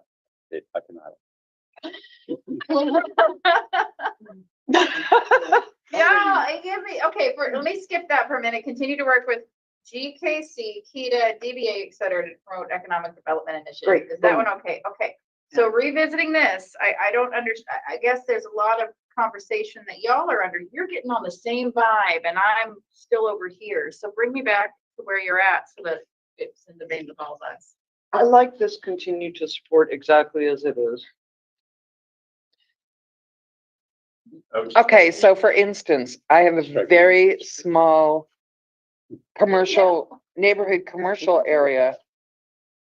And about a third of it is taken over by a landscaping yard. So, I mean, are we gonna do incentives to try to make neighborhood commercial districts or? Well, I can only speak in District 2, that corridor is it for the next 10 years. I mean, it's gonna have such an impact. And it's a long stretch of road. But it should be really all commercial districts, right? Well, okay. But So some of the overarching goals we have are going to be specific to projects that we have within that time frame in 2024 and 2025. These are two poppin' areas that we're trying to get investment into. Wheaton Way is seeing the investment. We can physically see it. And with Charleston, there's still some stuff happening. So it's okay to prioritize from year to year different regions. okay, Council President, could I read something here? And I'm just gonna toss it out because it sounds like you're close to being Are done. you gonna read from your, wait a minute. I'm gonna do a plug. This is from the 2024 mayor's initiative. 2024 initiatives that came out hot off the presses yesterday. That way, we were not just bluntly picking on winners and losers, but it kind of highlights focus areas without, and then leaves room for others. I'll just say, continue to support revitalization projects and capital facility investments citywide, especially in commercial centers such as East Side Village, formerly Harrison Hospital, Wheaton Way Corridor, Charleston Business District, and Manette District. Okay. Among Get rid others. of Manette and we're fine. Well, think about what, Andrea, what's the proper? so what happens to Sixth Street neighborhood commercial? You know, I love it. Well, that's what you have to say among others. Charleston District is a center, Don't, right? don't limit it, you know, you just kind of highlight some, I like because this. Sixth Street doesn't I have. its really own like this, just the way it is. How many other people want to change it? Jeff, Denise, how many other people want to change this? I get rid of that last part, particular. What do we Really wanna want to be change? fair and equitable throughout the city. Yeah, I think we're doing that by working on underserved areas. well, Or you could use- when you're saying in particular, I don't like that either. We're a centered based planning. I mean, that's the way community development is going, is via centers. And so I think Charleston is identified. Wheaton Way is definitely, I think we have two centers on the Wheaton Way corridor. I don't know if there are any other centers. Yeah. Well, there's- not identified We do yet. have other centers, so just like the mayor was talking about with the East Side Village, Yes. we have the Manette business, the Manette district. So the I like four, the there's names. 4 identified here. And we do have 5 though, don't we? Can Don't we we- have 5 neighborhoods or They're having malls and other. Particular identified Mhm. commercial centers. Put a There you period go. on it. Can we emphasize underserved areas? Because that would definitely include Charleston. And Michael's out of the room right now, so I'm speaking up for him. That's the thing. But Okay. it's also a commercial center. Right. The thing I want to say a lot is again, my district, like, we've had Quincy Square downtown, right, along with other downtown revitalization, and that just got brand new streets and sidewalks. Like, those are examples of major investments in economic centers. Like the District 3, I'll say out loud, is good. So, yeah, we want to support those existing businesses, but like here, I think is an opportunity to highlight that Charleston is a really, with an active area, and it needs capital investment and needs some focus to Yep. get going. Yes, yes. So, Instead of neighborhood centers, I would just suggest in commercial? Mhm. You don't want me to put commercial centers? in commercial areas, because they're not all centers. Got it. How about this? Continue to support incentives and the securing of funding for redevelopment in commercial areas, in particular for Wheaton Way corridor and Charleston district. I would just say do you want in to- particular. Well, it would, I think we have, it grammatically. Now I feel like we should add in Harrison Hill. East side. Well, Village. moving on, East Side continue Village. work. It's pretty big. Yeah, that's, East Side Village, say that instead of we. Is East Side Village, seriously, I'm truly asking, I'm not trying to be snarky, East something Side- that's gonna come up in 2024, 2025? It's I gonna be, think we're already. Oh, yeah. Yeah. they're gonna, that property is gonna get raised and then it's gonna get rebuilt. Right, but People, people say that they haven't heard, from a developer or anything. I've heard from 3, all viable developers that are interested in that property as well as the property, yeah. I do have a suggestion for East Side. Can we revisit this when we do a revisit of the goals and priorities later? Because I mean, it will happen, but it really, to your point, it's not popping like it's gonna be popping soon yet. I think that we do have things in progress for these 2 specific areas that we want to continue to support. Am I okay to move on to financial sustainability? Yeah. Okay, I have 1 item. oh, well, unlike environmental stewardship, this seems to be fun. Well, my suggestion would be to move it to parks. The only thing is that if we get rid of one of these items, for the past 3 years, we've had 8 items, 8 subheadings, and this would bring it down to 7 subheadings. It's a lucky number. We'll add one more later. So I propose we move this to Parks and Is environmental. that okay? Well, it's parks and public works, so wouldn't it be staff, That's true. staffing? Do we still have a staffing thing? We are For talking, maintenance and operations. robots can't do it yet, so Yeah. staff, Thank goodness. Park Roomba. Yeah, I think moving it to Staffing. staffing. I like that. Yep. And now we have 2 things in staffing. Yay. Okay. So with that, goodbye, financial sustainability. We'll remove you. Okay, now, yes, Just have a question, Director Riley, if you don't mind my interrupting. You play. I too spent many years in public universities.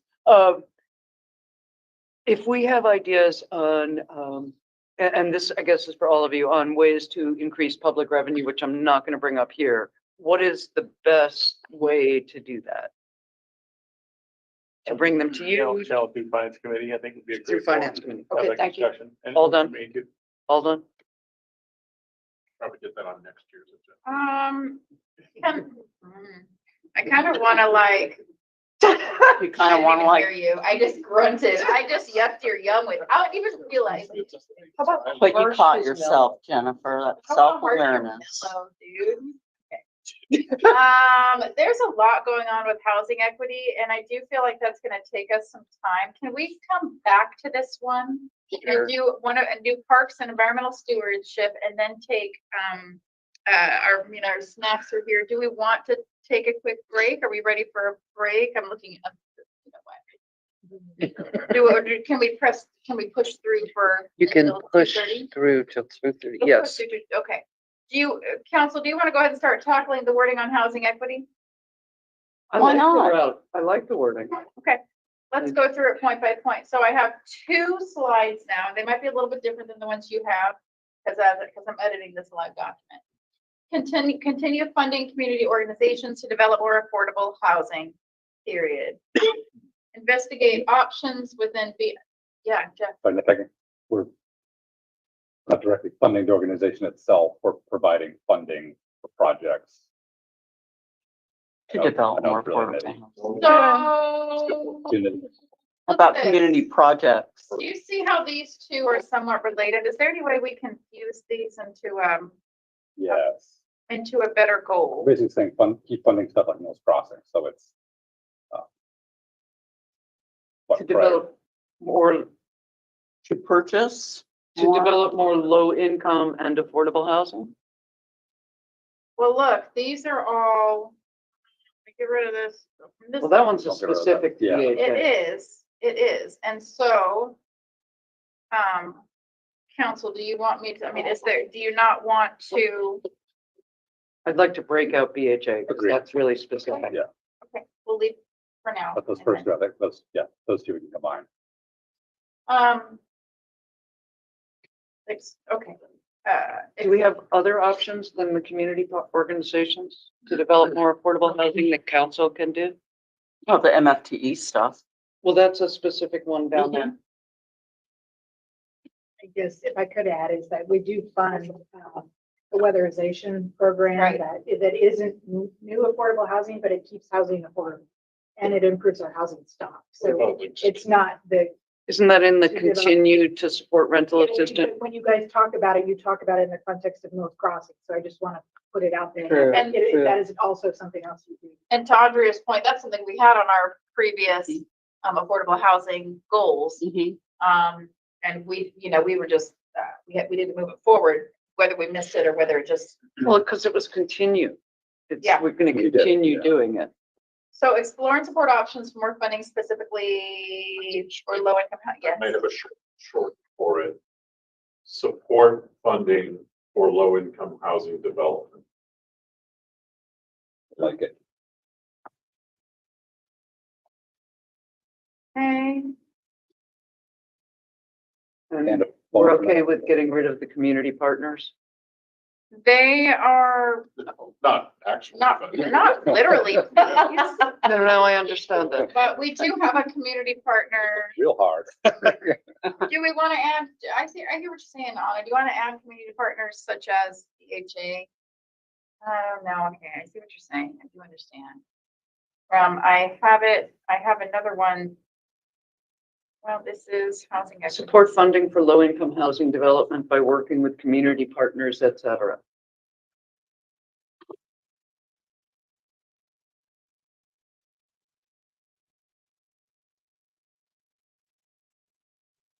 What was that? Community partners, et cetera. Hunters. I like that. Hunters. I like your typos. Parters. Okay, soon we need a break. I don't know. 2:30 it's not. Yeah. You guys okay with that? Yeah, no, yeah. Okay, let's go back up to this top one to make sure we're good with this word. Investigate options within BMC code that will bring higher accountability to landlords for keeping property up to standards. I know that, yeah, you're hearing the same thing I am. Is it, are we looking at, should we look at options currently in the code or updating the code? Investigating options within BMC. Within, With it? that means. But to change, like Kylie was suggesting. Yeah, Kylie said, hey, as a state law, we could update our city code. About via. Well, Via BMC. it's more about what are other cities doing, because if it's state law, we have to update BMC to state law, right? Oh, I read it too literally. Sorry. No, it's good Yeah. to read literally. Well- That's because everybody there's going to be a lot of different ways to read this, right? So, Options using our code. Using Options the MC code. Options. What about just Yeah. in? I read it so literally, we would not consider updating it. We consider current tools. Investigate EMC code options. Yeah, yeah. Well, you can just put options. I mean, if it needs to be in the code, I can put it in the code. How about just investigate options that will bring higher? There we accountability? go. I like that better. But what about this end part, keeping property up to standards, keeping property up to code, Keeping property habitable? keeping property, What's the correct I terminology? guess I would say to landlords to ensure quality standards that are met. To ensure standards are met? Standards are met. Housing standards are met. okay, that to ensure. Standards are met. Housing standards are met.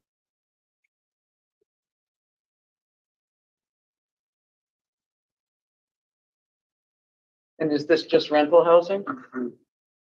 Yes, Okay, so let's put rental in there because otherwise people will think we're yes. trying to make them build, 8-foot wide walls with 100-yard Are insulation. we feeling good with this? Investigate options to ensure rental housing standards are met. That's Yeah. big enough. What about are being met? Or met, or Okay. met.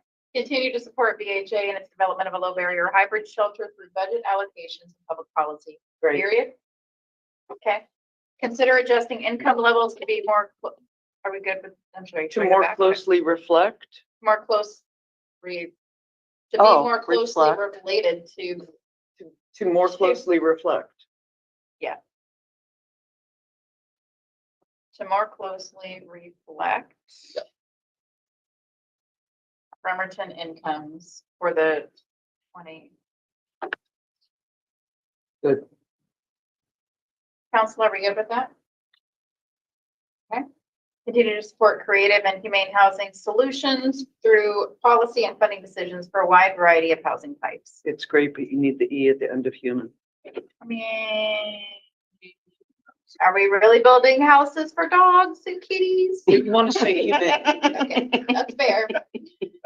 That's the easiest money to We raise. have a different policy for that. Okay, continue to support creative and humane solutions through policy and funding decisions for a wide variety of housing types. Copy print. Copy print. Like it. Okay, explore the list of city-owned parcels and discuss potential use and restrictions in supporting expansion of affordable housing projects. Y'all, how do you feel about this? I'd like to put in the auditors list, but The auditors list. Sure. Third word. How about exploring? Okay, the list makes me nervous. we need compasses. Lists We and need maps. compasses and staffs to set forth and explore. I would like to make it to the break and maybe we can do. But I think, I really like that Yeah, that's fine. we're creating incentives for missing middle as opposed to exploring or encouraging. we have so many explores and supports. Yeah. And so, On the creative incentives, the Yeah. ADU, so like going back to ADU specifically. Yeah. The one end is possibly the pre-made permit plans to, the city end. The other one to me was like a tax incentive for someone who wanted to create an ADU or a loan program where they don't have 50,000, but they would do it. But I think that mostly needs to come at the state level. Yeah. Unless there's a city option, I'm not there. But it's gonna get discussed. oh, This is a question for Andrea, actually. Can ADUs be bought and sold? They can, if the properties can be condominiums. Okay. So on a parcel, somebody could justify you.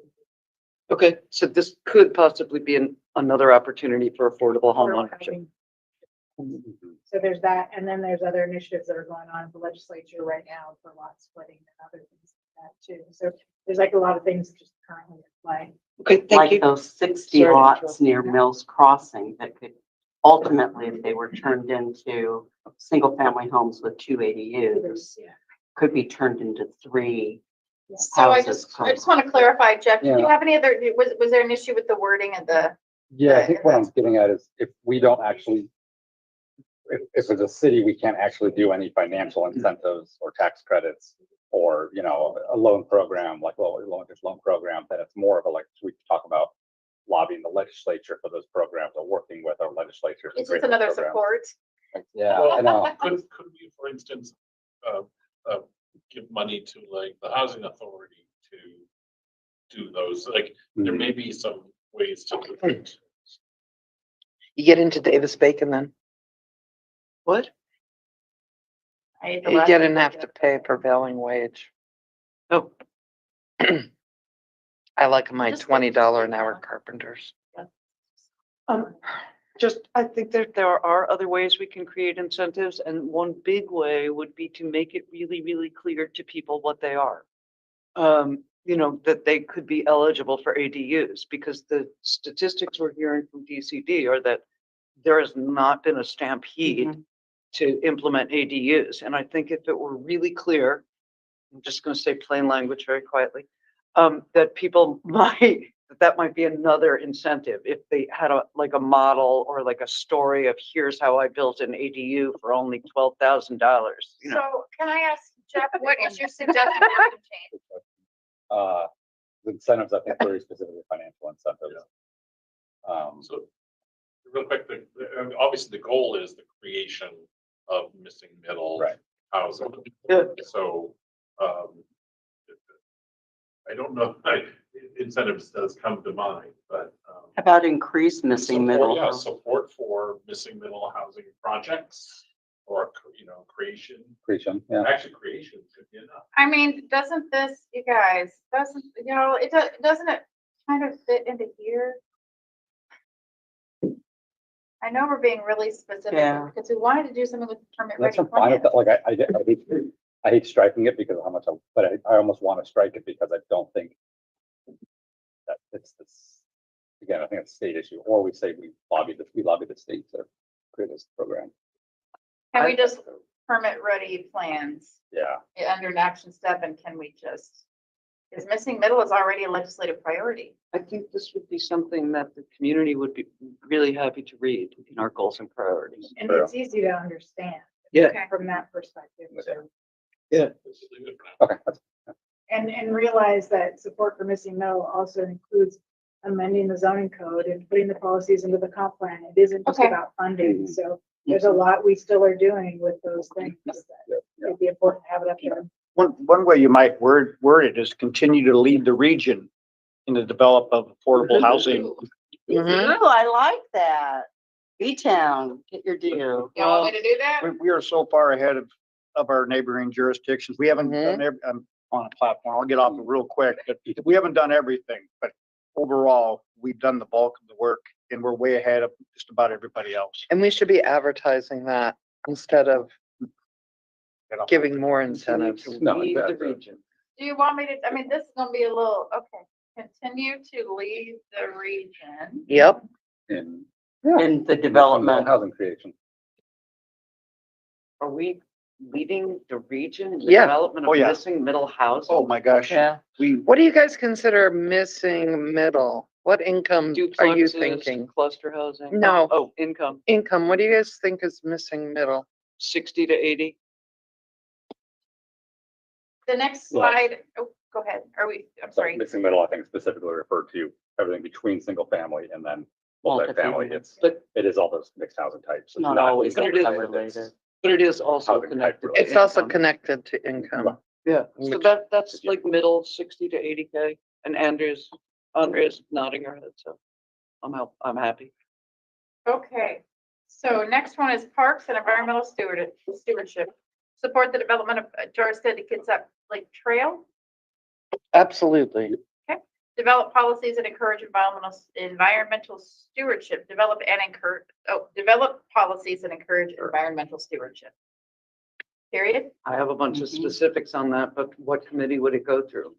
Well, we're not workshopping that right now. All We'll right. get back to it later. Continue support of Kitsap Lake Water Quality Program. With or without the Navy. Yeah, throw the Navy in there. I'm No, serious. but I can't- we can't just call out the Navy and our goals and priorities. Be Why like, can't we? because this is for we haven't workshopped how to we haven't come up with a plan. We have a person we talk to in the Navy. Like, we can't just do that. We need to go underground. Well, she was supposed to be here Send them today an and she's invoice. not here. Yeah. Send him a bill. We'll use my Square reader. What? Ammo. Okay, so continue to support Kitsap Lake Water Quality Program, period. Yeah. Council, okay. Support the planning and development of a trail network through Bremerton Throughout. throughout. Yes. And under the Kitsap Lake Water Quality Program, the small bronze sculpture of Chance, everybody's okay with that? Strike out. Yeah, everybody's good with that? Okay, Cool. next up, we have public engagement. Increase citywide communication efforts, period. Yes. Here's what we need to workshop a little bit. How about, wait. Yeah, Instead of increasing the efforts, can we increase the impact? Improve the impact, increase the impact? Or do we just want to increase the you're going effort? with this. So how do you increase the impact without You get more increasing people that can- efforts? Well, Oh, you I do hear things where you're going. differently. I hear where you're going with it. Because, you're talking about like, what are the action steps that it's going to take to have an impact? But I like the wording of impact because that's what we're really going for. We're trying to have a greater impact. Always. We're trying to have better communication with a wide, range of people. More doesn't mean better. That's what I raised my son with. So what were you gonna say, Anna? Well, More doesn't always result in. Anna has the floor. no worries. I was waiting. We are for super Denise to be punchy, done. sorry. We are getting punchy, so it's no big deal. Nobody can see this, but this is me publicly engaging in the welcoming city resolution. You can't see it on the screen. Your slides. Who is that? That's what Michael wanted me to say. Okay, Anna, sorry. No worries. We are all quite punchy. We're increasing citywide communications impact. But we also want to be not just like making statements, but receiving. Mhm. So I don't know how to put that in Engagement? here. Well, it's public It's public engagement. engagement. Yeah. Increase the quality of citywide communications. It's pretty subjective. That's true. Because we have some pretty high quality people that are working with us and for us that are putting out communications. Yeah. So I think that the term impact fits, and I'm wondering if we have a great overwhelming dislike of this. No, What that's fine. do y'all think? What is the problem we're trying to solve? Trying to increase communications to a wider range of people. Well, I think there's been there's debate on whether there's been some confusing communications about certain things. Anybody else wanna? Increase citywide transparency. That's too big of a And word. there's in already a plain lot of, words. there's a Okay. lot of legal transparency that we follow already, public records requests, open public meetings. Okay, it's 2:28 a.m. PM. AM. I'm gonna give up. Okay. Support, I would like to get through public engagement and then take a very quick break. And then come back and finish it up. We'll be done by 3:30 today. Okay. So, support participatory budget strategies and increase public outreach prior to budget season. How do we want to work with Rid these? of the first part of the sentence. Okay, That's the one I like best. What can I say? It's not progressive. It's participatory. he doesn't like the word progressive. Just, I think a budget that the people can understand and opportunities for them to have input would be of use, especially if we're doing a 2-year budget. That's it. Right, and so we're increasing public outreach prior to the budget season. That's the number one complaint we heard is that you guys have already have this decided by the time we get public comment. So we're saying we're gonna go ahead and try to do outreach before. Could this be an action item that you explore in finance as a methodology you could put into place? True, because it is a form of public outreach because, right, again, my understanding specifically going back is if you had $100, where would you put it? Then or I think Vancouver like had a set aside of a couple million and they had citizens vote on which of like 3 top projects they would put it towards. Like LTAC. Yeah, it's almost, well, that's my understanding of it. You got the public work and lanes. Increase public outreach prior to budget season period. And then I have under action steps, explore participatory budgeting and committee. Which are That's fine. strategies. Strategies, I like that. yeah. Work with the DEI on developing a citywide communication policy, period. Does that person exist? Is that premature? This was for the. Yeah. Oh, So it's not just communicate, it's a specific response communication, right, to incidents, the crisis. again, bias. So if the DEI is coming on board next week, I Right. think we can leave this in place. They're not coming on board next week.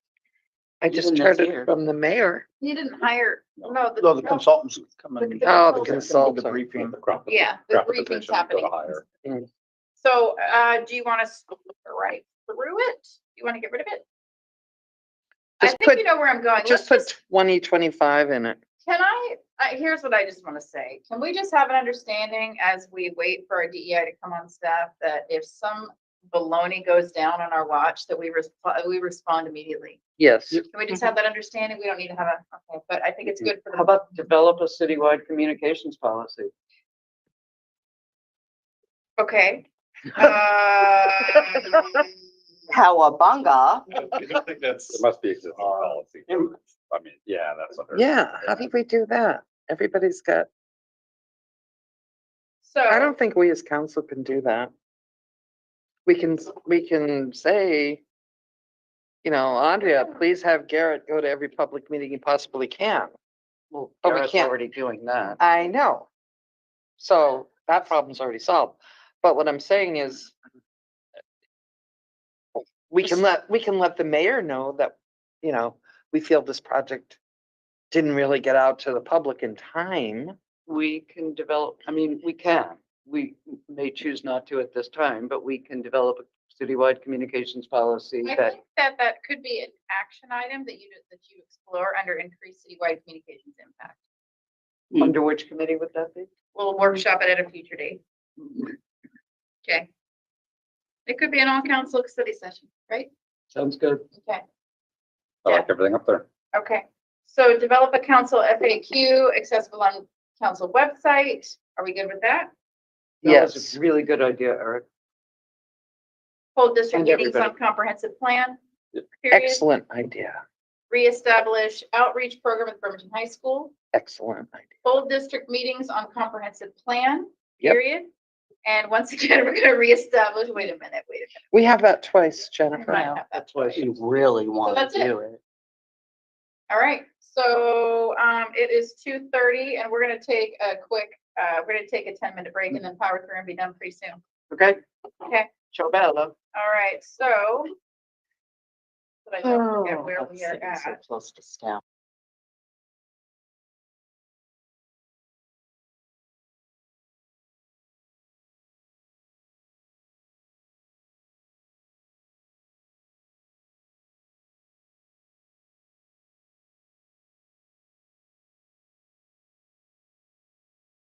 Okay. Unmute us, go right ahead. Denise had an idea of asking every department head if there's anything big we're missing. She already talked to me. Oh, okay, Yeah, we already got that. Yeah. I already have a space for that, okay, cool. so. So they okay, can start thinking about it. Okay. All right. Yeah. Oh, you want me to make the announcement, department heads, at the end of workshopping these goals, you're welcome to add anything that you think we're missing. But I feel like also there has been conversation, I hope that, okay. Now they're really quiet ever since I asked them not to talk amongst All right, themselves too. we on a break? Recording stopped.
That's how you get air grounds. Recording in progress. Probably, yeah. Easy. All right, I bring us back to order. Hey, okay. Back on, leaving our 10-minute break. I believe we are at public safety and support. Re-examine and support public safety levy and funding period.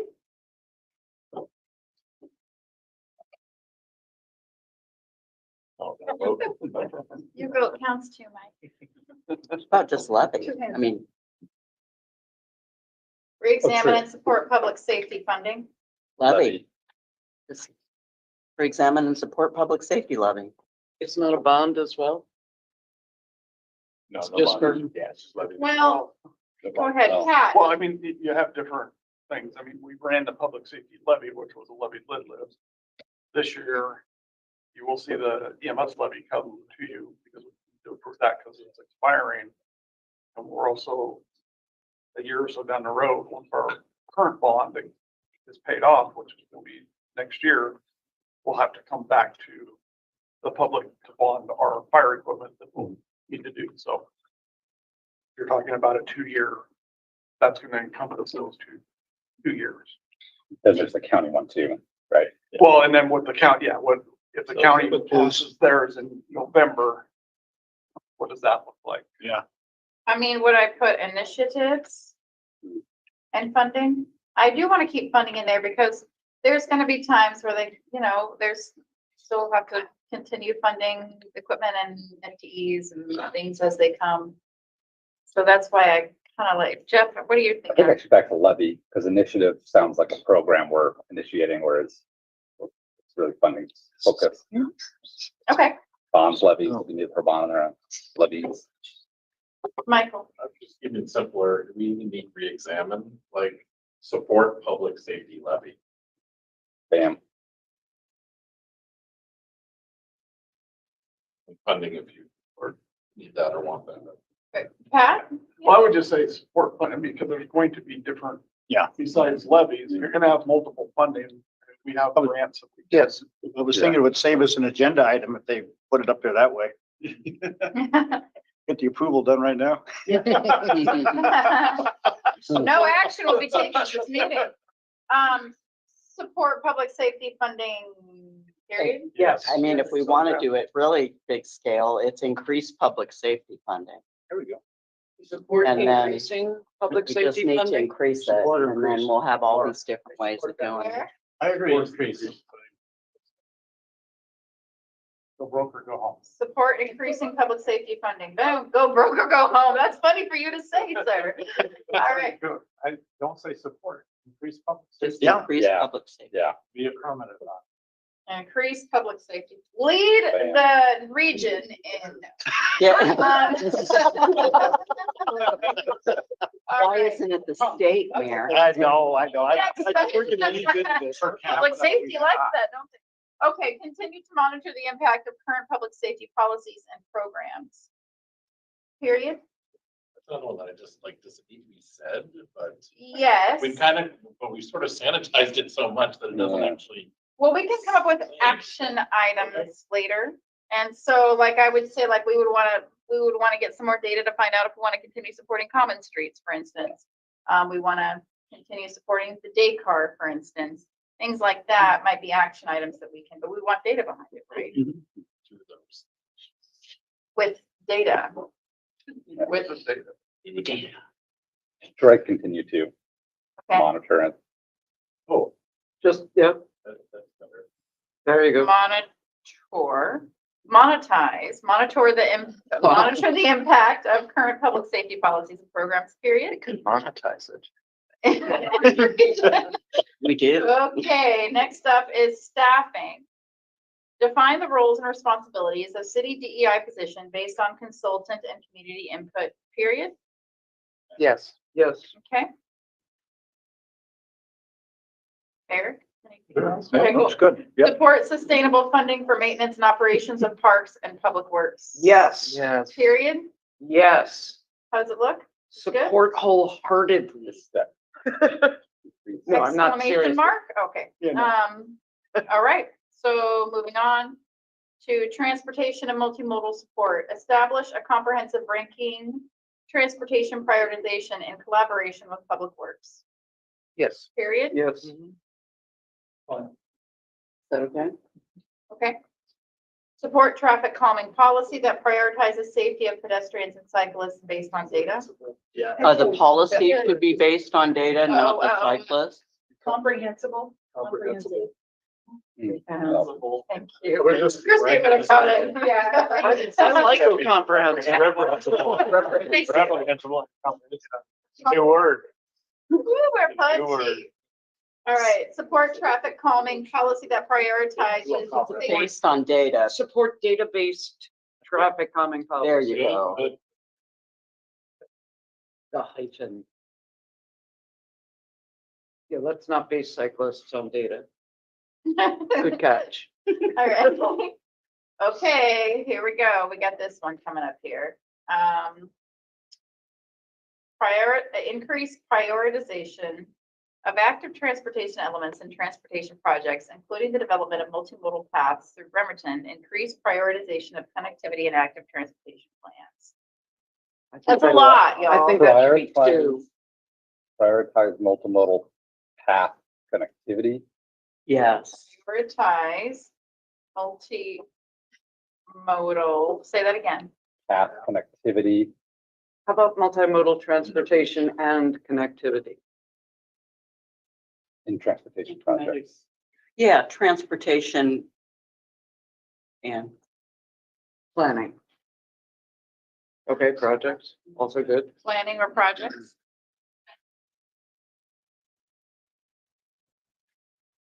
Does that replace the preceding bullet completely? yeah, that we're Yeah, trying to. and yeah. here's the deal though, so prioritize multimodal path connectivity and transportation projects. We're still directing, we're doing something that's not our job in this phrase. Not necessarily. They're going to be coming to Public Works Committee with the prioritizations, and we're fleshing them out in committee, right? And then they'll come to council. With the tip, we're gonna be working with the Public Works Committee to establish the criteria, Yeah, right? And then we're gonna apply Yeah. that criteria against the projects that go into the tip. right. So this would give, if council directs, if they say prioritize blah, blah, blah, then those of us on public safety or Public Works know that and are going to be focusing more on making sure we prioritize. Totally look at that. Okay, Can okay. I just jump in here? Or I'm just gonna jump in here. I don't think we should include the word paths, and I'll tell you why. Okay. Because what we need is more than 2,000 linear feet of sidewalk per year. I think we should be thinking about pedestrians, people pushing strollers, all of that, who won't necessarily want to be on bike paths or bike lanes. But it wouldn't be, I mean, to me, a path doesn't mean it's a bike lane, that a What about- pedestrian's walking it. Multimodal access, Michael, go right ahead. So one of the things, like sometimes we bring up, oh, you know, for those of us that maybe done goal work, and we can set something as our priority. That doesn't mean that we necessarily have to actively do something on it. Mhm, We don't have mhm. to have an action item. I can think of many meetings over the years where Public Works comes to us with something. And when we used to have the goals and priorities on the wall, you know, somebody would be like, oh, what they're saying supports that. And it works both ways too. We have this, they also know what we consider important. So they know what to bring to the table. They know where we're working. So it's a way for us to come out and say, it doesn't necessarily mean we have to have an action item and things that we can do. It still can be a priority. Well, I really like the first sentence of this that's like set for the chopping block. Increase the prioritization of active transportation elements one. I don't think people would know that. Plain Can you language. plain language it? In rule of the sea, yield to the weaker vessel. But That's not exactly plain language that everybody's gonna understand. like I said, that's the big one, prioritize multimodal paths and connectivity. multimodal access and connectivity. Do that. Yeah. Actually, I would just Yeah. say, yeah, I would just say that. Access. How about Access and prioritize multimodal connectivity, Yeah, multimodal connectivity. I mean, we know what that means. Yeah, Okay, so that's plain language, that's Okay. plainer than Line. paths, yes. plainer than rule of the city. Does this Yeah. replace all of that? Yeah. Boom. Yeah. Prioritize funding for residential street maintenance, Yes. period. Oh, that's no. Well, he got one and he loses one. Okay, There you go. and other. Boom. So department heads, is there anything that you feel like we have forgotten in council goals and priorities? that's the comp plan. We take a break first and. I want to just We're not check in long. with the, Oh, yeah. But after you're done.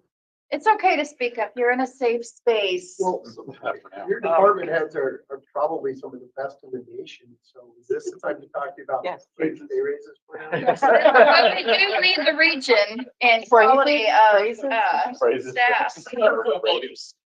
The only thing I would ask from a public safety portion is considering when council is looking at the different types of housing that we want to put in low income housing and support it. It's not that we don't support it, understand the impact it has on public safety. When we start bringing in, you know, I mean, we have a partnership that's going to happen with Kitsap Mental Health and the Housing Authority. Those type of projects have impact on us. Both police and fire.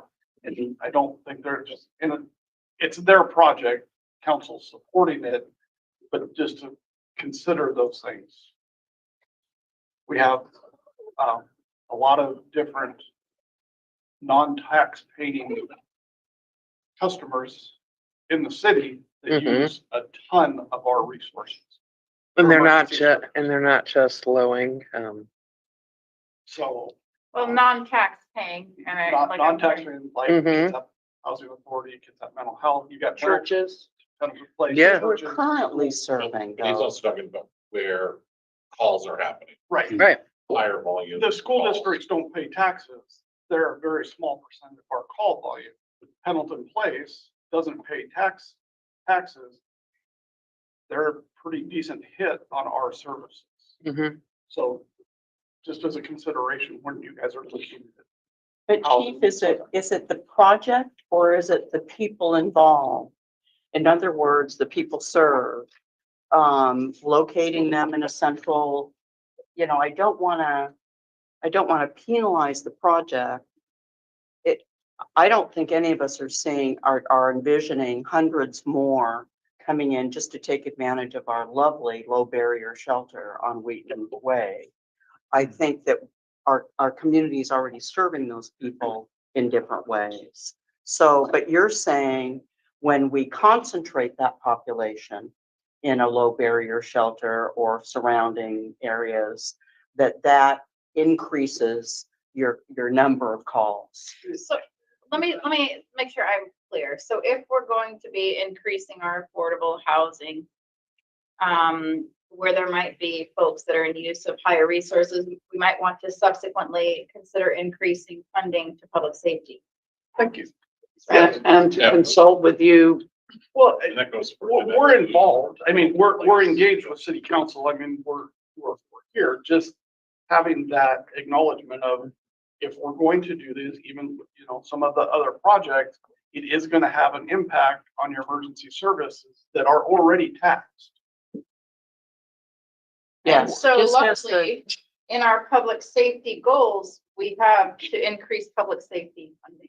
Yes. And I did put on action steps, public safety lens on affordable housing projects. And so that was really good feedback. So thank you for reminding us of And that. you're also aware that the affordable housing opens the door up to Bremerton houses more sex offenders than pretty much anyone around Yeah. us. Leading the region. Leading the region. Thanks, Mayor. That's, Alma Mater owns that one. Clearly, we need a communications. Yes. And Anna will not be. That- Yeah. Yes, Jeff. Maybe out of this is, so I think the worry is Bremerton taking on the entire county's, share Yes. of affordable housing, of support, all that. So Right. we could add a line about continued collaboration with the county and other cities. And, Get their money. Yeah. yeah. I mean, I won't hesitate to say, Bainbridge could take on a lot more share of its own duties compared to what we're doing. So, but Even, I mean, we're increasing our population. Yes, it has an effect on police and fire. It also has an effect on parks and everybody else in the, Infrastructure. the infrastructure of what's going on. So yes, it's great to bring people, but we've got to be able to keep up, Well, I think you're making the case for that levy as we speak. Well, but we got to get it passed, right? I mean, Yeah. people want more services, but they don't want to pay more money. Chief, Yes, ma'am. we need more people. I was mad. When the emergency, shoot, Mayor, what's the right language for the place up on Wheaton Way near Riddell that's coming in? Oh, it's a hybrid, Shelter. yeah, freestanding emergency room, urgent prompt care. Yeah. Will that like take a little bit of the weight off of you guys? Oh, Is it possible that it might take a little bit of the weight off you guys? that is in the county. So that is going to be located, it's not in the city, it's in the county. Unfortunately, when we have freestanding emergency rooms or urgent cares, they tend to get flooded, and then we tend to see more call volume out of those. Okay. So like what's gonna go on in Kitsap Way, it's not like we're gonna transport patients to there. Because typically the people that we're transporting are in a higher acuity need to go to the ER. What happens is sometimes really sick people end up there instead of going to the ER because they don't want to wait. And then they'll call us. Can I So, put a pause on this conversation? Because this is exactly the kind of conversation that you do have in public safety. And so this is absolutely something for the committee to digest, and bring forward to us too with solutions. And like, we need to have a resolution ready to go to support, any kind of ballot initiatives that are coming. so you will see that for the EMS levy shortly. Cool. Great. Good. Okay, department heads, do you have, and what I did, Chief McGanny, is I put, under public safety, actually under, housing equity, Jeff, I put continued collaboration with county and surrounding cities as an action step. And then under public safety, I went ahead and left, as an action item, which, is something that, whether it's an action item or not, but public safety lens on affordable housing projects. So I included that feedback. So I know this is All development. So I wanted to ask department heads, is there any other items that, you feel like we had? Can I think I'm not feeling comfortable with just affordable housing projects. It's all development. It's all of them. All buildings. Yeah. Development. Oh, right, On new because developments? there was a difficulty with access on that development immediately north of the Y. Yes. Yes. New development. Good, You know, good. and then No. we've got the large funding gap. for the project. Yeah. We need to figure out a way to close that one way or the other. So maybe identifying that. So we need to, Didn't we get the funding in the email that 1.5 or 1.6? Well, That's fair. So we'll find out exactly where we're at with both design funding and then whether we're successful in bringing the construction funding forward. Probably the first week of March. But we still have a significant gap in the construction funding. We're gonna have to figure out. So just for clarification, we asked for 500, 1.5 or 1.6 is moving forward into the, So we don't know what the final answer is. Right. Because there's a House budget, Senate budget. but the House We're gonna have to budget was comply with 1.5. But we, it's a little bit messy. We may end up with $500,000, but there may be strings. We may not really find out whether we get the funding or Okay. not. until November. Yeah, Yeah. Okay. and are you talking about the appropriations from legislature? Mhm. Okay, and we won't know for a couple more weeks till Sendai if there's like, cause you can have a house budget and it's gonna get cut. Oh, I know all that. Okay, cool. But you were asking for a placeholder or something in I here think that to, we should acknowledge the fact that there's a decision I that agree. needs to be made. and Yeah. We're gonna have to get direction on how to move Mhm. forward with the Yeah. project. So Whether we pay an for it. action item is identify solutions for funding gap for Warren Avenue Bridge project. Approximately, was it 4.654, 4.5? I wouldn't put a hard number in there, no. Okay. But we're still at 4.645 estimated from the last presentation. Just, yeah, okay. All right, so I have that as an action item under transportation and multimodal. However, it doesn't tie back to, well, Yeah, prioritize that's mul- multimodal. boom, it really does, Or- doesn't it? You want to add a comma including Warren Avenue in the actual language or no? No. We just, Thank you, well, Jen. let's leave this here. Okay, anything else that we feel is missing? I don't have anything in here, but I mean, we don't. Oh, Jane, go forward and let us know, and then Anna, please. Okay. This one, I'm pretty sure Kylie is gonna kill my dream. But or maybe she'll just bring it down to earth. yeah, possibly. It drives me crazy how many people think they live in Bremerton and pay taxes in Bremerton and they live in the county. And there's gotta be some way that we can work with the post office or somebody to say, you don't live in the city of Bremerton. Quit But calling we us. want them to. But they don't.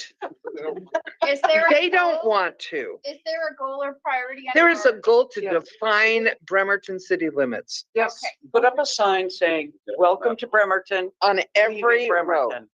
every single road that comes in and out of There's Bremerton. street addresses. Oh, down good Bremerton. gracious. That would be crazy because we have, then you, okay. Is it Here's I don't- how you tell. I don't Here's care. how you tell, and Chief Wolf might know this, I don't know, or maybe Tom knows this. But you can tell if you're in city or if you're a county by the street signs, if it's wood and it's county, if it's in the Yes. city. Yes, Hey, right? I was on the ride along with Garrity. He taught me that. I've known that, but okay, It's so gonna be all Bremerton maybe- before you know well, no, because our water forward. district goes all the way up to Silverdale. How come we're not annexing them So are if you they've already suggest- signed a paper? Jane, are you suggesting a new goal and priority under? Yes. public engagement? it. She wants Yes. to annex all the Either way that, up to annex. Okay. Buckland Hill. So under for goals and priorities under public engagement, what's the recommended language? Annex all those with Bremerton utilities and Bremerton addresses. Guys, carry on, dude. I just said it. I couldn't hear it. Oh. Annex in all properties with the Bremerton addresses and Bremerton utilities. Yeah, straight. No. I can tell you, I don't have the staff to do that. Sorry, it sounds like you don't have general You- council consensus. You don't. You Anna has- killed my dream. Okay. You feel you attended I to can be very Yeah, I'm done. vulnerable in this space right here. Can I just have, I have some adult attention deficit disorder. I am really off the charts right now. And I would absolutely love if we could focus on closing out this meeting because I need to go recenter myself and get right. That's just me. My needs are not the most important in the room. However, Anna has the floor for the next item.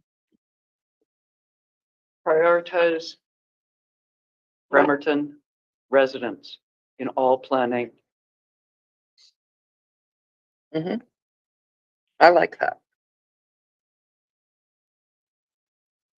Okay, I have under a proposed goal, that we're just receiving now, prioritize Bremerton residents in all planning. And how does that How fit about with the business, businesses? with the business owners? Prioritize, I mean, I think that people who drive through here are also a priority. I think the people who have businesses here are also a priority, and we're addressing that in economic development. But I think for planning, that the people who live here, Bremerton residents, should be prioritized. And I'm just proposing it, and I'm all done. Future, past, present. Present. Could we say Okay. continue to prioritize permanent residents? Yeah, because it's like, Or is that something that, We don't, no, we're not doing? I feel that we're not doing it. the name, Can I check on, go ahead, continue. So here's a,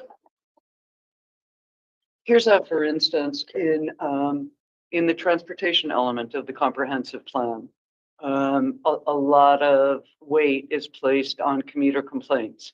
In the joint comprehensive transportation plan, a great deal of weight is placed on, and outreach was conducted towards people who work at the shipyard specifically and other businesses. It's again, like with the thing on prioritizing residential street maintenance, it's like the people who live here. And so this is something I have been hearing from constituents since forever, like, you know, or from people who are now my constituents for 2 years before that, which is that they feel that they are pretty low down the totem pole. I would like them to be prioritized. So I'm bringing it up. And either you're going to like it and approve it, or you're going to ain't. So can I just ask a couple of follow-ups so I can better understand what would prioritizing the residents look like? If we focus in on corridors, we have funds for residential streets. So what would more, or what would be that level? Callaway Avenue between 15th and 25th would be fixed. You know, just as a, for instance. Not a residential street. Okay, I'm just saying, the mayor is asking me about how would residents experience being prioritized, and I'm telling you. I understand that 13th Street is very crucial to emergency vehicles who want to bypass the clogged Kitsap Way. And yet the people who live there, the kids who are walking to school, the people who are just like trying to walk to their school bus stop, are forced out into the street because, you know, there is funding, because they are not being prioritized. I don't know how exactly we can juggle all of this, but I do know that this is a strong feeling, and it leads to people feeling that their government doesn't care about them. I want to do a temperature check with council. On this language, how do you feel about it? I'm happy. Is it a communication thing check- versus a priority thing? Look, I'm just gonna do a temperature check with council here for a hot minute. Jeff? I appreciate the idea. I feel like it's so broad as to not really be substantial. Denise, what are your thoughts about the language? Do you have, and if you have any recommendations on how we can change it, or if you want to see it, I mean, it's hard to say we want to strike it through because then it's implying that we don't care about Bremerton residents. And so I feel like I've. been Well, but if told we to put that in there, it's implying that we don't care about Okay. everybody else. Right. And so, I definitely get what's being said, but anecdotal information doesn't sway it for me. It's like, where are the initiatives? Where are the proposals that we didn't do, that would have benefited the And residents? also slides that we have. You know, I just don't. With the joint compatibility, that's a different animal. That was Navy. I mean, the Navy was a huge partner in that. So obviously the shipyard is going to be, that's what it was, joint compatibility. But if there are other initiatives, you know, I guess I'm still reeling from other conversations that we've had where it's been, you know, the corridor and all that is commuters, and they just come through Bremerton, and I'm like, no, I live there. You know, we use it too. And so I guess my question is, well, my criticism of it is that we have this we've been spending all day talking about goals and priorities, and a lot of them are specifically like, I feel they apply to Bremerton residents. I mean, for instance, the multimodal that we're so focused on right now is very resident oriented. We're going to have some cyclists that are going to come from other cities, but in general, we're trying to make our community a more walkable, bikeable city. I feel like in public safety support and affordable housing, I mean, we're trying to encourage and support current and future residents because we know that we're going to have future residents. And so we're trying to create a more welcoming, I'm using welcoming city right Trigger now, word. but a more welcoming city that has a nice stock of housing. I also feel like, our parks and environmental stewardship section, creating a development of a Jarsted Kitsap Lake Trail, supporting Kitsap Lake Water Quality Program, that's going to directly impact local residents. I don't know how most of these don't prioritize Bremerton residents. And that's my 2 cents. Okay, well, I'm happy to keep talking about this, but at this point, I do not appear to have a majority. I just think what I'm saying is, I think I already do that. I think I already think about my neighborhoods, the local businesses. I mean, I don't give really a conscious thought to commuters. I really don't. Unless I'm in an SR 303 corridor study or something Or like that. economic development. Yeah. I'm getting the sense that we're removing this item. Are there any other, is that okay to move forward with that, council? I just want a general consensus, even though it may not be. Okay. And this was a section for department heads. And so I wanted to honor that. Oh, I'm so sorry. I thought you guys were done. I beg your pardon. That's all right. We gladly ceded our time. Counselor. And this wasn't really a space for necessarily good of the order, because we had a lot of opportunities to provide feedback within our conversation, and then also with 2 different email calls. And so I feel comfortable moving forward and adjourning the meeting if y'all are good with that. Is there any? Okay. Thank you. Yeah. It was good. How are the other counselors feeling about that? I don't want to just adjourn it. Okay. Hey, not elected yet. You gotta quit the city before you can get elected to Okay, the I'm gonna go city. ahead and call it. Okay, adjourning the meeting. Thank you for your time and Good job. collaboration today. Yes, Jennifer, Wow. good job. Recording stopped.